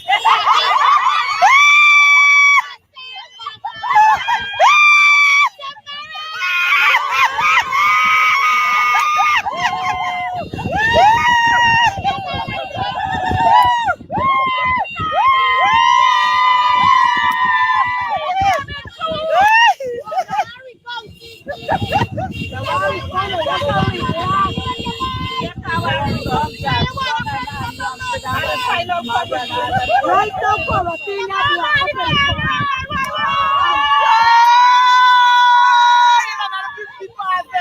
yeah, Ali knows one.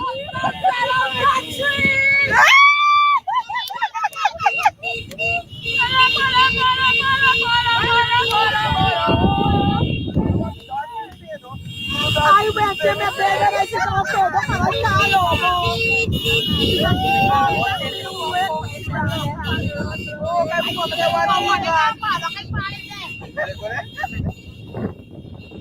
backward never, right? Forward ever. Backward never.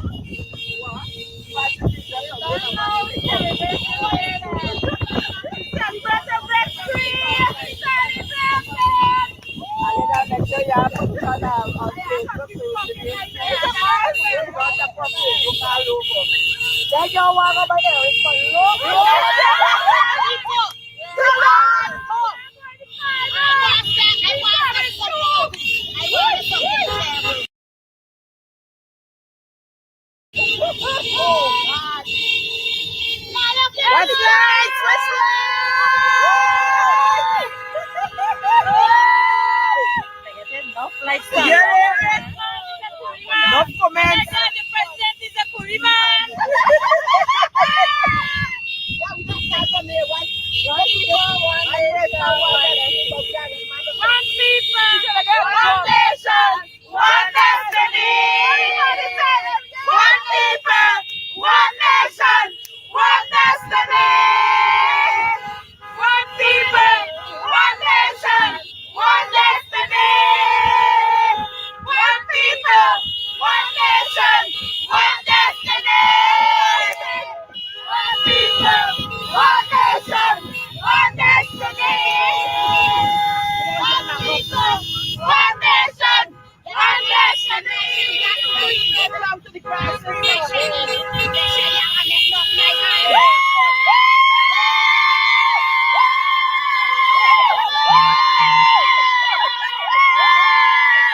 Next Monday.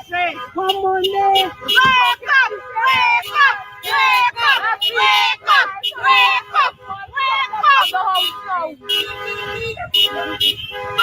up!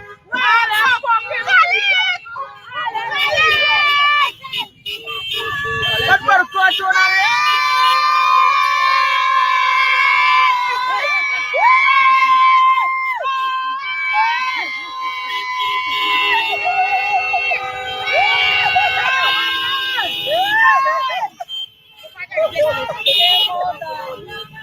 What Michelle? What Michelle? Yes. What Michelle?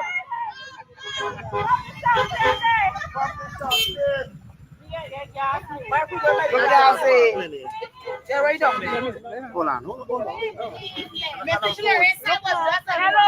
They're like to go with people now for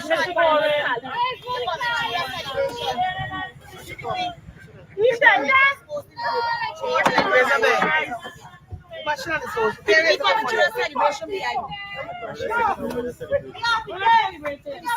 We don't party with things. The walls and something. Look.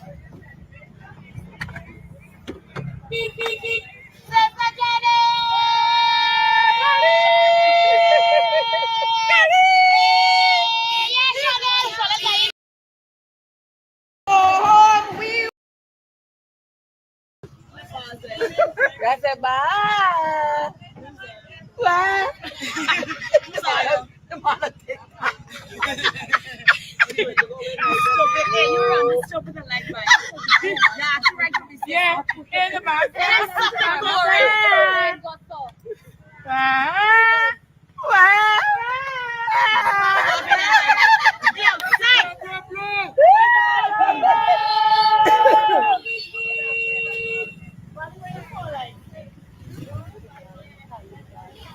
Throw some gas. Some gas.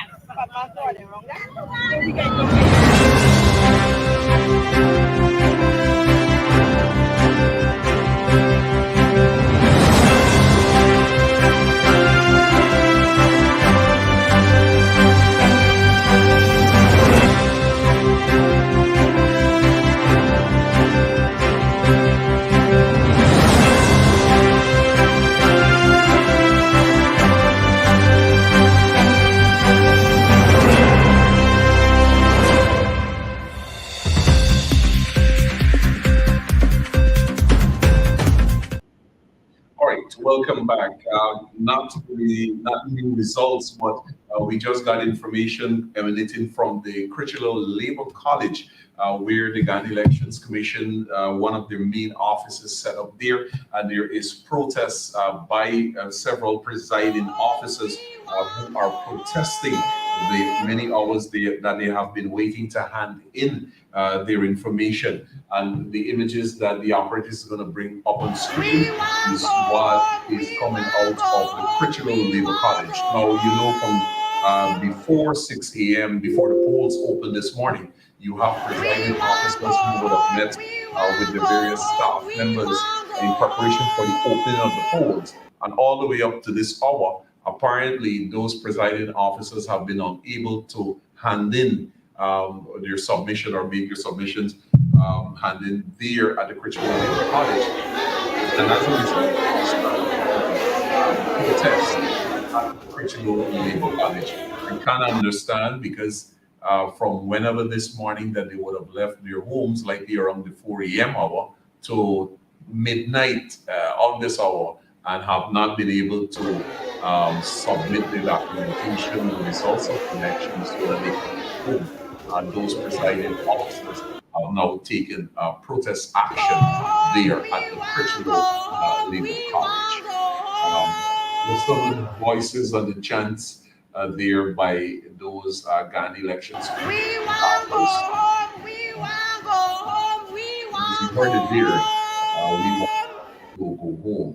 And as I mentioned, some of them likely would have left their homes at about 4 a.m.